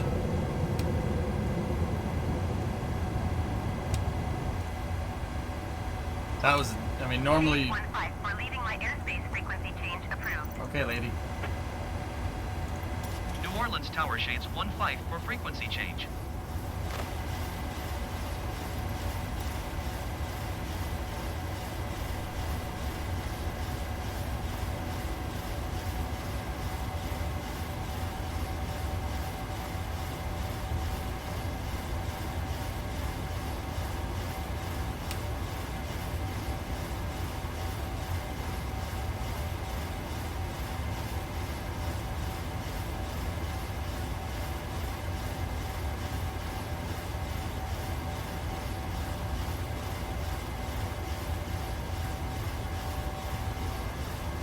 Prepare for sound blast for going into third person.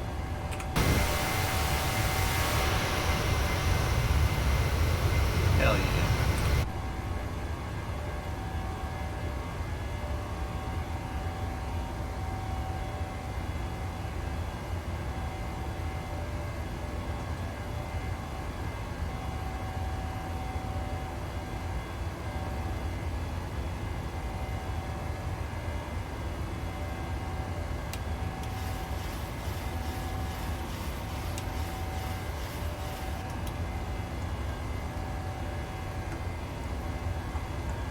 The chute is up over there somewhere.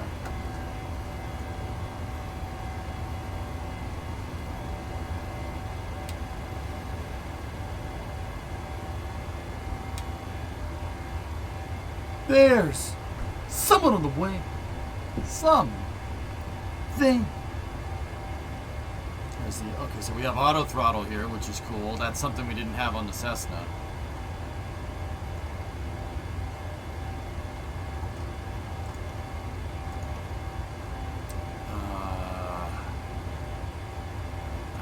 I forget how to do that.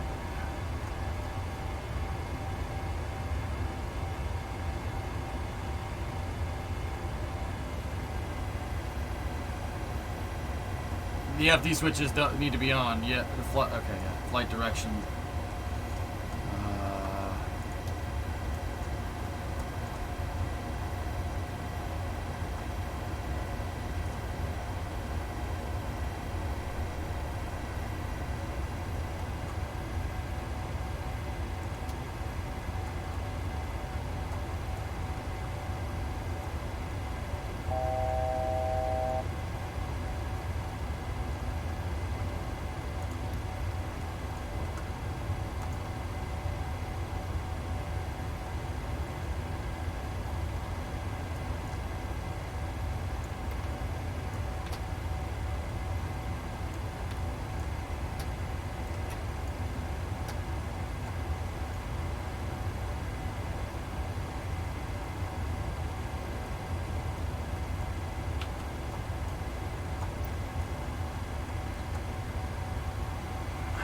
Forget how to tell it, how to feed the FMC into the autopilot.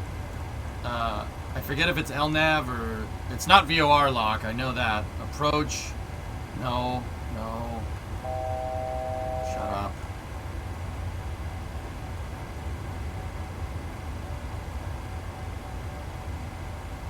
VNAV and LNAV?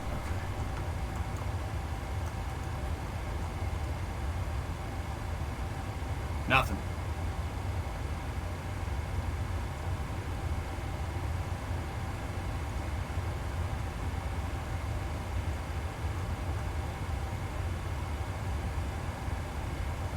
PMDG 737. It is a VFR, but I have the computer program. We have the lineup, guys. The computer already knows where we need to go. Maybe I didn't execute the... Not work. Yeah, why is this magenta line popping up? Fellas, that's the heading line, not the nav line.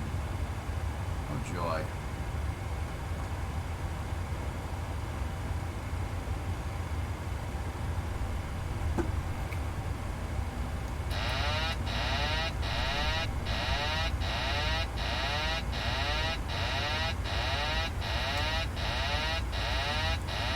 Ogre speed. Ogre speed. Ogre speed.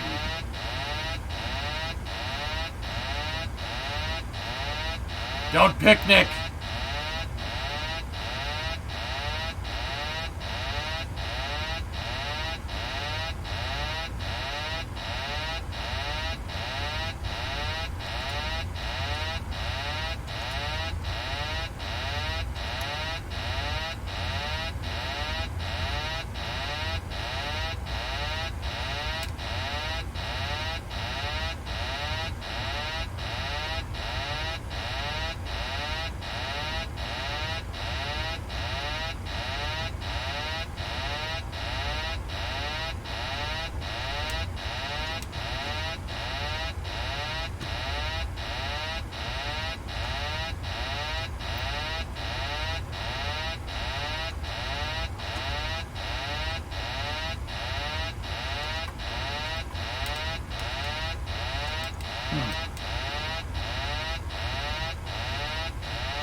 Flaps are up, dudes. Gears up.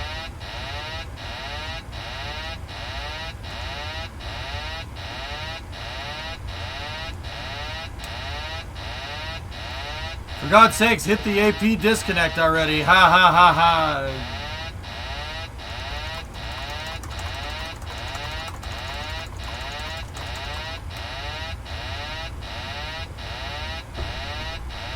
Shadow, you got something for me?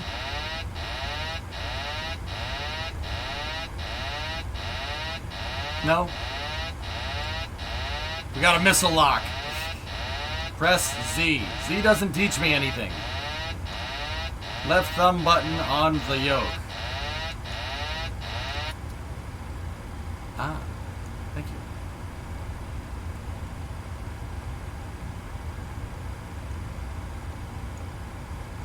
That one. What's the difference between that one and that one? What's the difference between disengage and disconnect? Honest question. I'm actually asking.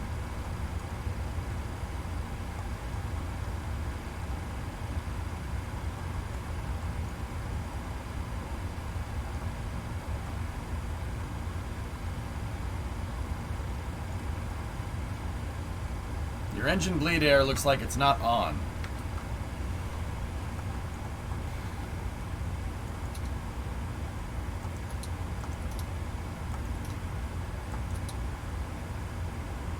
Well, it is now, and it definitely wasn't, that's for sure.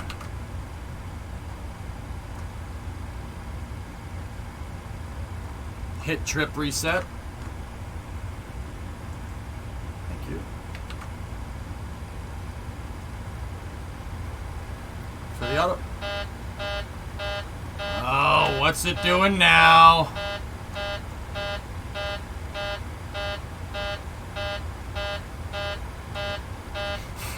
This is not the same thing. It's not the same alarm, but I'm gonna push it anyway.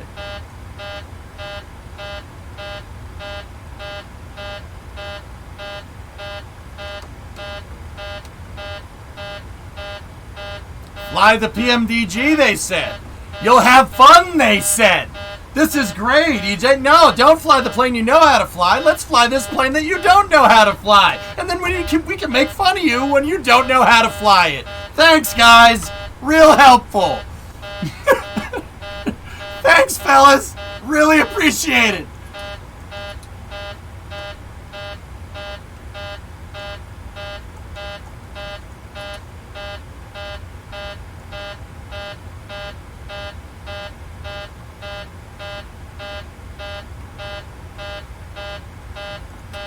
Let's just start flipping buttons. Screw it. You're welcome.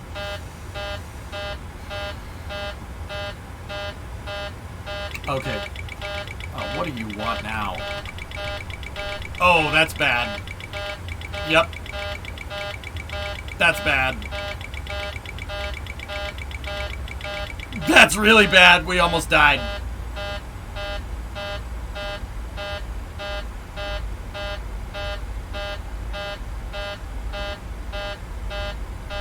Alright. Okay, here's what I'm gonna do.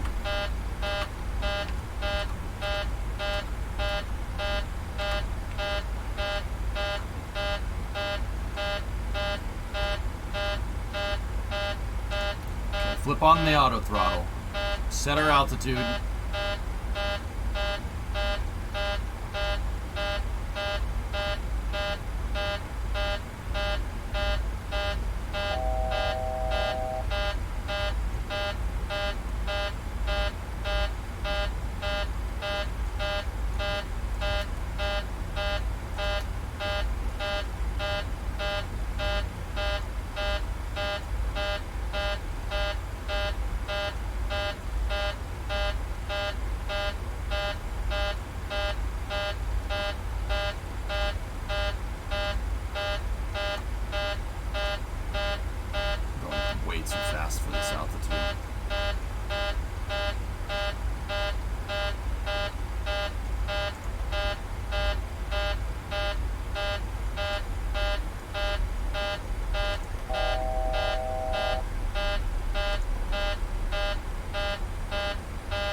Come on, baby.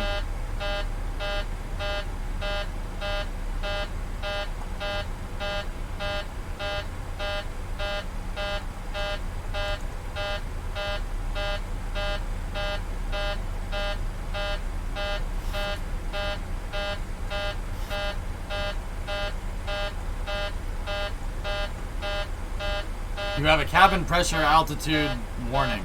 Okay. Well, that would be up here to fix something like that. I noticed some D-bag in the chat, and yeah, I know who you are, was saying, oh, incoming hypoxia, instead of actually helping me fix the problem. So thanks, douchebag. Really appreciate it.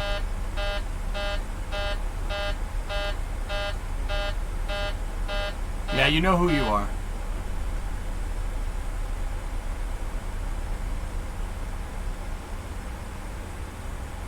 That off. I've been trying to tell. Yeah, you and 400 other people.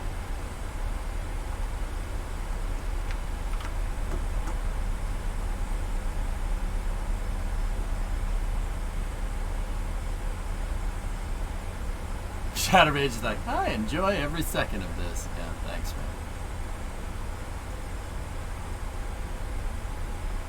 I know how the autopilot works, Joe Shepard. Thank you.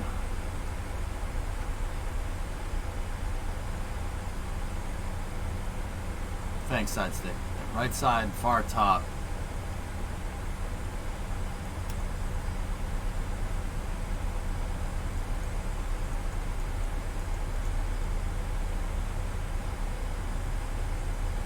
Huh.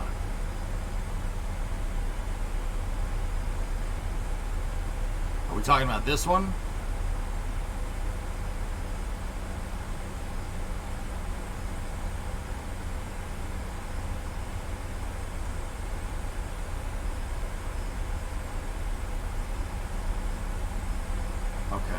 I got it now.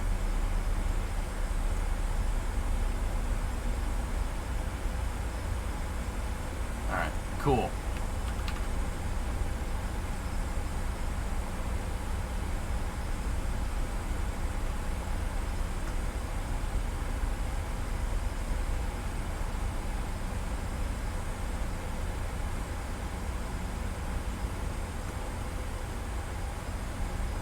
Yeah, we're going a little fast for this altitude.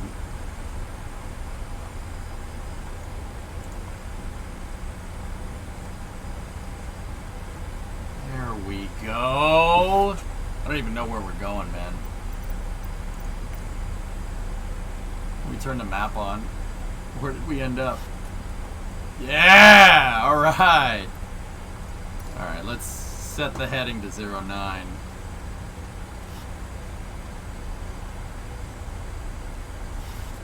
There we go. Auto brake is on RTO. Yeah, I don't know what that means.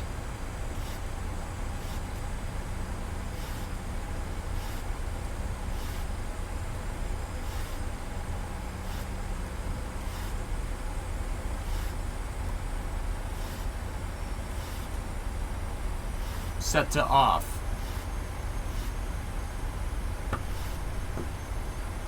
Where's the auto brake controller, man? Oh, well, that's nice. Man, I'm really happy Wake Turbulence isn't in this game. I would have just died.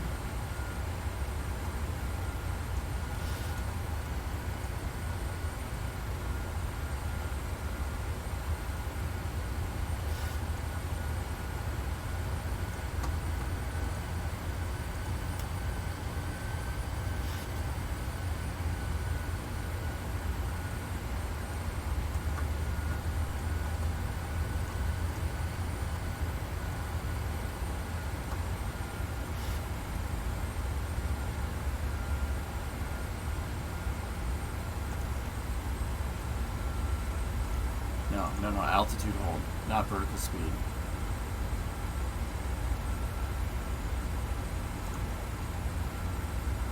VNAV, please and thank you. I didn't program anything into the FMS apparently, even though we have a magenta line. I don't know how to use this FMS shatter. This is why I'm getting frustrated, man. I don't know what the frick I'm doing, and it's really annoying. I know how to do it on the CJ. Oh, that's bad.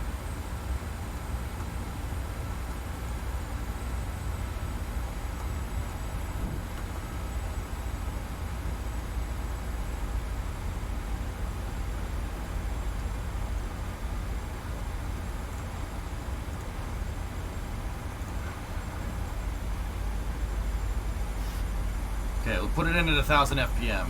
See where it goes from there.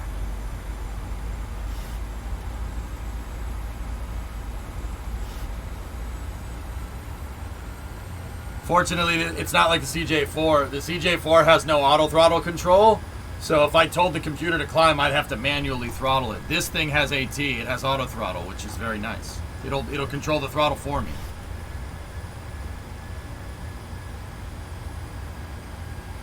Needs more 767. Shatter, apparently you can model planes for this and put them in the game. Apparently. Is that a green screen? Is that a green screen or a dead pixel above your head? It's just one of my clips holding the green screen up, dude. Discovery, go and throttle up. Would you kindly show the FMC? Well, that's what I wanted to do. I wanted to get the autopilot working correctly, right? Get us up to the right altitude and the right speed. Get the plane settled and then go from there. I was over here cleaning my screen. Yeah. Thanks, Mr. Hypoxia, you jerk. You jerk! I'm only kidding, partially, when I yell at chat. Just only a little bit. We took off from New Orleans. Pete's like, I love you. We're having fun, though. I'm not having fun. I am panicking. This is stressful as hell. I'm stressing the frick out, man. Freaking, my brain's already freaking paced from the news that I got. The appraisal got approved today, and my head's like, die. Your stress is my entertainment. Deal with it. Why? What's that on my left? Let me check. It looks like we got a fighter escort.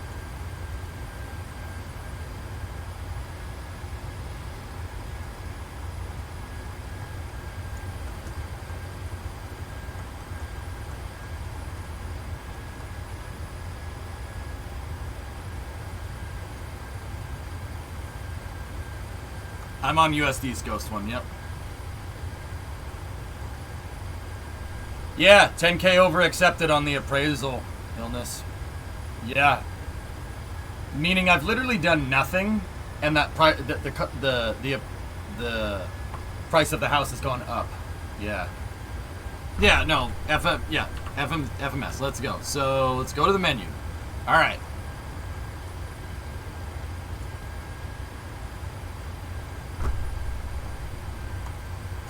Legs.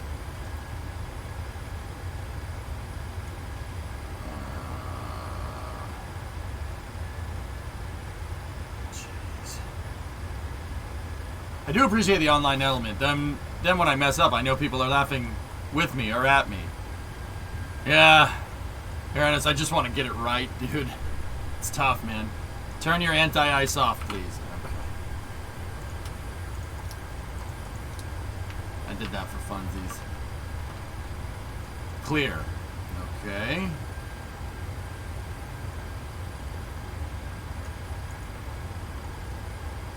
Thank you. Shadow, how you been, man? That's fantastic. Mine was under 10K and I had to cover the closing costs to get the owners to lower. Yep. Yeah, I know. We got really lucky. I don't know what Hammy is, but alright. She's got legs. You're in Deutschland right now. Yeah, it's good, yeah? That's cool, man. It's the first leg of the route. Okay. Hammy! 99% of the way there, Denny. The appraisal was like the last hurdle. Now we just got to finish the race. Ham banana. Hemi is your first waypoint. Move it to the top. Move it to the top, please. Guys, I haven't touched an FMS in Flight Sim in a year and a half. You gotta go. Don't take this the wrong way, but you gotta make it stupider. Do it now. Press the top button. Okay.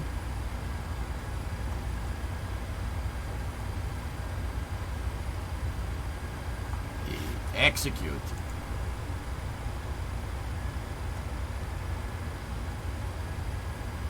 Okay.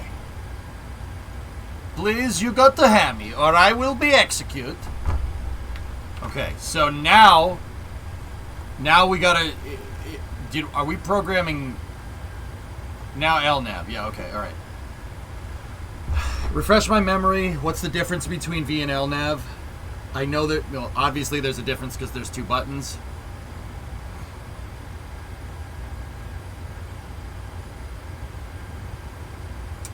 Vertical and lateral. Thank you. So lateral navigation means turning. Okay. Let's Discovery, go and flip throttle. that on, and this plane should start turning. There we go.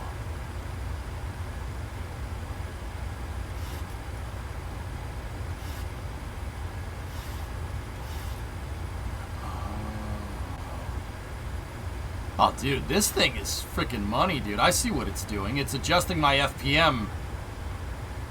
Ah, yes. How's your blood pressure now? I'm getting better. Getting better. Oh, what's it doing now?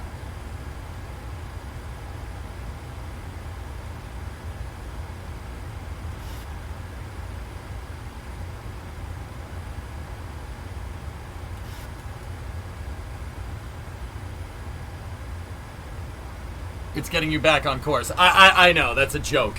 It's a joke from an old pilot. Oh, what's it doing now? No, I'll let it get back into position.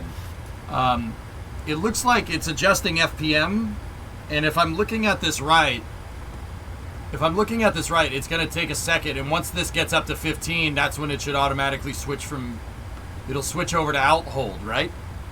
Or do I have to tell it to do that? Picked a hell of a week to stop sniffing glue. Scrivy, will it automatically switch on this plane? Because on the CJ4, it doesn't. You have to tell it to do that. Okay, cool.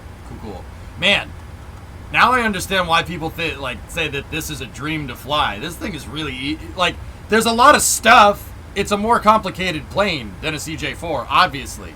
But, yeah, okay, now that I'm kind of understanding, yeah, I get it. There's a lot of quality of life stuff on this thing.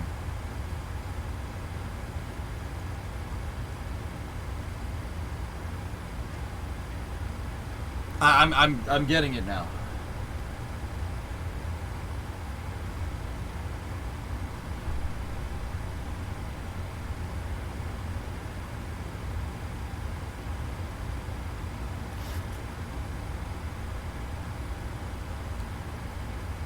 Alright, so watch. This is our climb rate right here, right? Climb rate. Once it gets to 15, it should click in. VS should switch over to alt hold. And this should start going down.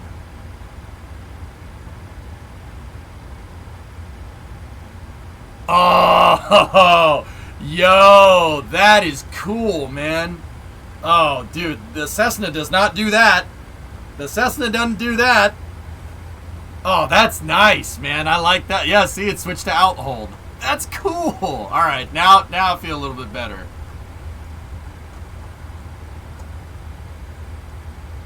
It's I'm just gonna chill. I'm just gonna chill here. We're good to go. No, we should go higher because we're burning way too much fuel down here. The LA-5, what's it doing? I told the plane to go up, Sile. I told it to go up, and then I set my autopilot altitude at 15,000 feet. The plane knows because I set the altitude to go up to 15,000 and then stay there. I just had to set the climb rate to do it. So I told it to go. I just basically told the plane to go up, and then I set it at 15,000 on the autopilot. I basically said go up and level off at 15,000, and it did it, which is really cool. Plane's flying itself. Yeah, 34.6. Yep. Let's now setting this up to 34. I mean, we shouldn't go this high flying. We can't go this high flying VFR, but so watch. I set my altitude to 34, but if you look, the plane's still at 15. It's not going to go up.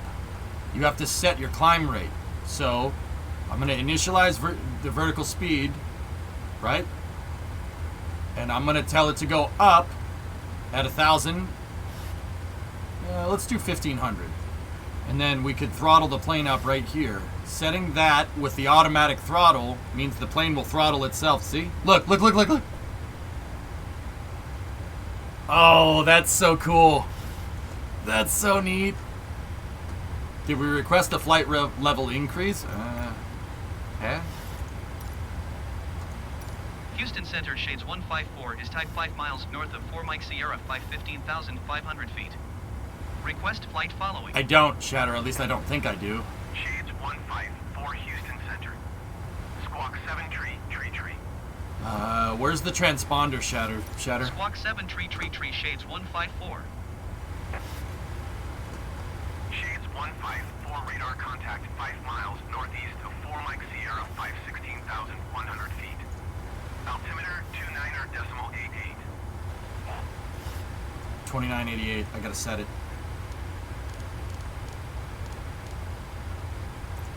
Roger, shades 154.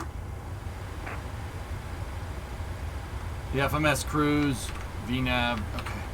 All right.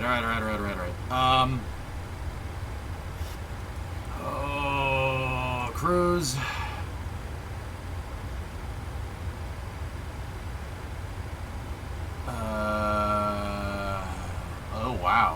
Oh wow. You can get bananas with this thing. Okay. All right. 34000. Into the scratch pad. No. Get this off the screen.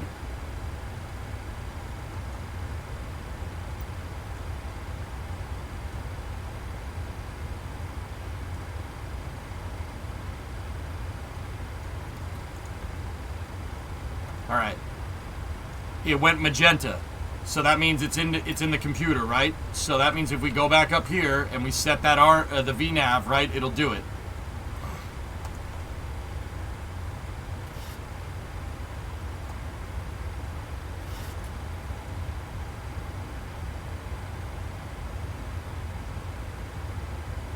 Okay.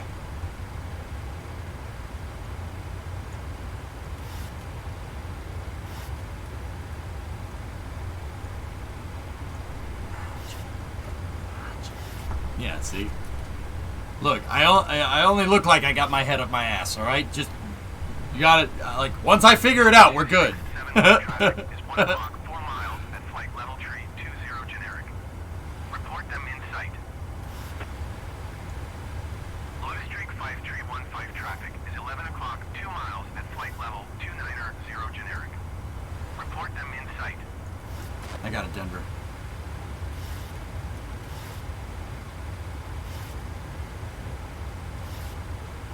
Delta 2671 have the traffic. Why did it switch from speed to N1? What does N1 mean? And I have to set the transponder. I don't. Oh, it did it for me already. Have the traffic. Oh, 7333 transponder. Yeah, it did it already. Okay. Yes, I would imagine. Click the STD knob. Huh?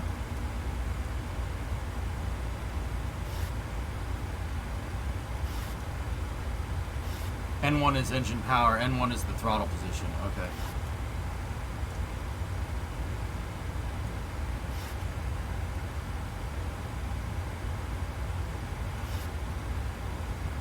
Interesting side stick.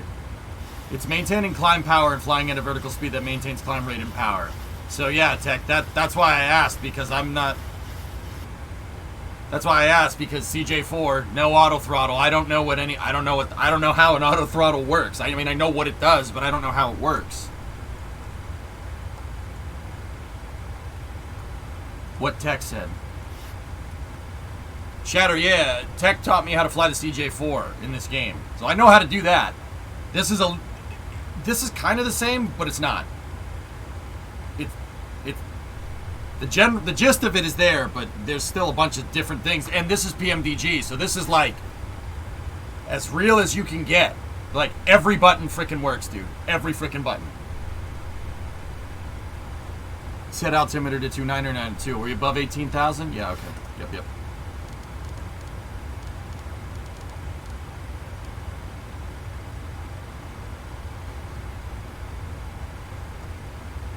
STD.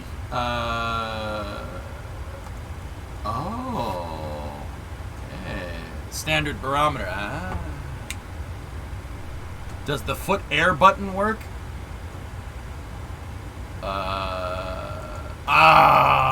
Damn, it doesn't. Alright, let me look at the map.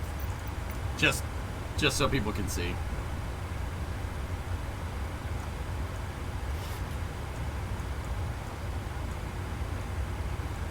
No, it doesn't work. It doesn't even work in the real planes. So if it doesn't work, then it's realistic, right?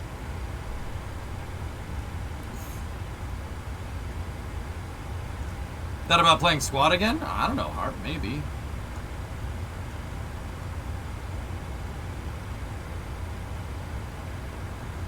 Yeah, we're going fast because, yeah, okay. We're not. 15 for contact Hello? Jacksonville Center on 13.4.1. Hello? Good day. You too, Ace. Jacksonville Center Shades 15, Houston Center Shades 154, contacting Jacksonville Tower on 134.15. 134.15 shades 154. He said it better than me. Okay, 134, 150.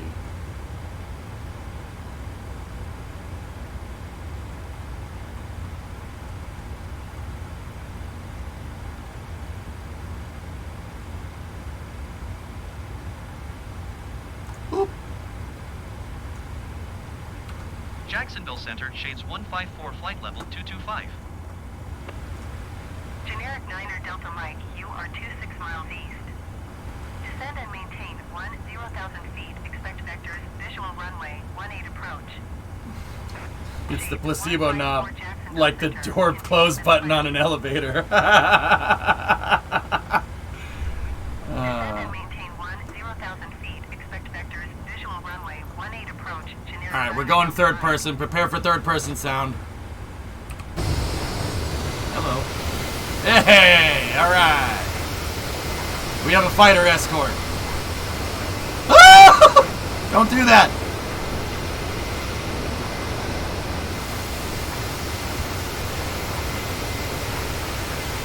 Oh, great. Rock your wings.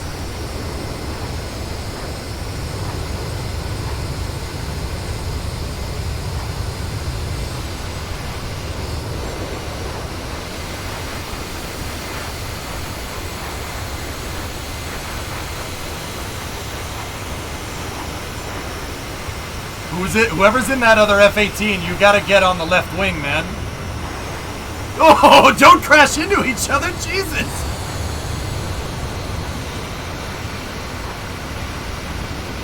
Uh-oh, hold on. Hold on.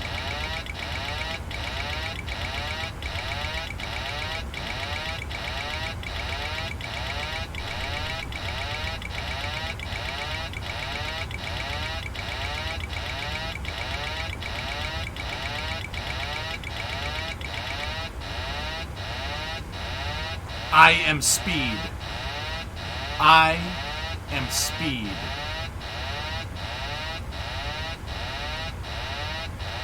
Generic Niner, Delta Mike contact, Pensacola approach on 118.6. Good day. I remember.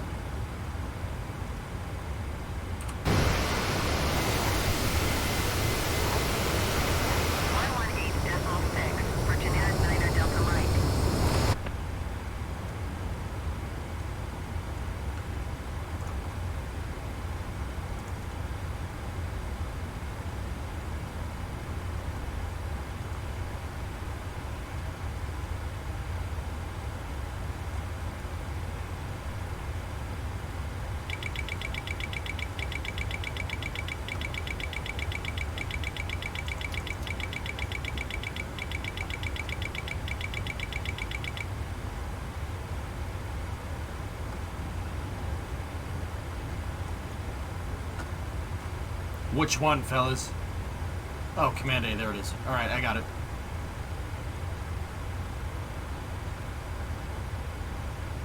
Thank you. Okay, so... what's Command B? Can I load like a secondary set of autopilot stuff into it and then tell it to do that? Or what is it? What's CWS and CMD? Why did that happen? Rocking your wings, pilots can automatically override the autopilot by control input on these planes.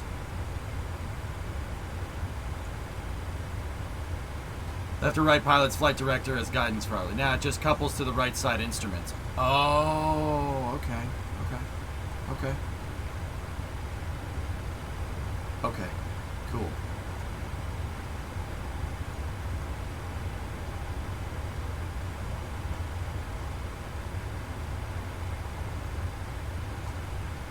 I'm going outside again. This time I'm not touching the controls.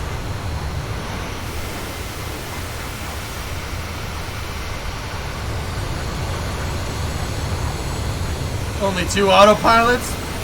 Plebs. Let's get that off.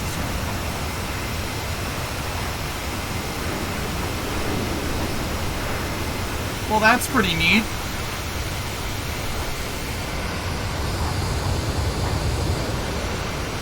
Yes, Weck, these are players. I don't know how to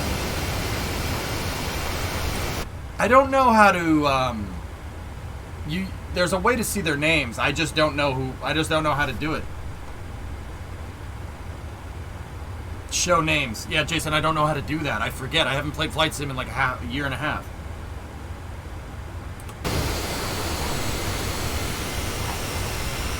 Yeah, that's pretty kick-ass.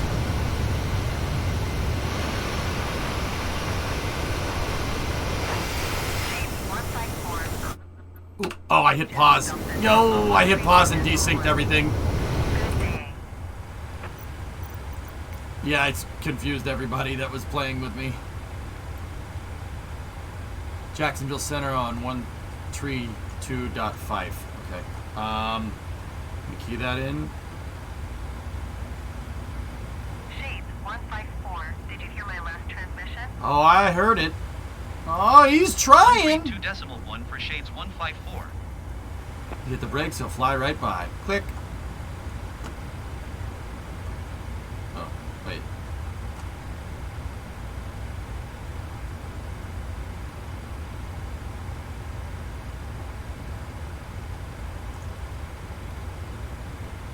Hey, it would help if you set it to the right frequency, dickhead.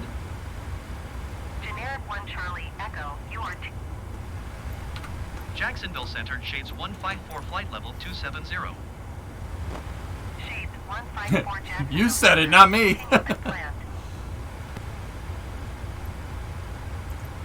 Alright.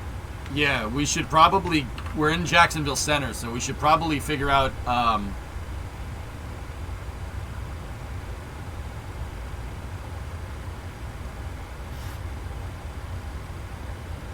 This is America. We don't got no flight levels below 18 here. Yep. Are you heading to Orlando? I am. I got you, Alexis. Okay. We're so high for landing in Orlando right now. Where are we?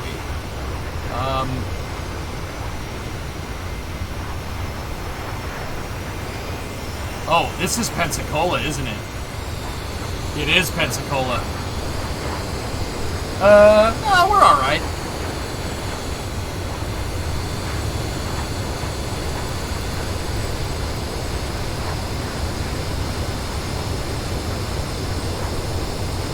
Yep. What are you talking about? We're not even halfway there. Niner, Delta Charlie, you are 53 miles east. Descend and maintain 10,000 feet. Expect ILS runway 17 approach near Brent transition. Alright. Cleared to Brent. Okay, how do we get the input working? So we gotta, it's departure. Maintain 10,000 feet. Expect ILS runway 17 approach near Brent transition. Cleared to Brent, generic Niner Delta Charlie.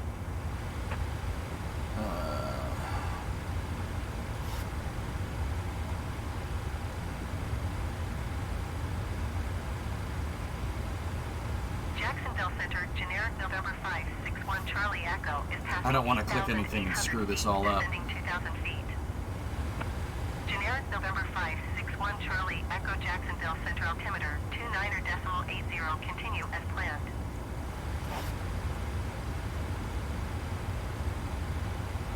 What would you like to do? Get the approach so we can ILS at Orlando. Much better nuclear. But I didn't see that much of a performance difference then. Okay, departure arrivals. We have a KMCO arrival, right? So this is what we're gonna click, right?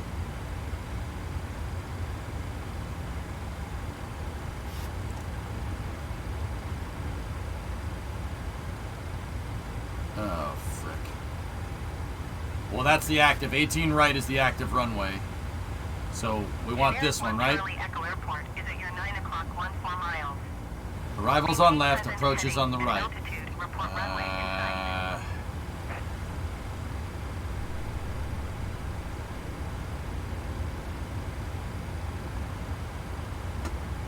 Here you go, Repeat buddy. present heading and altitude, generic 1 Charlie Echo.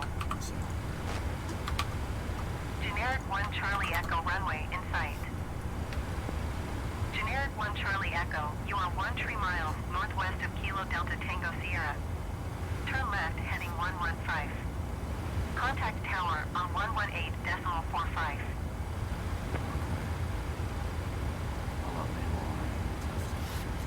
Okay. Turn left heading 115. Yeah, I know this is the approach. We gotta tell it to do this. We gotta tell it to look for this approach. You can tell the 154 contact Jacksonville Center on 119.1. Good day.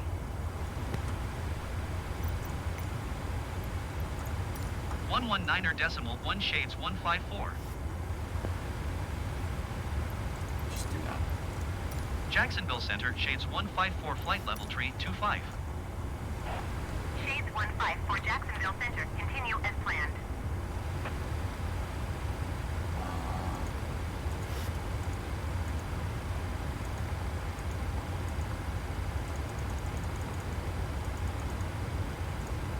Huh.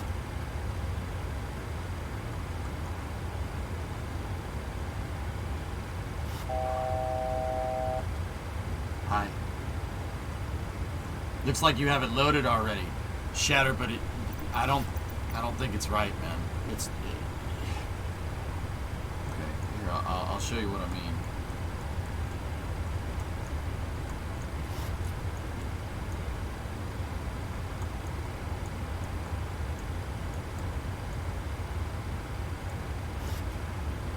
That's not good. Hammy is over there. Honor is over there. See what I'm talking about?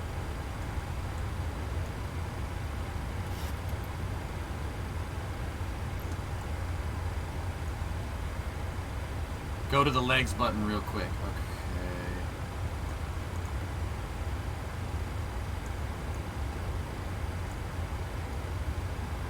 Hammy, tough, runway 18 right. Oh. Okay.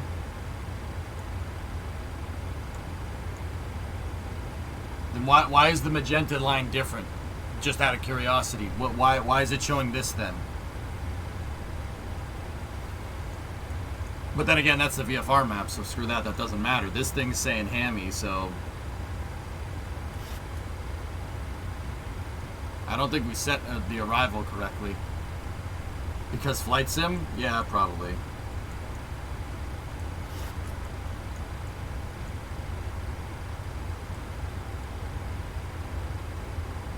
Probably because it's a... Yeah, wouldn't believe the DLC. Okay, cool. I got you.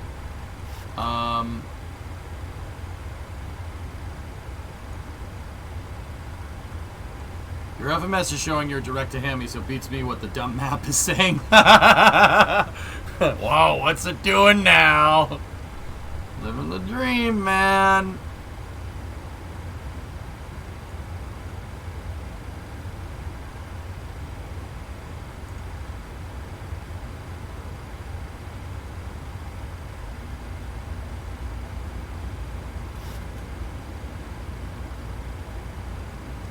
better not be raspberry.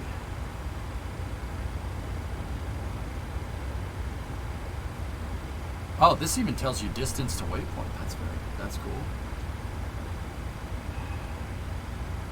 Set altitude selector to 22.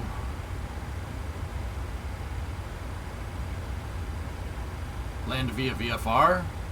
I have real weather on, man. I'm not sure that's a good idea because it's storming in Florida right now.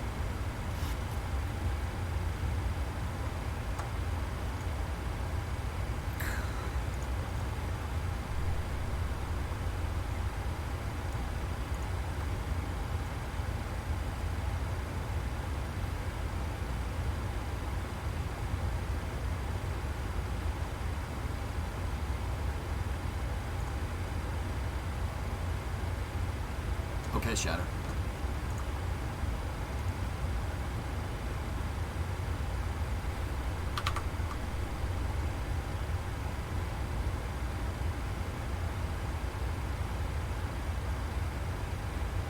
I don't know if it's giving me timely descents, dude. I don't know if the game knows that I want to land at Orlando. The flight plan didn't go through correctly, remember? So, I don't know. Oh, okay, nuclear.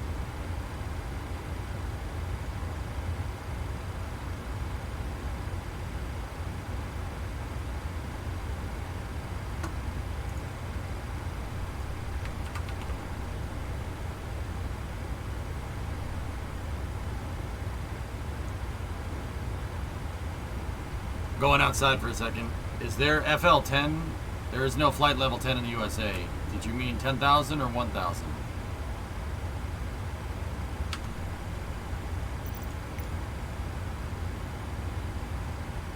I don't understand.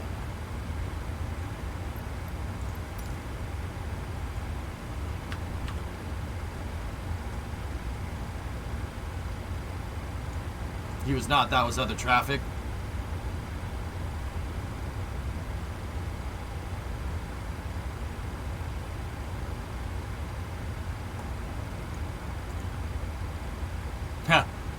One of the stars is called Goofy, and then Grinch, Jafar, Joker, Minnie, Shrek. Beep, beep, beep, beep, beep.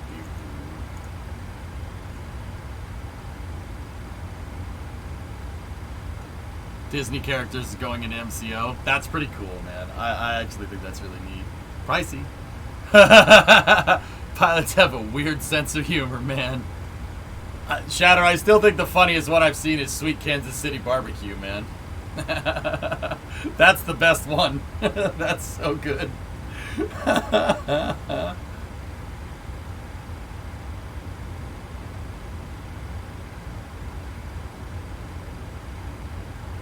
I mean, tech if you want to. Here.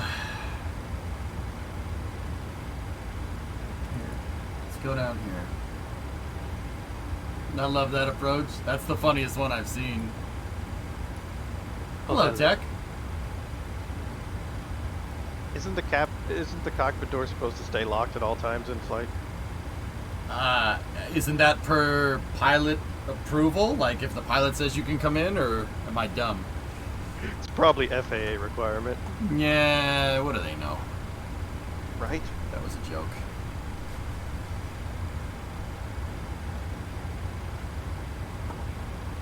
I tried calling, but it didn't ring. Shatter, go it. If you jump into my Discord, dude, we can get you. I'll get you into voice. You just got to join one of the regular channels, and then you can come in here with us. There he is. Hello. All right, I got 2 pilots that are gonna yell at me now. So any mistake I make, they'll probably make fun of me for it. So. Yeah, this is dispatch wondering how you were like 50 miles off course. There was the sting operation or something. Had to divert due to weather. Yeah. Oh, yeah. There you go. Okay. I'm not showing any weather on my end. Are you sure? No, I'm just living the dream up here. I just got my dispatch license last week. I should know what I'm talking about. Dude, the fact that it's Discord on your phone, it sounds like a dispatch. That's hilarious. Oh, does it? Nice. Yeah, that's awesome. Yeah. I'm on a headset too, so. It's all good, man. End of the realism. Yeah, All right, let's take a look at this flight computer that I have no idea what I'm doing with. So. Oh, Google.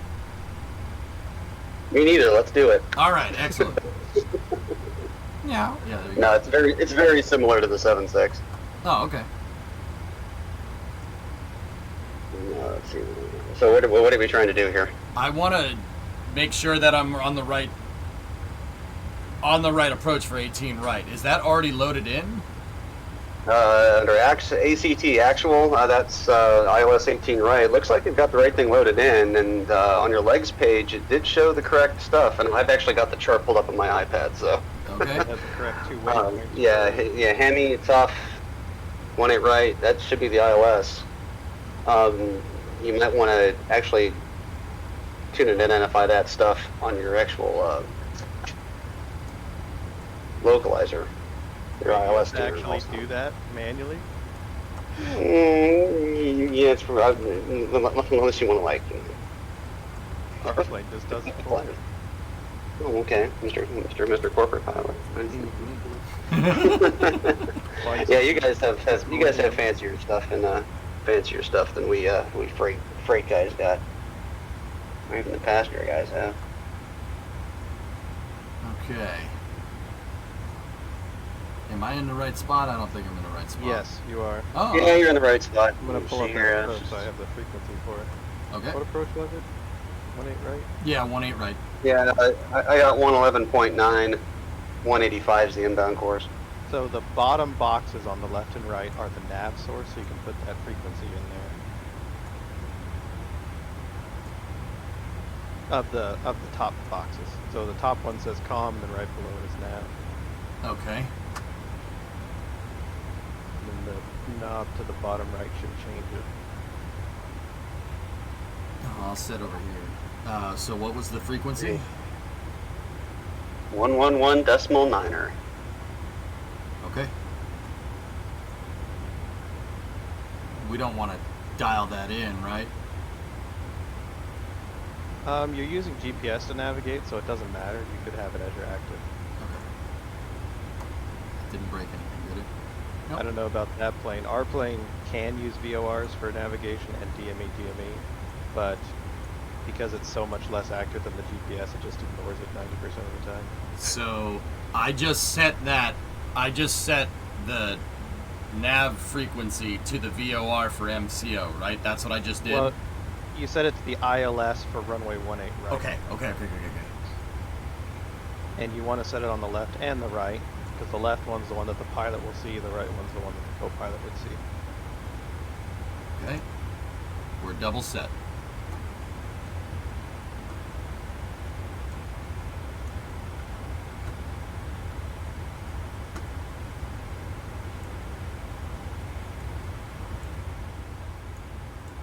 Turn that down just a little bit. Who's the co-pilot? Guys, I got Tech and Tech OP from chat and Shattermage. They're both pilots. It's up to them to say what they fly or what they do. That they're just both pilots on planes that have jets, and that's about it. Shattermage is the co-pilot. I'm just a jump seater.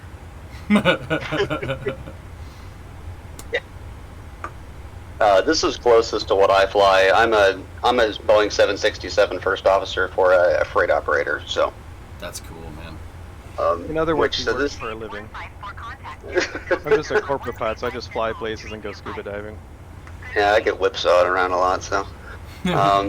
Let's see. 155.32. So now we got to set your courses. Now this is a bit different than my aircraft. Like we have a separate ILS tuning knob and stuff like that does course and frequency, which you don't have here. 154 Jackson. So imagine your course set is going to be up on the mode control panel somewhere up on the glare shield. Oh. Yeah, so the furthest left knob and the furthest right knob are the left and right courses. So set that left one to 185. Okay. That was on the same panel, right? No, on the autopilot panel up top on Okay. the glare shield. Oh, there you go. The yellow cross looking thing on the autopilot panel.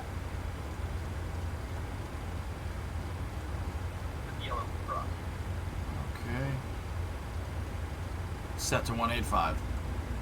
And then you have another one for the co-pilot on the right-hand side. Is freight ops more desirable than passenger ops from a simplicity standpoint? It depends on your perspective on things. And some people really don't like flying passengers. Some people love flying passengers. I did passengers for 10 years.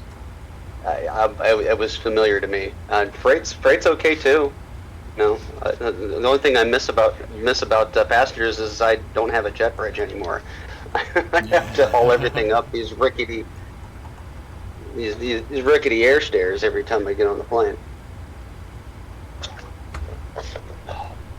Passengers is self-loading freight. Savage.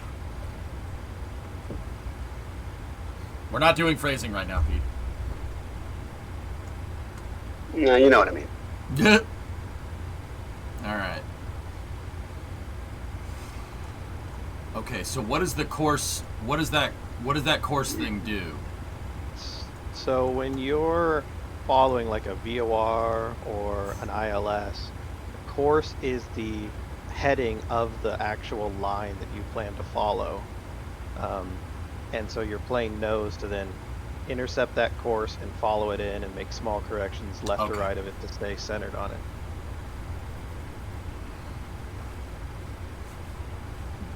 Allegiant 25901, contact Jacksonville Okay. Center on 127.8. So if you were to look at that approach plate, you would see that the line going south is on a 185 degree course for the ILS. Okay. 127.8 for Allegiant 25901. Really good.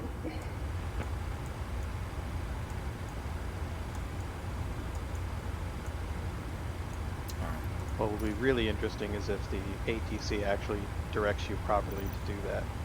Yeah.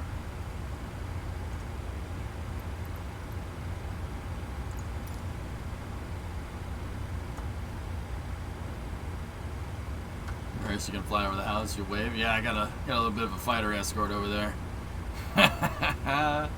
That's cool.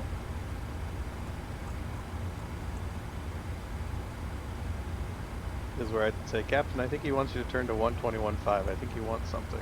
Yeah. As we fly into a rocket launch TFR. Yeah. What are you doing? Where are you going, bud? No, don't fly in front of me. Oh, we'd be deader than dead. So you said earlier you talked about wake turbulence. A little fighter like that would do almost nothing to your plane. Yeah. You on the other end could make him do a 180 degree roll Oh. if he flew behind you. Oh, well, that's good. Just size matters when it comes to wake turbulence. Ha. Ha. Ha. What plane are we flying? That one. 737 BBJ. Shades 154, Oh. contact Jacksonville Center on 127.8. Good day. Good day. 127.8 for Shades 154. Fascination with flying guppies. Jacksonville Center, Shades 154, flight level 340. Shades 154, Jacksonville Center. Continue as planned. All right. Let me go into third person view and see who's with me. Jacksonville Center, generic November Juliet, Mike 70. Yeah! We got a little convoy going, for sure. Generic 1 Quebec Sierra, contact Jacksonville Center on 135.25. So got a missing man formation going there. Yeah, right? That right one even has the Top Gun Maverick paint job. They added that to DCS one as well. Yeah. That's so cool. That's so legit, dude. Oh, that's cool. Going to 135.25, generic 1 Quebec Sierra. Okay. 135.25. I was supposed to go see that movie the other day, but theaters were all like full and just seats right in front of the screen. I'm like, I'll go next week. Yeah. Yeah, dude. Everyone's going to see it. That's like big blockbuster stuff going on. No, those are people watching the stream, Krasno. Yeah.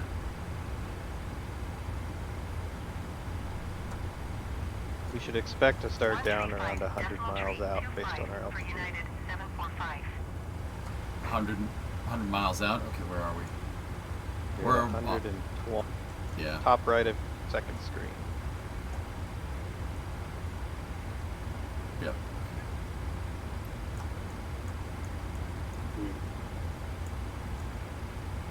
You guys do 2,000 foot a minute descents most of the time, Shadow?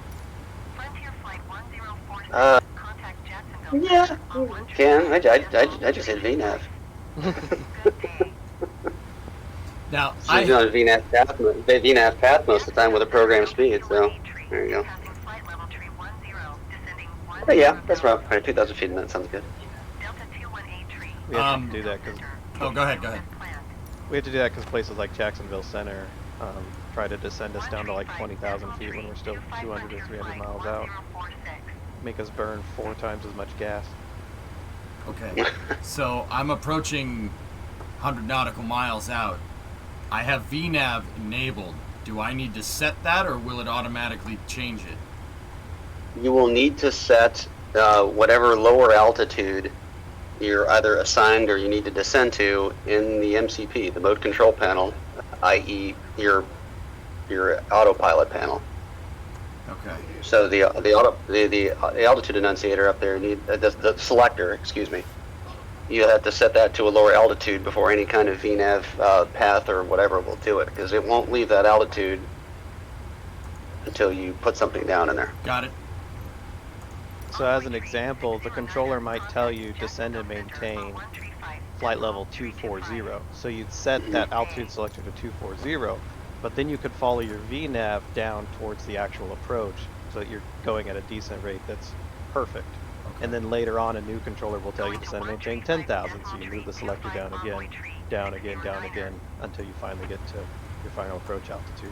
Okay. And you can see that little green top of descent there, so go ahead and set your selector down. Maybe ATC will be nice to tell us, but otherwise we'll just ignore them.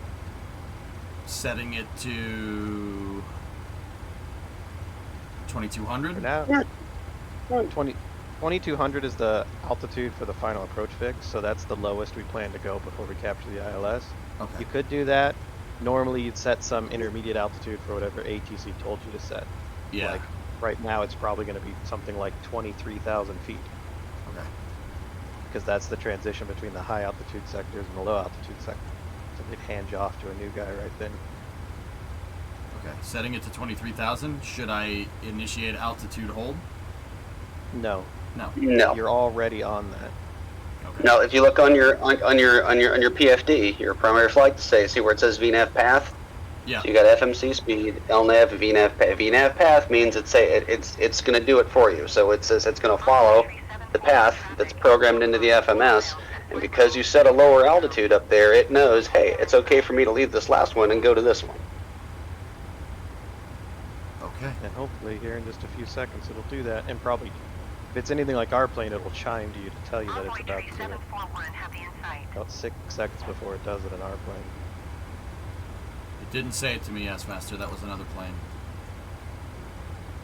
Oh, there it goes. So now, on the right side of your attitude indicator, there's a little magenta triangle. That's the V path that it's trying to follow.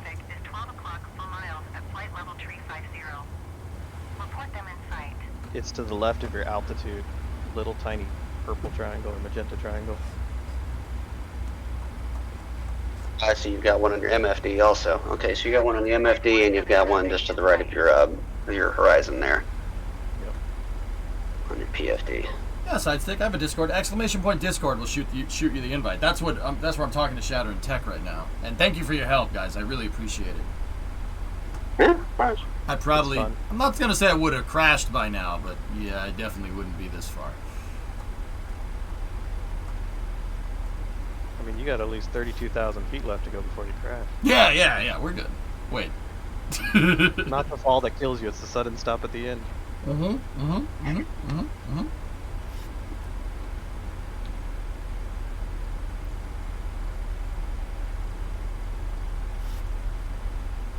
PPL is at next after you buy the house. There actually is a local airport, Alexis, that's pretty freaking close. It's like 10-minute drive. So, Shadow, you want to come teach me? Yeah, it wouldn't be legal, but I could. Okay. Yeah. No, I'm not a CFI. Yeah. Dude, I know people that are. I know people that do it. And like I said, the Cessna, I know how to fly. I can fly that thing. That's really not too bad. It's nothing compared to this. This is tough. So if you're lucky, somewhere at this point, the controller would tell you to change to a new frequency, and the new guy would tell you something like, descend and maintain 16,000, altimeter 2985. So you could set 2985 and then set that new altitude in it. You wouldn't have to level off. Yeah.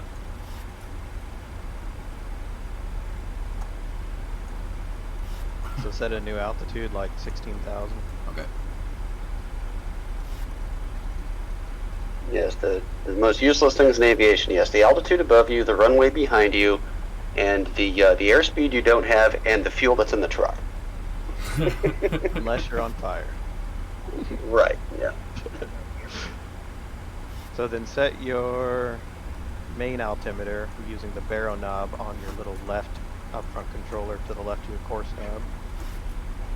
And you'll reference your left screen at the bottom of the altitude for what you're setting it to, where it says 2992. So spin the inner knob, and that should spin it down to 2985.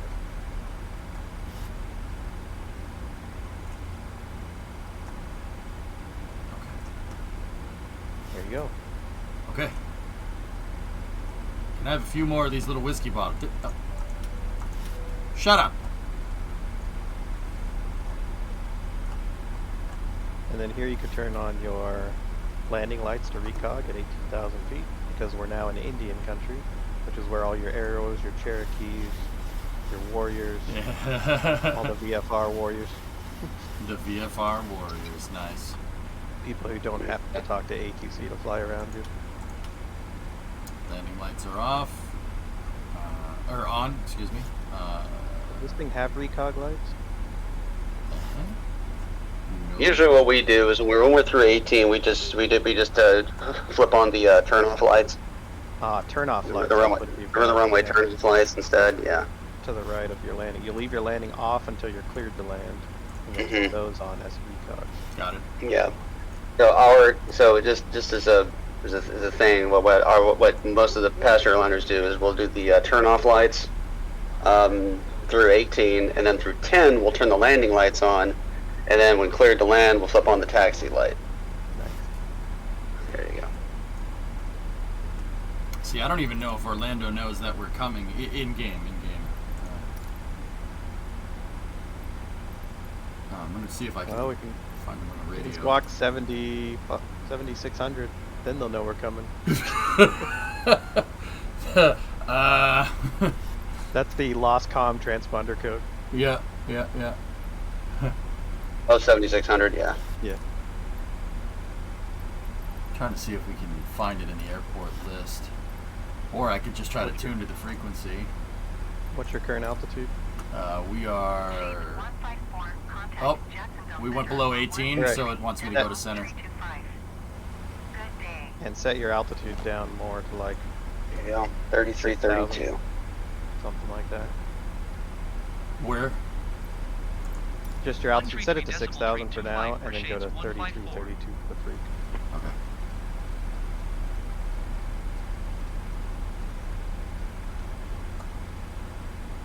One 33325.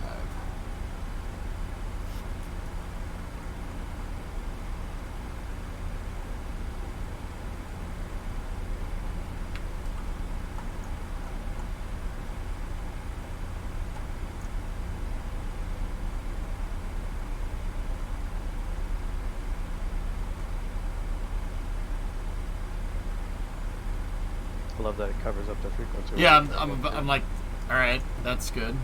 I'll just not be able to see it then. Shades 154, 15,200 feet. And then your next threshold is 10,000 feet. We want to slow down to 250 knots. 29.83. Continue as planned. Say that one more time, Tech. When we reach 10,000 feet or below, we want to be 250 knots on our airspeed. Ooh. So here in Now this FMS should, and I say should, automatically slow you down to 250 before going below 10. only hope. Yeah, we're not going 250 right now. Yep. Yeah, we're not doing that. It's like they're going into Chicago. They want you to go fast all the way down to 10, and then they say, slow to 250. It'll do it. Chat's saying they'll do it. Chat's saying it will do it. Where are you guys on the map? We are northwest of Orlando right now. Center Allegiant 1747 is at flight level 255. Hey, X, how you doing? 10,000 feet. Allegiant That's what I'll say at the 1747 NTSB or the Continue the as NASA planned. report. I'll say, chat said it'll do it. 134 Yeah, decimal yeah, that'll do it. 1095. Jacksonville Center, JetBlue 2061 is at flight level 330, descending Some of these airliners also have trouble slowing down. Like the 7.5. Typical speed brakes. Yeah, and the 7.6, they're made for speed brakes.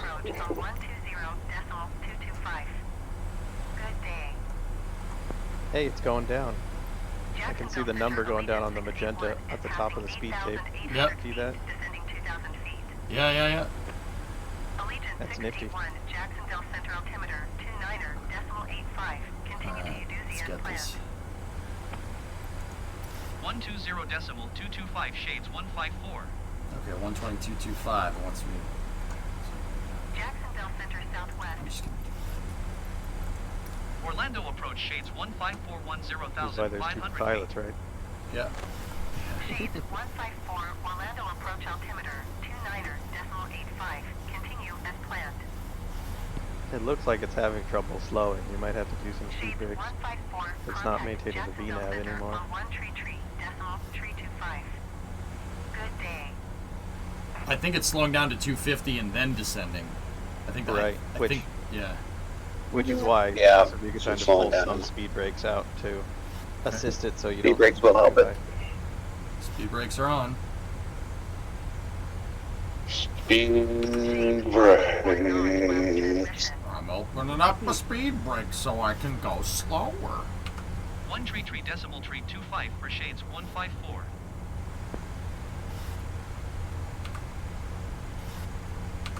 Drag required. 15410,200 feet. RuPaul to the flight deck, please. Shades 154 Jacksonville Center altimeter 29er decimal 85. Continue as planned. 29.95. Shades So see, now that it got to 154 speed, Orlando now it's approach diving the nose back down to get back on the V path. 120.25. Yep. Yep. Good day. Okay. Speed brake is it disengaged, and now it's descending. Wings 1228 contact Jacksonville Center on 134 decimal 0. Good day. 120 decimal I 225 said for good shades day, sir. 154. Good day, sir. Orlando approach shades 154 9,300 feet. Shades 154 This looks pretty realistic. This looks like an approach in Florida. It's pretty good, man.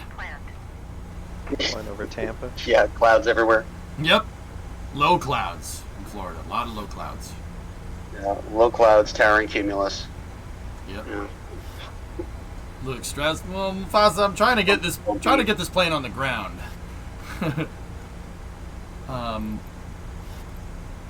I just got a flight following though from Orlando. So should I request a landing or something, or Nah. no? Screw it. Okay. All right. Fine. Oh, you What? aren't. You're not IFR. You're Yeah. like kind Yeah. of like Halfway in between. MVIFR ish. Ish. MVIFR. Nice. MIFR, like lower. marginal instruments. Yeah. Get your altitude down to like 3,000 now. Okay. 3,000.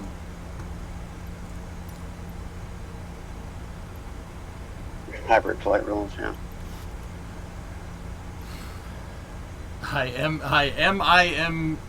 MIVFR. Yeah, sure. We're an emergency aircraft, ignoring the FARs to the extent needed to deal with the emergency. We're just FR. Flight rules. Flight rule. Tunnel snakes. Like a Doyle. Doyle rules. We're not, we're not on IFR. We're Doyle rules, not flight rules. Yep. Doyle, I got a feeling your whole family's going down. Now, I don't know how this airplane handles it. It's probably a good time to start slowing down to get ready so you have time to do this approach. So set your speed down to like 200 with your IAS Mach thing. Click the speed button. Okay. That didn't work. It didn't do it.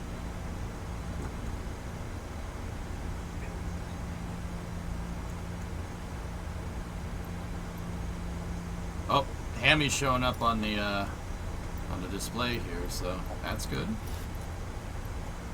Shades 154 Oh, contact. Orlando it's handing me over to Orlando approach. approach. Good. Good day. 124.8 for shades It says 154. diesel, so it might actually do all the speed stuff for you in this plane. Yeah, That'd be nice. yeah, no, it's actually really cool. There's so much QOL stuff on this thing. It's actually, I'm Orlando like approach shades 154 impressed. 5,500 feet. Yeah, you'll probably want to be slowed down and, you know, at least partially configured before you hit Hammy. And you're going to want to, right before you get there, you're going to want to hit the APP, the approach button, on the autopilot control panel. Okay. We're almost to Hammy. There's Actually, there's a decel point. normally we wouldn't, but you could hit it now. You could, yeah. In our airplane, sometimes it gets ghost needles and turns inbound too soon. Yeah, that's why we don't really do it. So should I set APP to on?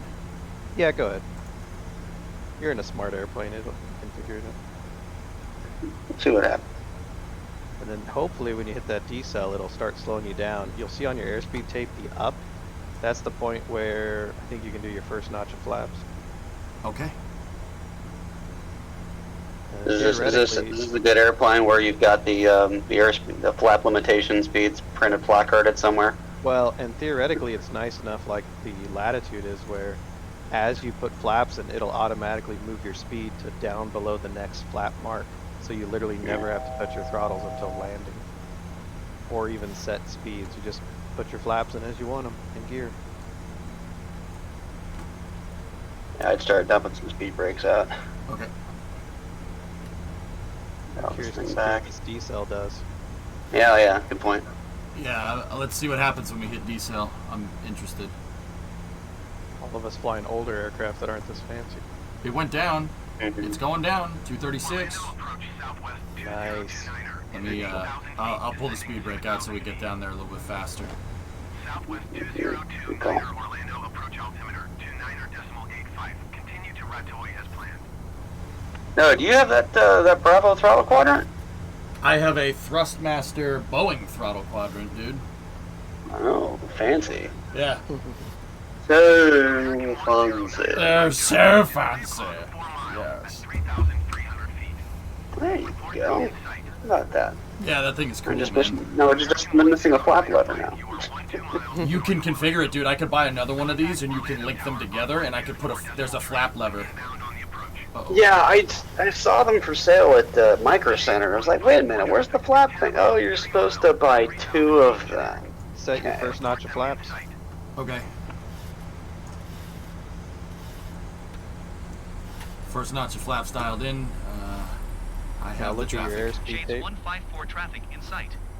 Airspeed is 194. It's yeah, it's slowing me down. So, see, it's moving into the 1 marker. So, once it gets to the 1, set your next notch of flaps. Tower on 124 decimal. Tree American 10. Bro, this thing is a freaking. This is. It's beast. Yeah. It's just gonna do it for you. Oh, it's turning on approach. That's so cool. 2,800 feet generic. Yep, your localizer to glide slipper all armed, so this should do it all. Shades So. 154 have Next the notch of generic in flaps. sight. All right, next notch. Then look at your airspeed tape again. This is nuts, dude. Oh, we went below 3,000. But tough is 2,200. That's because you're on the ILS. So now go gear down. Okay, gear down. 2,500. Flaps 20. Flaps 20. Flat.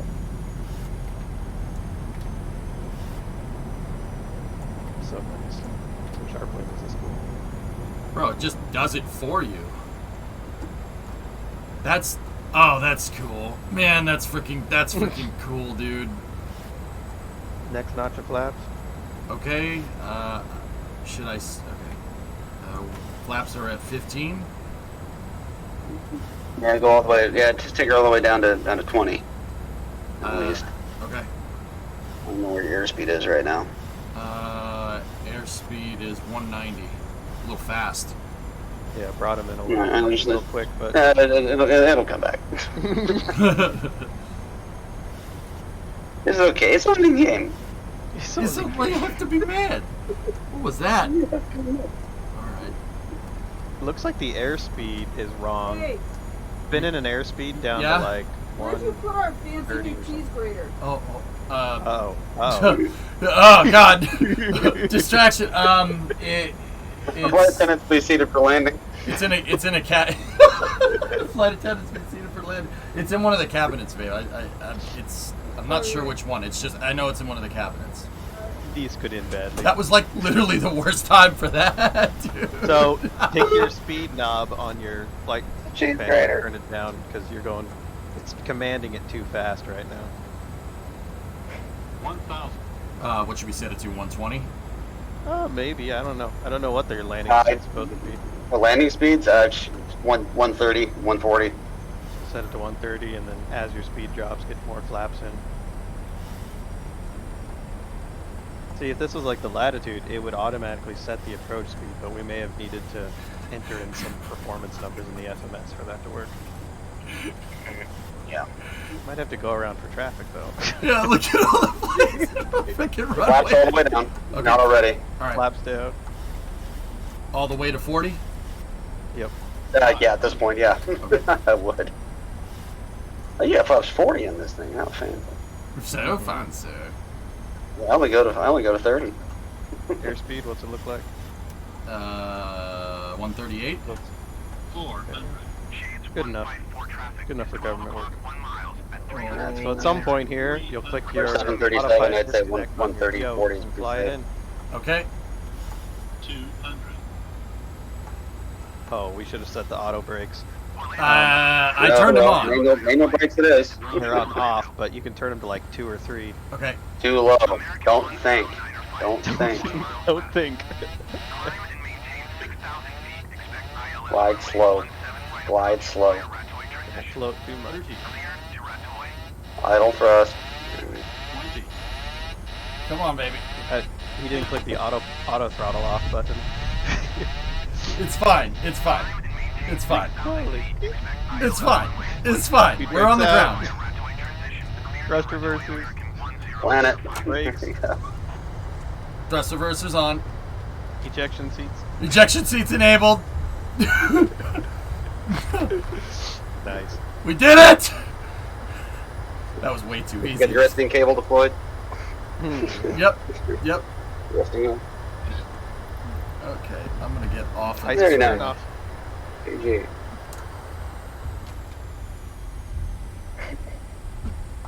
Alright, Ladies and lap gentlemen. speed brakes in.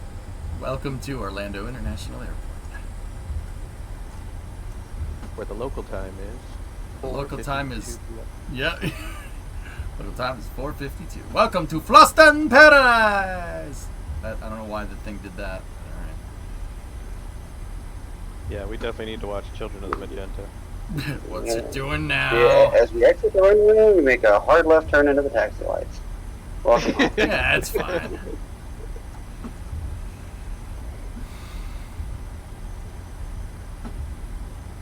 Let's see where we are here. Taxiing onto another runway. Yeah, I'm gonna hold here to Orlando. This Echo. Orlando ground shades 1 flight Uh, for taxi to parking. Echo. Probably Yeah. Echo. So Yeah, we're on Echo.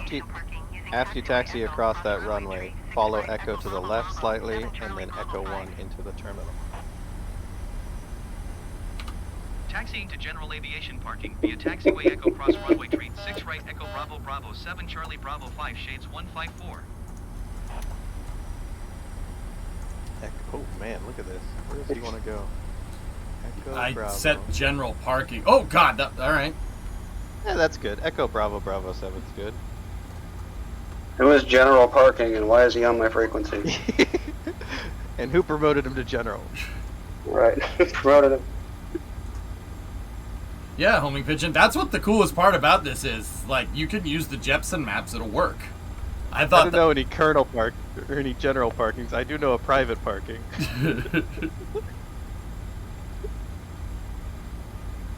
So cross runway Echo. So we're going to Bravo. Yeah, so follow this left turn Yep. all the way around, hard left. That'll take you to Bravo.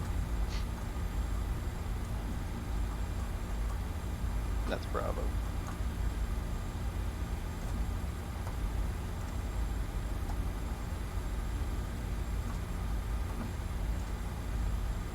Don't turn too sharp, you'll hit your wheels on the taxi lights.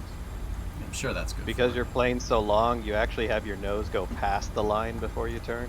It's like and then driving come a. back to It's the like line. driving a semi. Yep. Alright, so he said what? Bravo? Bravo 7? 7 Charlie. So that'll be the next right. Yeah. Okay, I see it. Didn't have to give the tower a phone number to call for these terrible You're on the taxi ground, so I don't feel bad. I still can't find the cheese grater.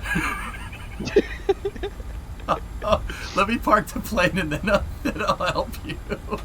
All passengers need to remain seated until the planes come to a complete stop after the captain has turned off the fasten seatbelt sign. Ma'am, please remain As soon as we seated. touch down, everybody gets up to try to get their bag out of the overhead, and then they all go rolling forward down the alley. Oh, we're going straight. Yeah. Some dude. All right, we're something's- parking here. Take some- Delta's gate. Oh wow! Why is it doing that? Oh my goodness. Something is weird with the brakes. My rudder pedals are something's going kooky with it. Sometimes it just doesn't respond to input. How does airplane? How is the airplane formed? I guess pick a gate.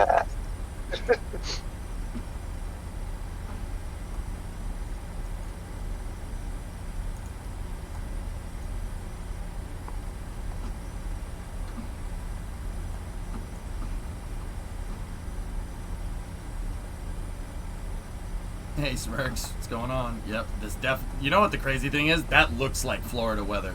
This looks like Florida weather in the summer. It looks exactly Oh, yes, like it that. does. Yeah, it's crazy how well they got the clouds. This looks exactly right. This Alright, is so when you come out here, take a right Yep. onto Charlie, and then another right onto Bravo 5.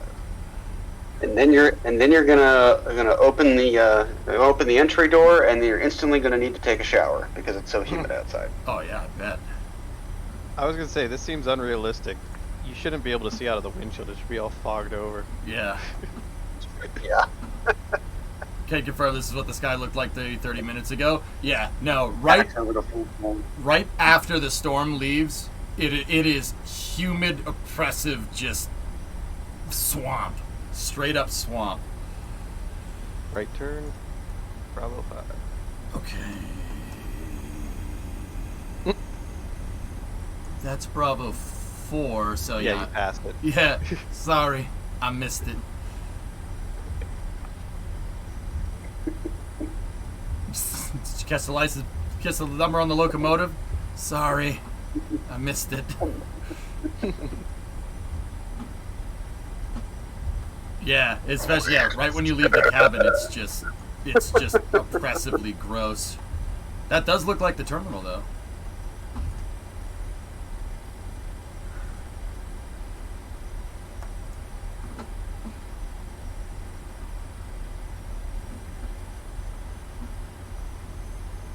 It is using real life weather, John, yeah.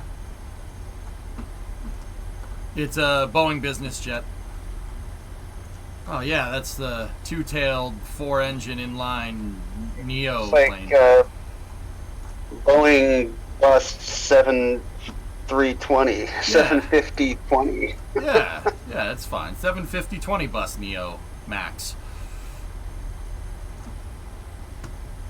With Rolls-Royce Sleep 1Ds. Yeah, They yeah, discovered yeah. that they can make much more revenue by putting 2 passengers per seat. Sleep 211s.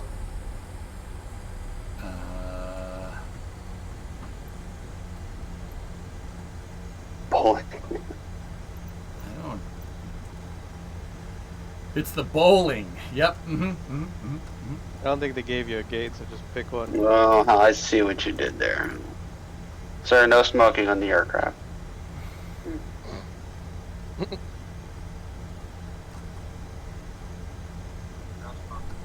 A bow bus.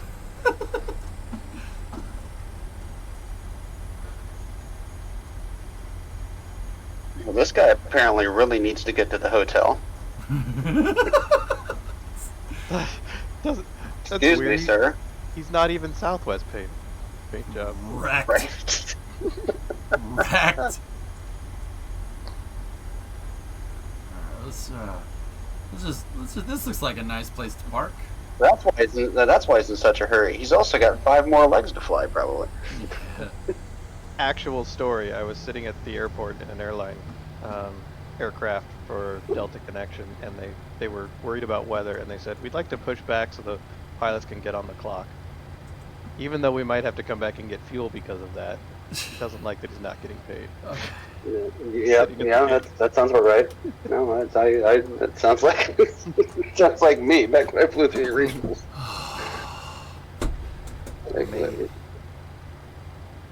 It's a tug attached, can at least drop the brake so I can get paid. Thank you. All right. You drop the brake? Okay, good. Now I'm on the clock. Do whatever you want. You should just add a switch up in the top panel. That's the pay switch. Flip that switch if you want to start getting paid. For some guys, that did exist. It was called a circuit breaker. A hob. Was that a good thing? No, but one or two guys that did it. Okay. I'm here.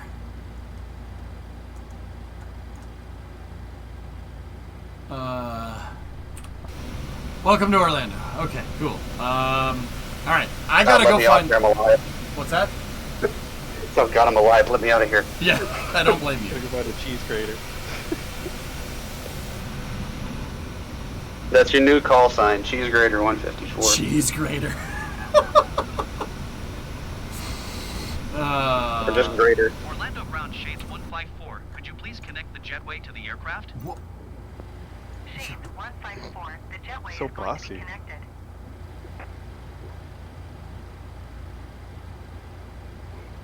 I didn't do that. There you go, Bravo. And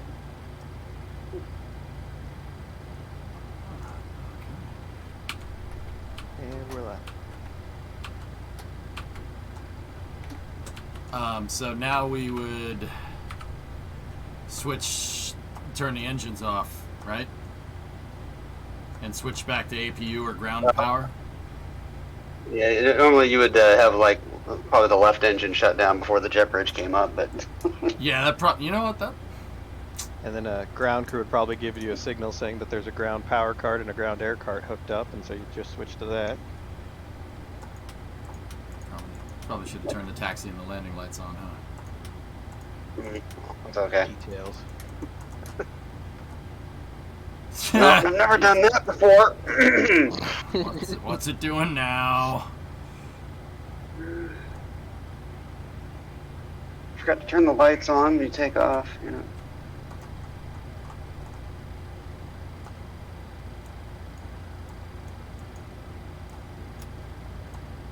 I'm having a Halo moment with that plane that taxied past you. In my head, I'm thinking, we made a blind flight. How did they follow us? Sir, the Southwest planes have always been faster. They're tracking us all the way since New Orleans. Oh, man. Well, hey, fellas, thanks for your help. They're waiting for us on the far side of the peninsula. Nice. Yeah. Okay. Cheese grater time. Boys, thank you very much. I do appreciate it. You're welcome.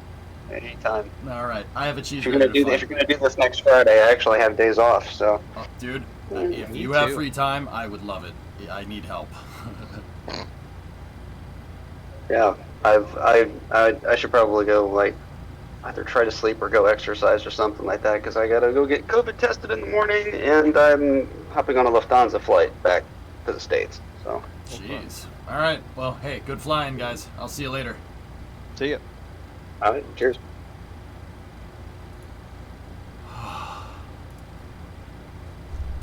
Okay, we didn't die. We didn't die. Okay, we didn't die.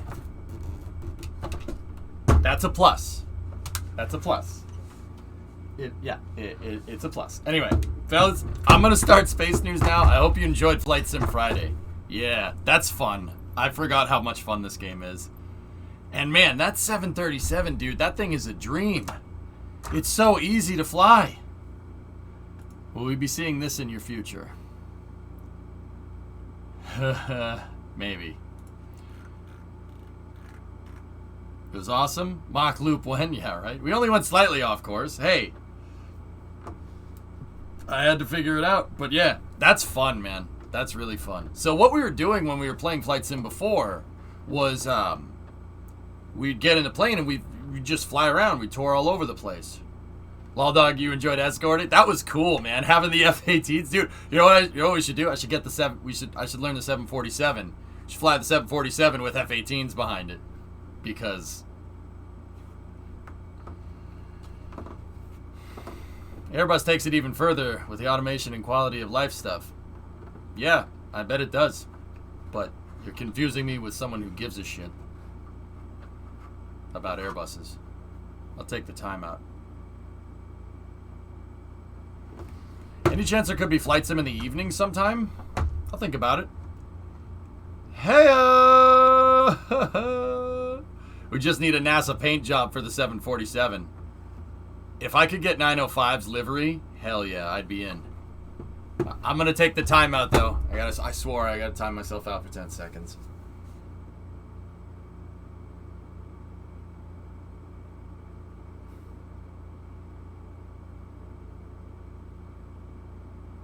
All right. Cool.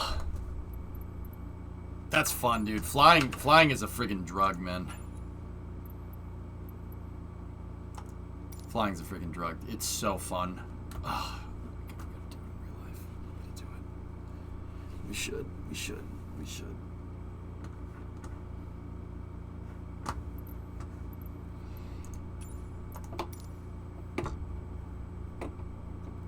Looks like they're having some trouble disconnecting the quick disconnect on Ship 24. Thought it was connected already, but they have like 6 guys on it right now. Uh-oh. Maybe they torqued down the bolts too much. Alright, so I'm gonna take 5 here and go find the damn cheese grater. I gotta find the damn cheese grater.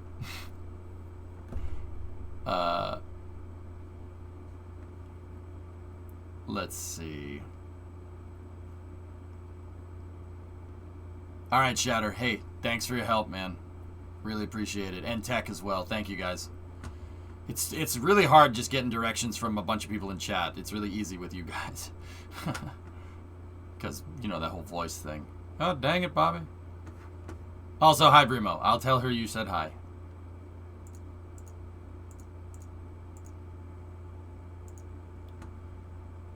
Okay. I'm trying to find something.